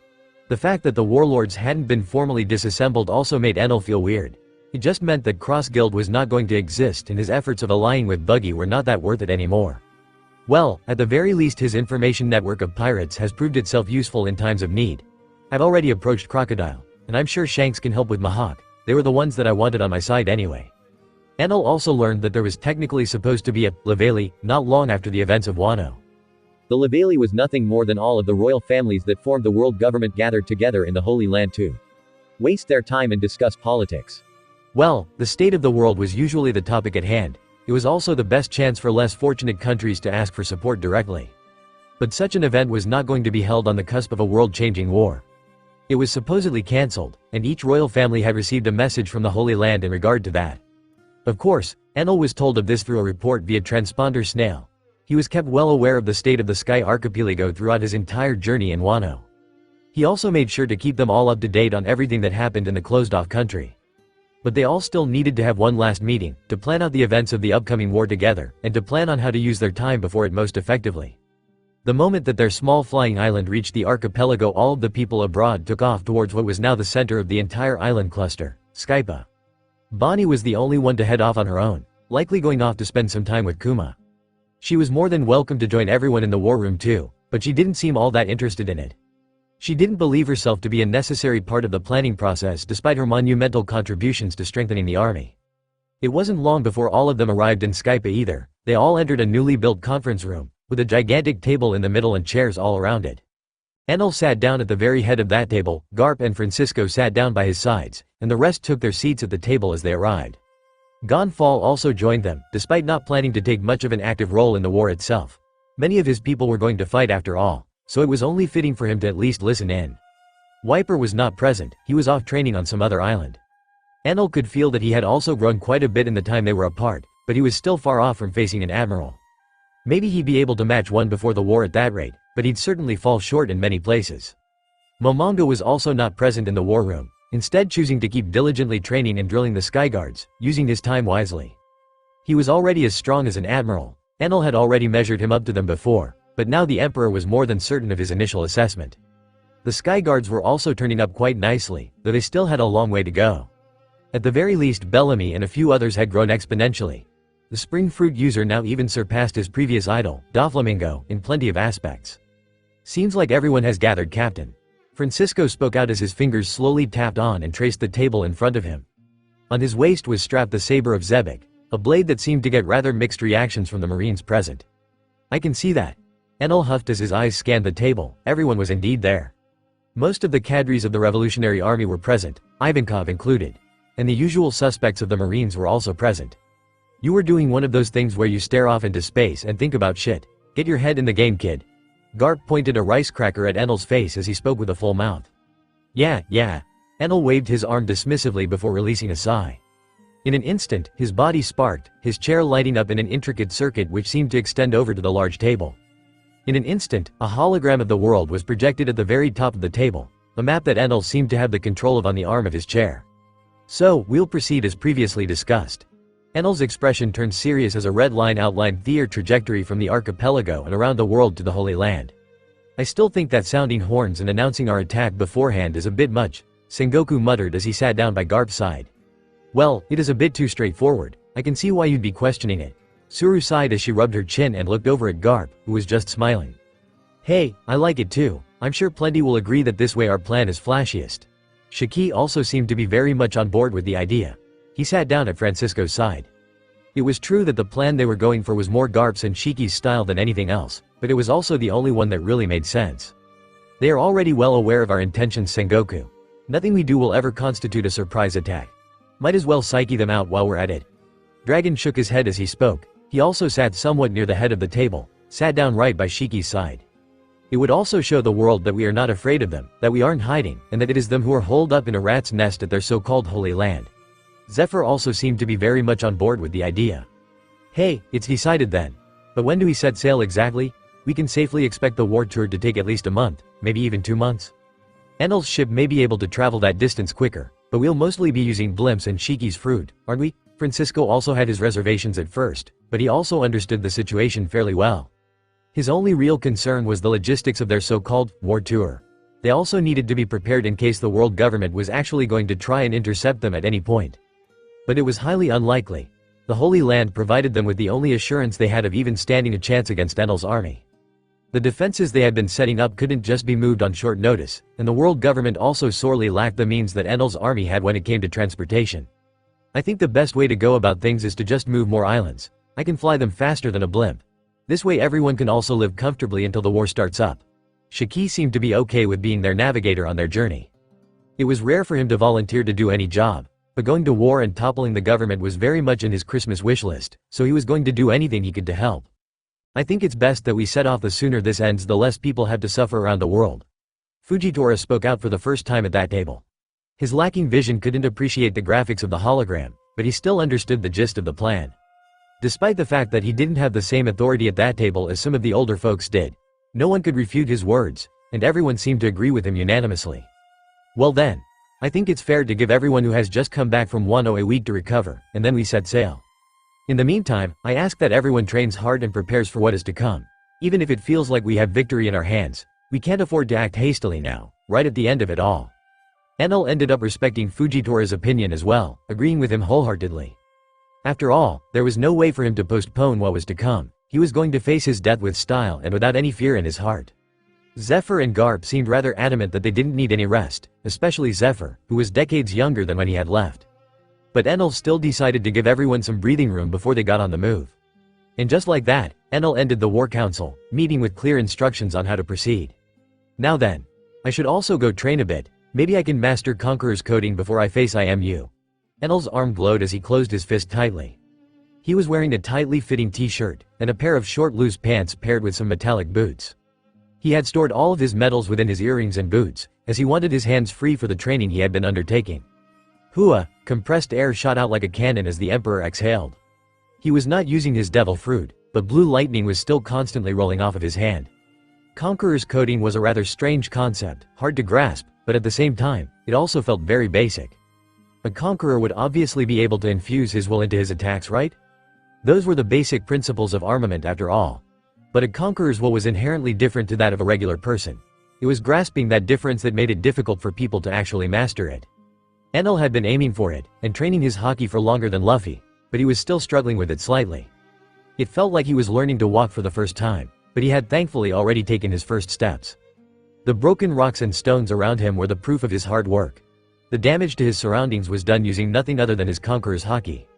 With a smile on his face, he lashed out at his surroundings one more. Blue light sprouted out of his body as his will took the shape of deep blue lightning, which went on to wreck more and more of his surroundings. His actions immediately raised a thick cloud of dust in his surroundings. "Tisk, stop playing around, you bastard," an angry voice shouted from the side. Enel then smiled as he heard a booming sound, before all of the dust was blown away, revealing the figure of none other than Wiper. Currently shirtless and barefoot, wearing a pair of loose pants that were rolled up to his ankles, on his back was his spear, secured tightly by a bunch of leather straps. The tribal warrior had also been training nearby. His progress had been quite staggering in Enel's eyes, but it was still not quite enough to make a difference during the upcoming war. Despite being almost as talented as Luffy, Wiper lacked one crucial aspect, and that was the fact that he didn't really have a devil fruit to grant him the power to alter reality. He did have a few good points though, like the fact that his spear, the Wild Fang, which Francisco had gifted him, was one of the strongest blades that Enel's army had. Its quality was on par with Zebek's saber after all, both being part of the 12 supreme grade blades. This meant that, even though he wasn't as strong as the others, he still had a chance at injuring people like the elders. The Navy was thankfully able to give Enel and the others a very basic understanding of the strength of a few of the elders. It wasn't enough to make a proper judgment on how they'd fare against all elders, but at least they learned of the fact that they each had quite powerful awakened devil fruits. Enel was confident that Wiper was going to prove himself useful one way or another. He was already stronger than Zoro and most of Luffy's crew after all. Granted, he had also been training earnestly in haki for longer than them and was insanely talented. "I am not playing around, Wiper. I am just celebrating my success." Enel smiled as he spoke, his will vanishing back into his body. "Bah, celebrate it a bit quieter, you know, people still live in the islands nearby." Wiper shouted while waving his hand dismissively at Enel. He was also not exactly wrong. Enel's training made a lot of noise in the form of a constant storm underneath their islands.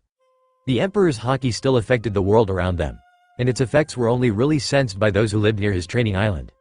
Like Wiper, who had moved somewhat nearby for his own training. The Sky Guards were also somewhat affected by it, but they could power through it and continue with their training, It was even helping them with their training as it applied some extra pressure on them. Well, I admit that I've been a bit careless in that regard, but I believe I've not hurt anyone, so you'll have to live with being mildly inconvenienced by me, Wiper. Enel crossed his arms and gave the tribal warrior a cheeky smile. Ho? You're picking a fight, are you? The god guard slowly reached for his back, taking his spear and twirling it in the air for a few seconds before pointing it at Enel. Hey, it's been a while since the two of us sparred, hasn't it? I think it's time I checked how strong you've grown. Enel tapped his foot on the ground, and a line of mixed metals crawled on the ground and out of his boot, forming a large staff. You aren't going to be winning as easily now, unless you use that devil fruit of yours. Wiper flashed a crazed smile towards Enel before vanishing completely. The Emperor immediately turned to the side, sidestepping the blackened tip of Wiper's spear. Enel's gaze met Wiper's. Red lighting trailed the corners of Wiper's eyes as his muscles contracted and flexed. Enel immediately hammered his staff into the ground, forcing Wiper's spear to stop the moment it started. An explosion of dust boomed upon the barren battlefield, and Enel smiled as he closed his eyes and focused. In an instant, he felt the resistance in his staff disappear, and he immediately tilted his head to the side, feeling Wiper's bone spear piercing where it had been previously. He felt sharp air brushing against his cheek as he formed a fist. Before Wiper could even react, the Emperor took a horse stance and punched him straight in the chest. The Emperor's fist was completely black, making Wiper realize that he couldn't block it even if he had the time to put his guard up. Wiper only managed to concentrate some of his armament haki on his chest and hop backwards slightly on instinct. He managed to kill off some of the impact that way, but he was still sent flying and flipping into the air. Close but no cigar. Enel muttered as he brushed his cheek with his palm. He felt a slight scratch on it, but it wasn't even deep enough to draw blood. Tisk, cheeky bastard. Wiper stopped himself in midair using a mixture of moonwalk and piercing his spear into the ground. He panted a bit as he swiped some of the dust on his bruised chest. Garp's training does continue paying off, it seems. Enel shook his fist a bit as he tilted his head and slowly started twirling his staff in his hand. Tisk, I'll wipe that smirk off your face. Wipe's spear immediately turned completely black once more. This time red lightning started rolling off of it violently. Enel smiled as his staff also turned black, with blue conqueror's haki infused into it. We'll see about that. Enel smiled as he stepped heavily on the ground at the exact same time as Wiper. In a split second, the two of them met in the middle. Wiper's spear thrust forward, aiming to pierce a hole through the Emperor. Enel's staff pierced forward as well, aiming straight for the tip of Wiper's blade. Their weapons didn't touch at first, they stopped milliseconds before contact, as the world around the two of them slowed down completely. Wiper sweated a bit as he felt his will being somewhat matched by Enel's, which was something he hadn't expected. His talent had been above that of Enel when it came to Conqueror's haki, right? So why hadn't he already surpassed Enel? He had worked so hard, and yet he couldn't even force his rival to use a slither of his real power. Is this yet another side effect of his awakening? How was he able to grow this much? Wiper's mind was filled with questions and insecurities. He had no way of knowing what was going on inside Enel's mind. He had only a vague idea of the responsibilities of his rival. But Enel had already resolved himself to commit to his plans. He was resolved to stake everything to win the upcoming war. And his resolve had strengthened his will as well. The clash lasted only for a few seconds, but they felt like an eternity for the two warriored and wreaked havoc on their battered surroundings. But the clash ultimately ended as Wiper's will faltered. Enel seemed to feel that and raised an eyebrow. Both of them were then pushed back, and Enel's eyes narrowed. Odd. You're not one to hesitate usually. The Emperor muttered as he gripped his staff tighter. Shut your trap. Wiper muttered back, with a bit of spite in his tone. Enel simply shook his head and narrowed his eyes. Fine, but I'm going on the offensive now though. Enel didn't even finish that sentence properly, and Wiper had already lost sight of him. But he wasn't about to let himself get taken by surprise. Immediately, he spun his spear around at great speeds, forming a circle of flying slashes around him. Let's see you getting close now, Wiper shouted as he continued to spin his wild fang around maniacally. He continued for almost a full minute before he stopped, panting slightly, his spear extended to the side and held by one hand as he was prepared to swing it once again at anything that got too close to him. But he didn't get that opportunity, unfortunately, as he felt his spear suddenly weighing a bit more than usual. His eyes then shifted towards the tip of his blade, where the Emperor was simply crouched down and looking at him with a smile. Nice defense, was all that Wiper heard before he felt his head being forced to the side, as the tip of Enel's metallic staff hit him square to the cheek. Enel hopped slightly as he sent Wiper flying further into the distance and crash landing into a hill, breaking it to pieces and knocking out the tribal warrior for good. Well, he wasn't going to stay down for long. Enel knew how resilient Wiper was. But the spar was essentially over. Something odd must have happened during our clash. He seemed to lose his focus all of a sudden. I think it's worth speaking to Francisco about that during the war tour. Enel rolled his stiff shoulders and sighed. There's plenty of time left, but the clock is ticking. I guess it's time to set sail, huh? At the very beginning of the Grand Line, on the precipice of paradise, a ship had just managed to cross the boundary of the reverse mountain, crossing from one of the four seas into the real world of piracy. It was a galleon-type ship with an exterior formed from a mix of wood, iron and stone. A tough ship that seemed near unsinkable, certainly not what one would usually see from a pirate just entering the Grand Line. Haha, that was great, boss. A pirate's hearty shout rang into the ears of everyone on deck, sounding out louder than even the waterfall that still flowed behind them. Hey, of course, it was great. We are going to be the new supernovas after all.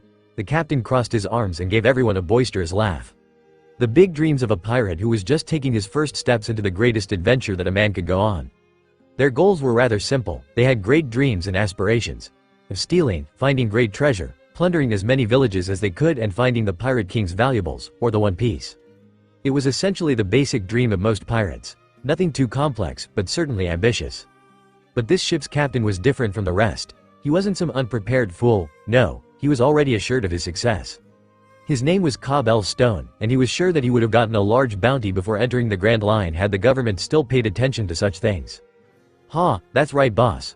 We'll surpass those useless supernovas. His henchmen were mostly undistinguished, he hadn't even found a proper first mate. But even then, Cobb Stone was confident. He believed that he was next in line to carry on the legacy of a great man. That he was the one to make the world remember the name of Rox D. Zebek, a legend that had been passed down in his family for decades. And, unlike the other weakling pirates that came before him, he possessed a very specific and unique trump card. Not only was he physically stronger and more durable than the vast majority of pirates on the four seas thanks to his passionate training, but he had also discovered a way to materialize and weaponize his will. It was something that had taken him around 20 years to grasp, but his diligent training had led to him being almost impervious to damage. Regular blades couldn't stretch him, bullets couldn't even put a dent in him. He had truly become superhuman. By mastering that spiritual power, he could cover himself in a thin layer and ignore all adversaries he faced in the North Blue. And now he was going to do the same thing for the Grand Line. Listen, you bastards, today is the day that the cobblestone pirates set foot into the Grand Line. He raised his fist and roared, and his men roared with him, overtaken by the atmosphere as their ship sailed further and further from the reverse mountain. Hell yeah. Long live the captain. The pirate then closed his eyes and took in that praise with a wide smile on his face. Let's drink till the sun has set. All hail Cobb Street. All of a sudden, silence seemed to descend onto the deck of the ship, irritating the upcoming supernova quite a bit. He opened his eyes and was about to scold his men for their lackluster responses, but his eyes immediately widened when he noticed that a shadow had been cast not only over his ship, but the entire Grand Line and reverse mountain for as long as his eyes could see. Instantly, he thought that a storm was likely coming, not uncommon from what he heard about the Grand Line. But then he looked up, and upon looking up, he was greeted with the sight of something that could only be described as otherworldly. Holy shit. Flying islands? One of the crew members muttered as he looked at the situation with a panicked gaze. The heavens are falling on us? One of the more religious folks immediately got on his knees and started praying. And the captain only looked up, his hands trembled as he dropped his wine bottle and it rolled on the floor. He couldn't even react as he watched a piece of one of the islands crack, break and fall off. His eyes widened once more and a sense of danger overtook his heightened senses as he ran to steer his ship away, but it was already too late. That seemingly small piece of rock got larger and larger the closer it got, and before long Cobb Stone realized that an entire mountain was falling on top of them. I want to go home, was the only thing he could muster to say as his men panicked and his entire ship was sunk into the bottom of the sea. Up into the skies, the Sky King's army prepared as they finally reached their starting point, Reverse Mountain. From then on, they were going to traverse the Grand Line until they reached the other end, and they were then going to head straight for the Holy Land. Oi, Shaki, I think I felt some weight shifting below us. Garp muttered as he sensed something happening below the moving archipelago. The Golden Lion just shrugged. Bah, must have been the wind or some small stones, no biggie. Still, let's try to keep it to a minimum from now on. Wouldn't want to drop mountains on civilians by mistake. Francisco smiled without much care as he reprimanded his companion. All of the army's officials and leaders were currently sat at a large metallic table, not a place for casual meetings, but a place for planning out wars. And at the end of the table stood the Sky King. It seems everything is prepared. Enel sighed deeply as he sat on his golden throne, from his back ran cables everywhere around him, and many islands were now upgraded with engines and large turbines, turning them effectively into flying ships.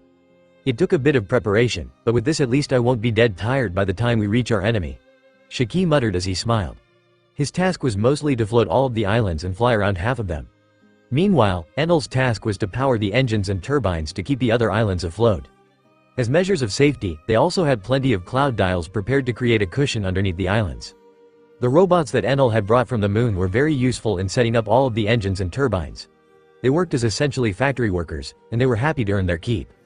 And thanks to them, and the Revolutionary Army and marine scientists available working overtime, they were able to get plenty of islands up to snuff.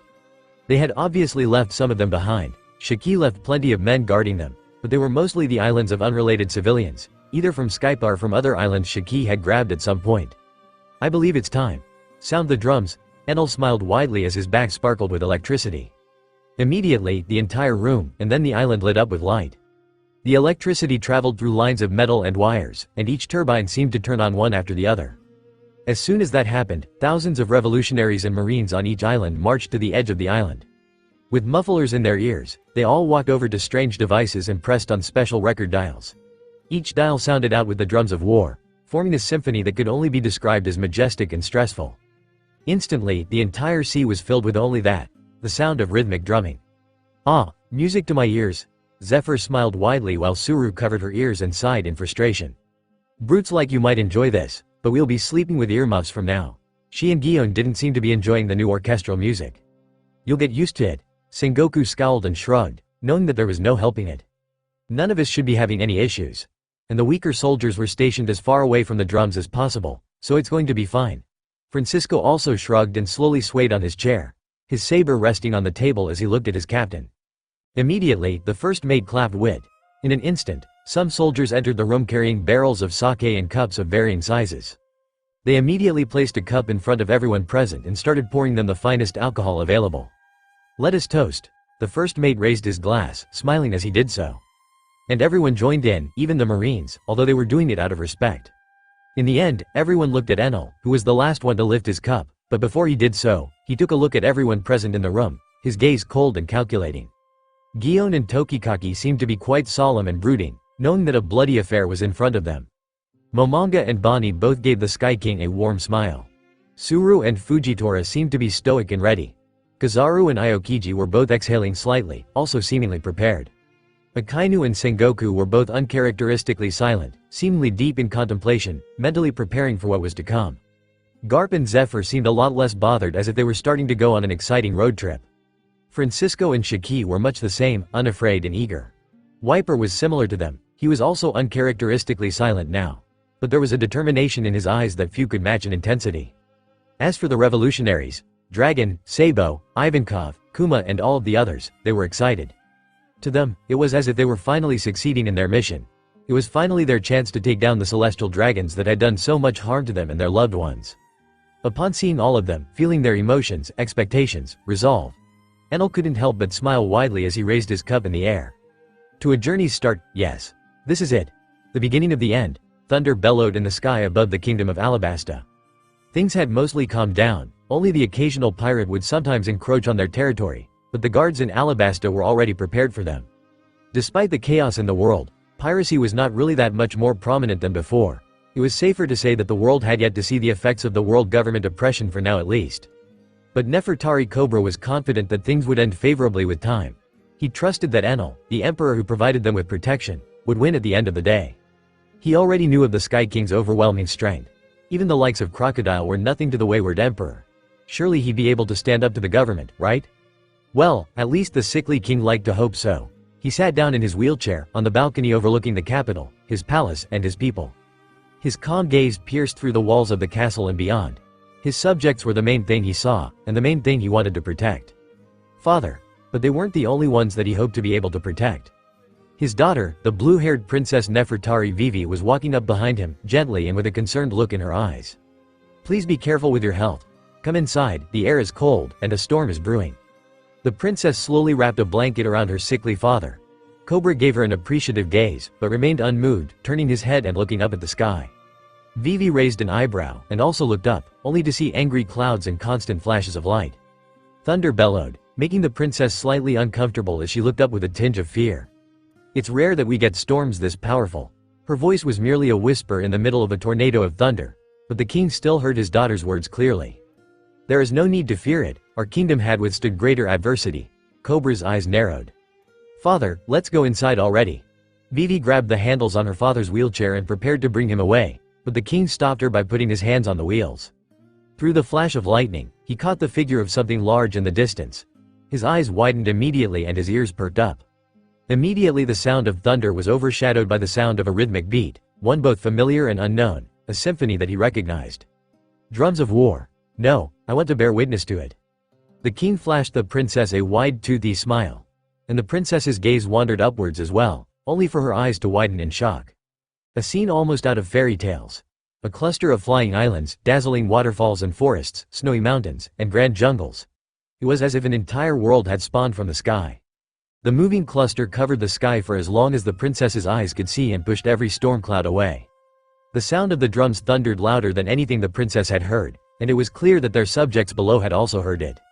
The islands all seemed to be carrying large banners, a strange amalgamation of what the king and princess recognized as the flag of the Marines, the Revolutionary Army, and a skull that seemed to have glowing eyes made out of lightning. Cobra's smile became even wider as he recognized that flag, despite never seeing it in the past. Everyone looked up in wonder at the moving and shifting cluster of islands. Many failed to understand what was happening, and fear rippled through them, but they also felt something else. Pure and unadulterated astonishment, their eyes were witnessing an otherworldly scene, one so beautiful that it almost felt natural, despite it defying all common sense. Father, is that? Vivi shouted, her voice a bit panicked as she took a step back. The Sky King finally makes his move, a flashy one at that. Yet the world government is silent. It seems that they have given up on anything but the Holy Land. Cobra closed his eyes in contentment when seeing the gigantic ship of the Sky Emperor. The sound of thunder seemed to have completely stopped, but the sound of drumming seemed to quiet down a bit, seemingly in consideration of the regular people below, something that Cobra was thankful for. Father, can I join them? Vivi clenched her fists as she looked up at the skies. She was not the type of person to simply sit idly while something so important and world-changing was happening. Her people, her father, and even she would be ultimately impacted by the upcoming war. And she wanted to do anything in her power to help. Cobra sighed, seemingly already expecting such a request. His gaze turned to the side as he tried to look at his daughter's face. I don't want you to go, but I also do not have the power to stop you. I trust you, and I trust Enal. The king's voice sounded reluctant, regretful, and worried, but he didn't forbid his daughter from doing what she felt was best. He knew how stubborn she was, and he realized that forbidding her wasn't going to work. In an instant, a large patch of land started lowering itself towards the ground. It seems that you are being invited to go up. Cobra sighed once more, taking one more look at his daughter as she walked up to the edge of the balcony. Does that mean he heard our conversation? Vivi asked in a gentle, confused voice. Of course he did. He hears everything. That's why he's fit to challenge the empty throne. Cobra shook his head as he gestured for his daughter to jump on the gigantic rock that had floated over to their balcony. At that moment, someone else rushed into the room, a man with sharp features and strange markings on his face. Most of his body was covered in a loose white cloak, and a white turban was on his head. He was none other than Pell, the captain of the royal guards within the kingdom of Alabasta. He had somehow survived being stabbed in the gut by Crocodile's hook and had resumed his duties as soon as he recovered. King Cobra. Islands are. The Falcon Devil fruit user immediately rushed into the room, and was immediately silenced by the scene in front of him. Relax, Pell. They are allies. Enal's army is marching now, war is imminent, and Vivi wishes to join them. Cobra's gaze landed on Pell as the rock that was carrying Princess Vivi strayed further and further away. Pell gasped, and his hands immediately turned into wings, as he hoped to go and dissuade the princess from her foolishness. But Cobra had other plans. Say, would you mind going with my daughter? Please make sure she stays safe. Cobra didn't want Vivi to be stopped. God only knew he had kept her back enough. After all, had it not been for her status, she would have joined her friends in the Straw Hats long ago. Maybe this way they may reunite. Pell's eyes widened as he looked at Cobra for a few seconds. Upon seeing the king's resolute gaze, he knew that the king hadn't asked him a question, no, he had given him an order. I will make sure that she is safe, your majesty. So he could only nod and spread his wings, flying upwards towards the islands. Cobra merely shook his head as more of his royal guards reached his chambers in a hurry, but he paid them no mind. It's only a matter of time, before the final confrontation. I wish you all the luck in the world, Enal. The king spoke in an even tone, his eyes still fixated on the back of Pell and his daughter. Thank you, Cobra. We will only come back with good news, but I'll make sure that your daughter doesn't get hurt. The king smiled as he heard a voice ring in his ears. I guess he can even project his own voice now, huh? Really, what can he do at this point? The king sighed deeply before turning around and heading for his room, He knew he needed rest, he just hoped to be able to fall asleep given the circumstances. Up on the Sky Islands, Vivi and Pell had finally reached the Sky Islands.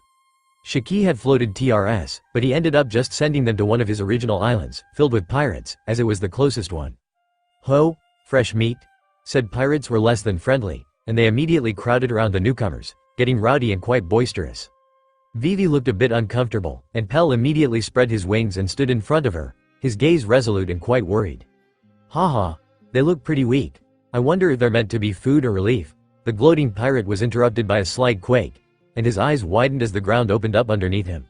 He and many of the other pirates immediately fell through the island and towards the lower seas. "Shut your vomit holes, you bastards!" Immediately, their leader stepped out.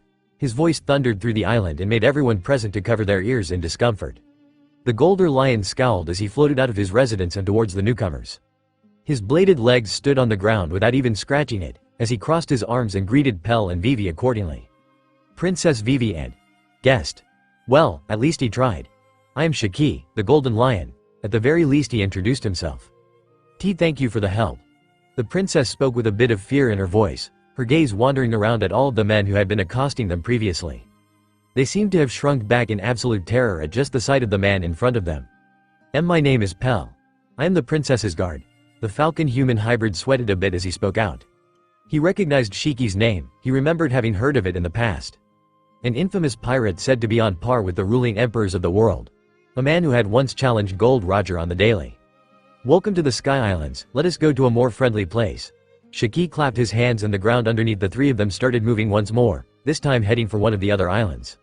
While doing so, he kept grumbling about how useless his men were and how they didn't seem to behave properly. Vivi and Pell could only sweat a bit, neither of them spoke in the man's presence, as he exuded an aura that made it quite hard for either of them to speak. Eventually, they reached an island that seemed to be suspended on clouds, a sight so beautiful that it made Vivi smile warmly. At the edge of that island stood a few marines, as well as an Aokiji. Shiki landed near them and scowled at Aokiji before turning around and flying away. Vivi and Pell looked back at him before turning to Aokiji, who greeted them and led them to their quarters. Enal sighed as he felt them reach their quarters eventually. "You know, they may just prove to be extra baggage at the end of the day," Francisco commented as he stood by the Emperor's side. "I doubt it. They are stronger than the regular Navy soldiers who work with us. Also, that girl is part of the Straw Hats if my memory serves me right, so at the very least she may reunite with them." Enal yawned and slowly rested his head on his metallic chair. Francisco blinked a few times when hearing about Vivi being part of the Straw Hats. He remembered Luffy's courageous effort when they were fighting Kaido quite fondly. "Very well then. Let us sail further then." Francisco smiled and nodded to his captain before scratching his chin. "It's a shame old Doctorine wasn't in her home at the Drum Kingdom, but maybe we'll get the chance to meet her later." Enal simply shrugged, also quite unsure as to where the OL young doctor was exactly. Her whereabouts weren't exactly the focus of his journey at the end of the day. But if they were to run into her, then he'd surely invite her for Francisco's sake. And on that note, the journey continued. A month passed swiftly, and it wasn't long before the Sky King's army had the red line on its horizon once more.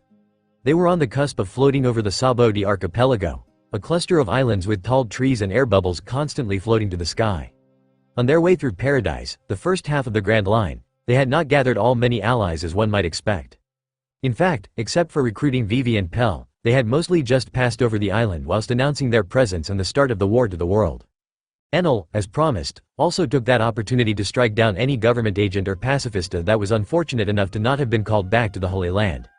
As a result, the revolts in the few kingdoms on the first half of the Grand Line were now gaining more steam, as there was no longer anyone strong enough to stop them there. But there weren't too many kingdoms in the first half of the Grand Line anyway. Most of the revolts were happening on the other four seas. But the Sky King was confident enough that all of the bloodshed would stop with their final fight. It was only a matter of weeks at that point, and Enal was, at that point, expecting it with bated breath. He wanted to do it, to put an end to everything, to finally be able to share the real history of the world with the people of said world. To finally cut the veil that shrouded the void century from the rest of the world. But that in itself required him to be able to defeat IMU and end his reign. Enal needed to force the personification of the sea down from the empty throne of the world. And he was going to do just that, even if it was going to end with his death. He was going to make sure that IMU followed him into the underworld.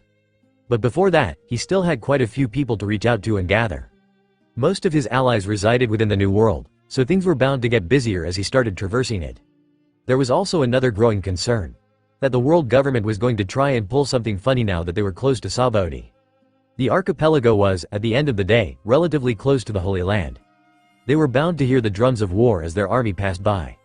And yes, the plan was to pass it by now, then turn around after reaching the other side of the reverse mountain, and traverse the New World again. There was more work to do within the New World anyway, so Enel deemed it necessary to pass twice, to make sure that they hadn't missed anything. Everything needed to be ready. Enel had become somewhat obsessed at that point. He needed perfection, otherwise, his confidence would also wane. Even if he had resolved himself to win, and was doing everything in his power to not even think about losing, he still tended to overthink the situation. "Do you think those rats will try something now?" Garp sat by Enel's side, his arms crossed and his gaze sharp. Behind him stood his students, Helmeppo and Kobe, who Garp was still training despite them technically marching off to war. Enel's training was mostly internal. He kept trying to strengthen his will constantly, but this time the exercise was to not allow it to leak outside even one bit. Garp, and the more experienced people at the table, could still feel whenever the Sky King was training, so they were all quite understanding when he went for prolonged periods of time without engaging much in conversation. It was difficult to sense the Emperor's progress, and even harder to quantify it. But Francisco had mentioned at some point that Enel seemed to be growing by the day. It was progress that the Emperor found hard to achieve in the past, but it seemed that his resolve was further enhancing his willpower. But resolve alone wasn't enough. Francisco knew that better than anyone. What it most obviously came down to, at least in Francisco's eyes, was the Emperor's awakening. It was clear that it had transformed his body and mind to some extent, and it went far beyond just enhancing the power of his devil fruit. Of course, the old swordsman was not the only person to notice the changes. Just about everyone who knew Enel well enough noticed this change. Especially people who had known him for the longest time. Like Wiper, who had a history of sparring with Enel constantly. The tribal warrior had joined the Sky Army in their march. He didn't remain behind with the other Skypans and Shandians, although half of the Sky Guards did stay back to protect them in case something happened. He decided to march with his friend, but the more he trained, the more he tried, the more he realized that he wasn't marching by the Sky King's side, but behind him. It just felt humiliating. Wiper still remembered a few years back, how Enel used to be slightly weaker than him when it came to body strength. Even though Wiper never stopped training, he had still fallen behind in all aspects. When he discovered that his talent for Conqueror's Haki surpassed that of Enel, he was ecstatic. As if he had found a way to finally reach his rival, to step onto the same stage as him. But the stronger he grew, the further the gap between him and Enel widened. It was disheartening, to say the least.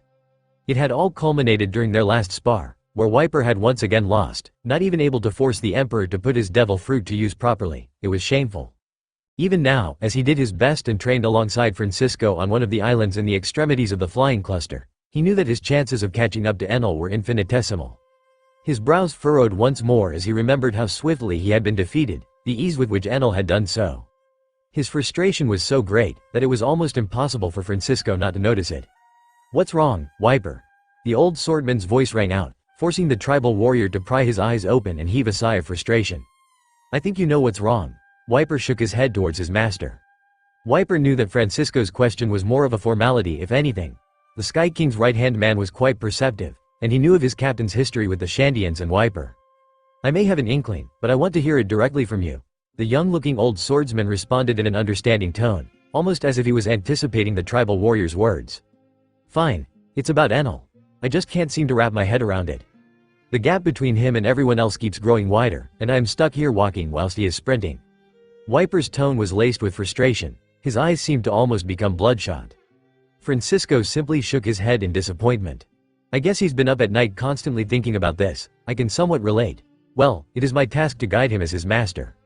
"Hey, I certainly know the feeling." Francisco's tone sounded quite melancholic as he spoke out, his gaze becoming unfocused for a moment. "Huh? What, you're competing with Enel too? Didn't seem like that to me." Wiper's tone seemed confused, but also curious. He knew only bits and pieces of Francisco's past. Pieces of the puzzle that could never quite make out a full story. "Before, when I was still part of the Rock's pirates, I was constantly competing with Zebek.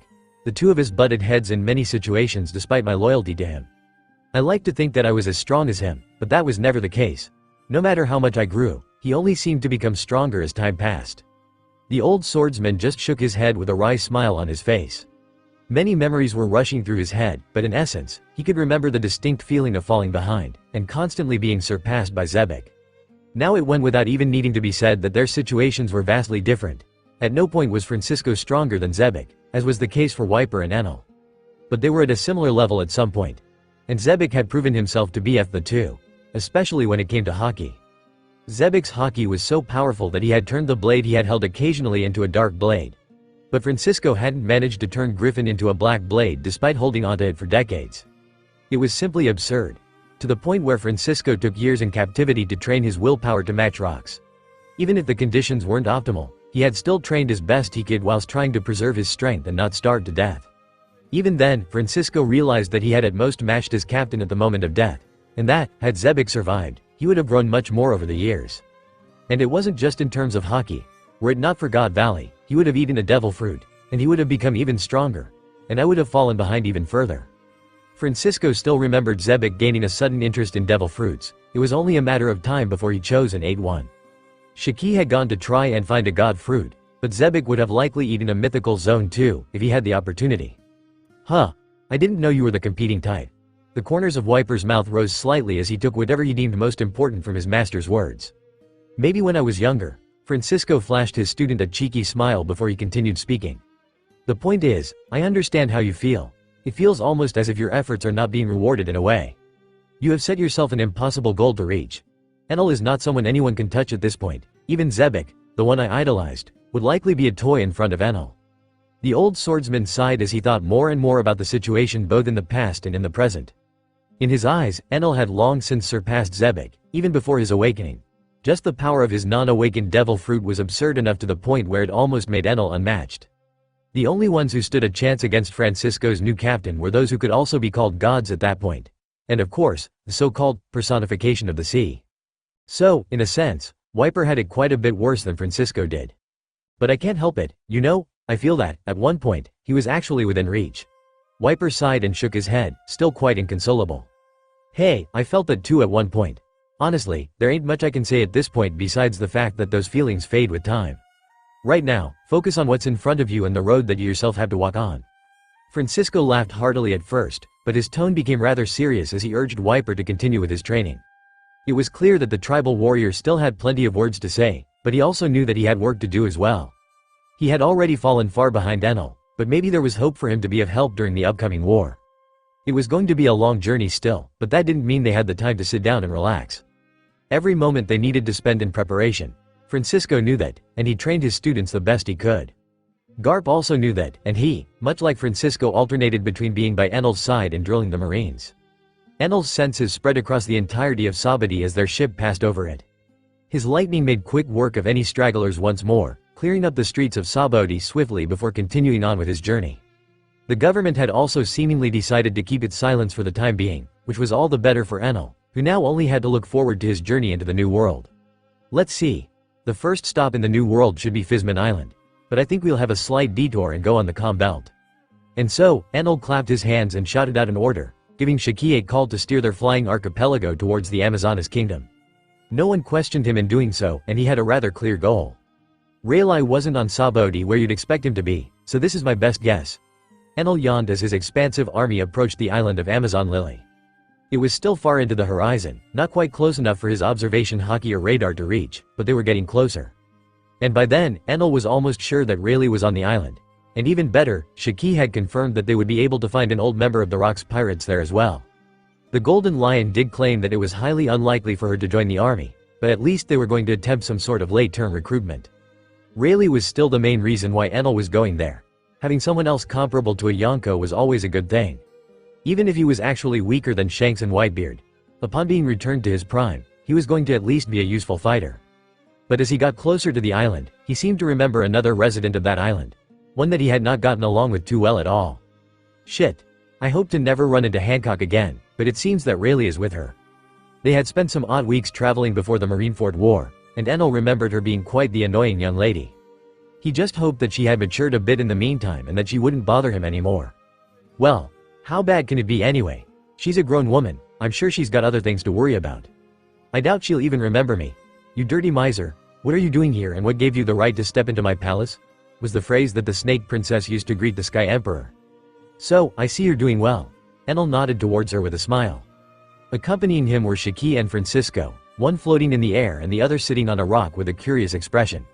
He had descended upon the island on his own as soon as they reached. The flying archipelago stopped and hovered in place right above it. As always, the people below were well and truly mesmerized by the otherworldly cluster of floating islands. but some also tried to shoot arrows at it, almost instinctually. The arrows were all imbued with haki, but they were not even able to reach the islands, as they were simply too high up. The Sky King didn't make a big scene when he descended, he just sighed and appeared in front of the palace. Amazon Lily was a relatively large place, but they were also using rather primitive technology, so Enel was able to easily go by unnoticed. Francisco and Shiki were a bit more noticeable though, they descended with smiles on their faces. The Kuja tribeswomen all immediately flocked towards the palace, bows in hand and faces ready for war. Naturally, Shiki and Francisco joined up with Enel faster, and the three of them ran into Boa Hancock just as quickly. HMPH. This palace is not open for any men. Take your dirty shoes away from my red carpet. Hancock was still insistent, as she now spoke to all three of the guests she was receiving. Well, two of us haven't really stepped on anything yet, and one of us can't even step on anything at all. Francisco rubbed his chin as he responded in his usual nonchalant manner. Tisk. Mero mero mellow. Immediately the pirate empress shot out a ray of hearts towards the three men. Heart after heart passed through all three of them and they just stood there unmoving. Is this girlie trying to do something specific? Shiki stroked his beard as he crossed his bladed legs. His mind was obviously free of lust. Currently, the only thing he could think of was crushing the world government and how close they were to doing it. He had a rather one-track mind after all, even if he was not dementia-ridden anymore. I think she's attacking us. Francisco rubbed his chin as well, trying to discern what exactly was happening. He was also not a man to feel lust towards a woman who was likely young enough to be his great-granddaughter. Enel himself had very similar feelings to Francisco when first meeting Hancock as well. He may have changed his stance since he had managed to fall for Robin in the meantime, but Hancock was still annoying in his eyes. Well, Hancock, let's not get violent for no reason. Though I guess this is the requirement for you to allow anyone near you. Enel shook his head and took a step forward. The pirate empress simply scowled and rose her head up high. I believe we are not on speaking terms at all. You're just a former marine that was interesting. Don't get over yourself and think that you can just visit when. The young empress could have kept going endlessly, but Enel already knew how to tame her. I met up with Luffy not too long ago. Oh, really? Is he okay? How far along is he in his journey? Will he come to visit me? Is he eating well? He's okay. He was on Egghead Island last time I checked. I highly doubt it, and when isn't he eating well? The tone of the conversation changed instantly when Luffy was brought into question. And immediately, Francisco and Shiki both had their eyes widen. Don't tell me. Love sickness? They were both very well accustomed to the term, all thanks to their former crewmate. It was the small old woman who had just run out of the castle. She was dressed in a sea blue furred coat, and a black and yellow skirt, and she had a white snake weapon in her hand, acting as a cane. She had flowing white hair, and a small flower in it, which was the only reason that Shiki was able to recognize her instantly. That and her snake weapon. Gloriosa. Holy shit, you've shrunk. Shiki exclaimed as the old lady came towards them, holding onto her white snake cane. She immediately got mad at Shiki, as was customary. You crude ba. Francisco, why the hell are you alive? Wait a minute, why are you both younger? The old lady immediately recognized the two of them. Elder Nyan, you know these bastards? Hancock looked confused for a second, before Gloriosa's cane came down on her head, almost making her bite her tongue. Watch your mouth, you stupid kid. You'll get all of us killed, Gloriosa exclaimed as her body acted almost on instinct, moving at a speed that visibly shocked Hancock. Wah. They're both legendary pirates. Somehow turned younger, with the help of you, I'm assuming. Gloriosa looked over at Enel for a few seconds before sighing once more. She seemed to be internally cursing Boa for her carelessness and arrogance. The people who had arrived at their palace were not the type of men that they could afford to offend at all. No need to get too stressed.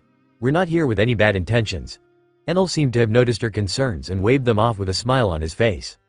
Hey, yeah, and to answer your questions, a lot of shit happened. We can explain over some tea. Maybe you'll also tell us more about what happened to you after the fiasco at God Valley. Francisco immediately jumped down from his rock and shook hands with Gloriosa, who now sported a calm smile. Seeing the young Francisco likely reminded her of her better days, back in the time when she had left the Kuja tribe due to her lovesickness, to chase after a man that could only be described as an unmoving rock. Zebek was never a sentimental man, much to Gloriosa's misfortune. Even when she was young, and considered the most beautiful woman in the world, she was still not enough to arouse Zebek's interest. The only thing that truly interested Zebek was power, and Gloriosa being decent in strength was the only reason that he allowed her to tag along with them. She was one of few members of the Rock's pirates who was not blackmailed in some way to join the crew. Shiki also landed, and the three old members of the Rock's crew seemed to be stuck in their own world for a moment, seemingly taken back to an era long past. Hancock looked at the scene with a wary gaze and Enel stood beside her with an awkward expression. So, is Rayleigh here? He's kind of the main reason why we're passing through. Enal turned to her with a calm smile on his face. Almost immediately the Pirate King walked out of the palace, scratching the back of his head awkwardly.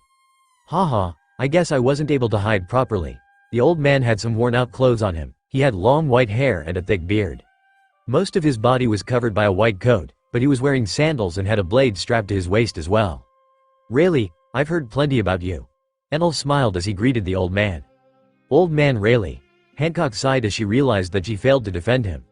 She had jumped out at first, thinking that Enal and his goons were after him.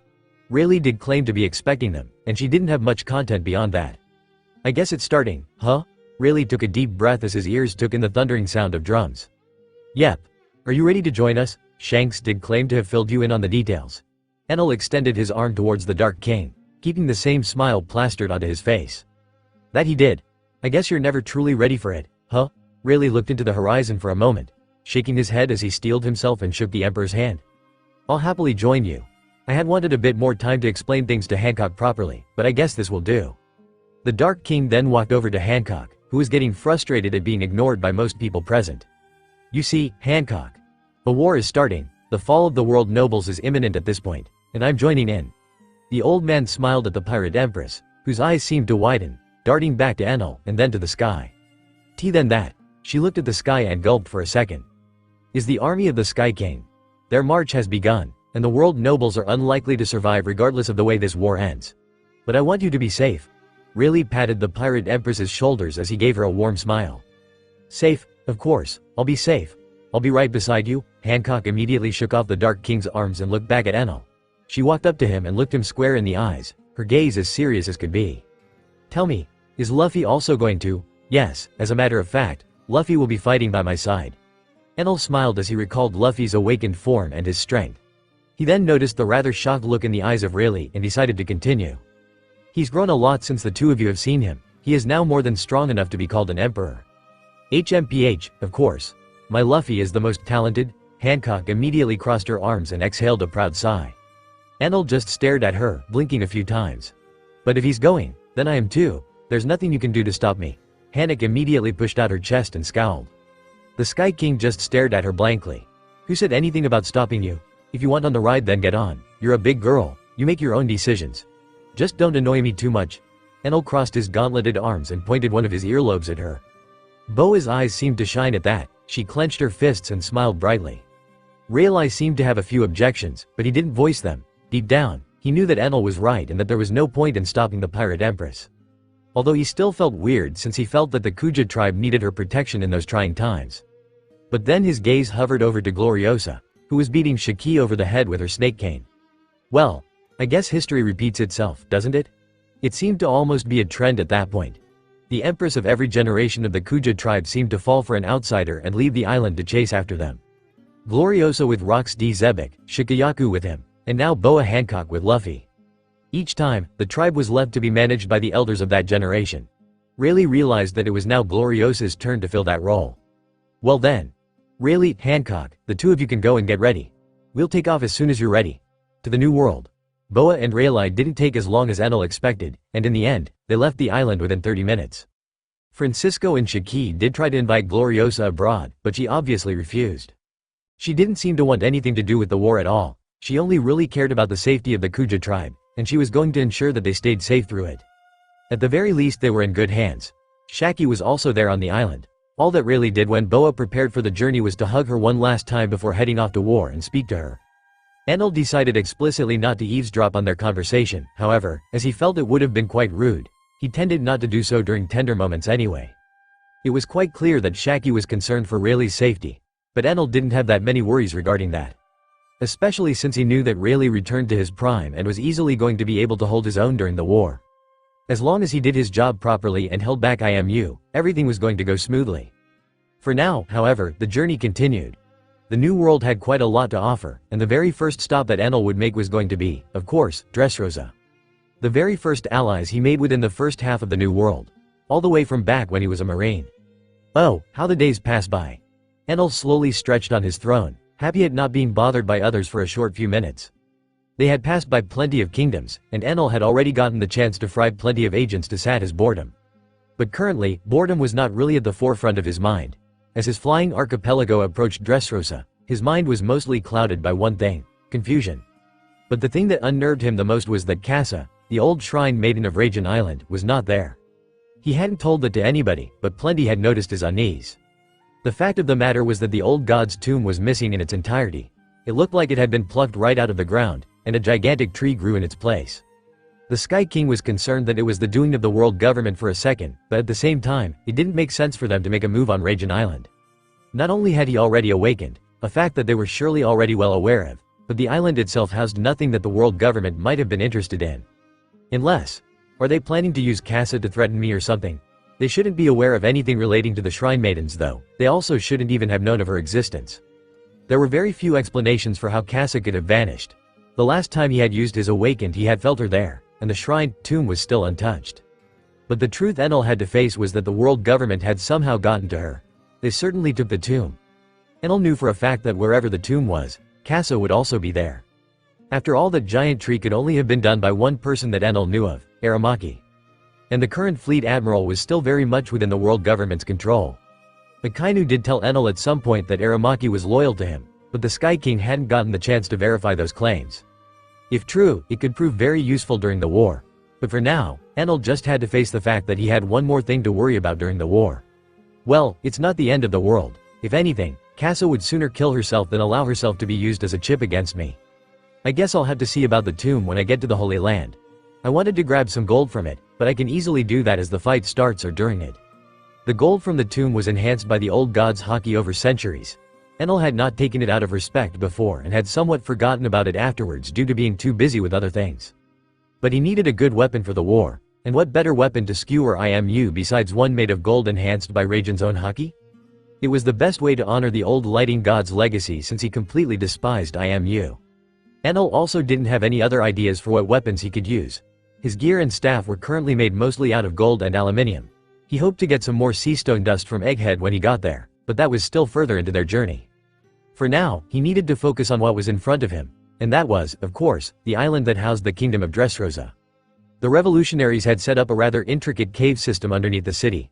There were still plenty of revolutionary agents left there, running operations and gathering as much intel as possible. Some were set to leave with the war party, some were to remain and keep up front there. The people of Dressrosa had managed to survive up to that point.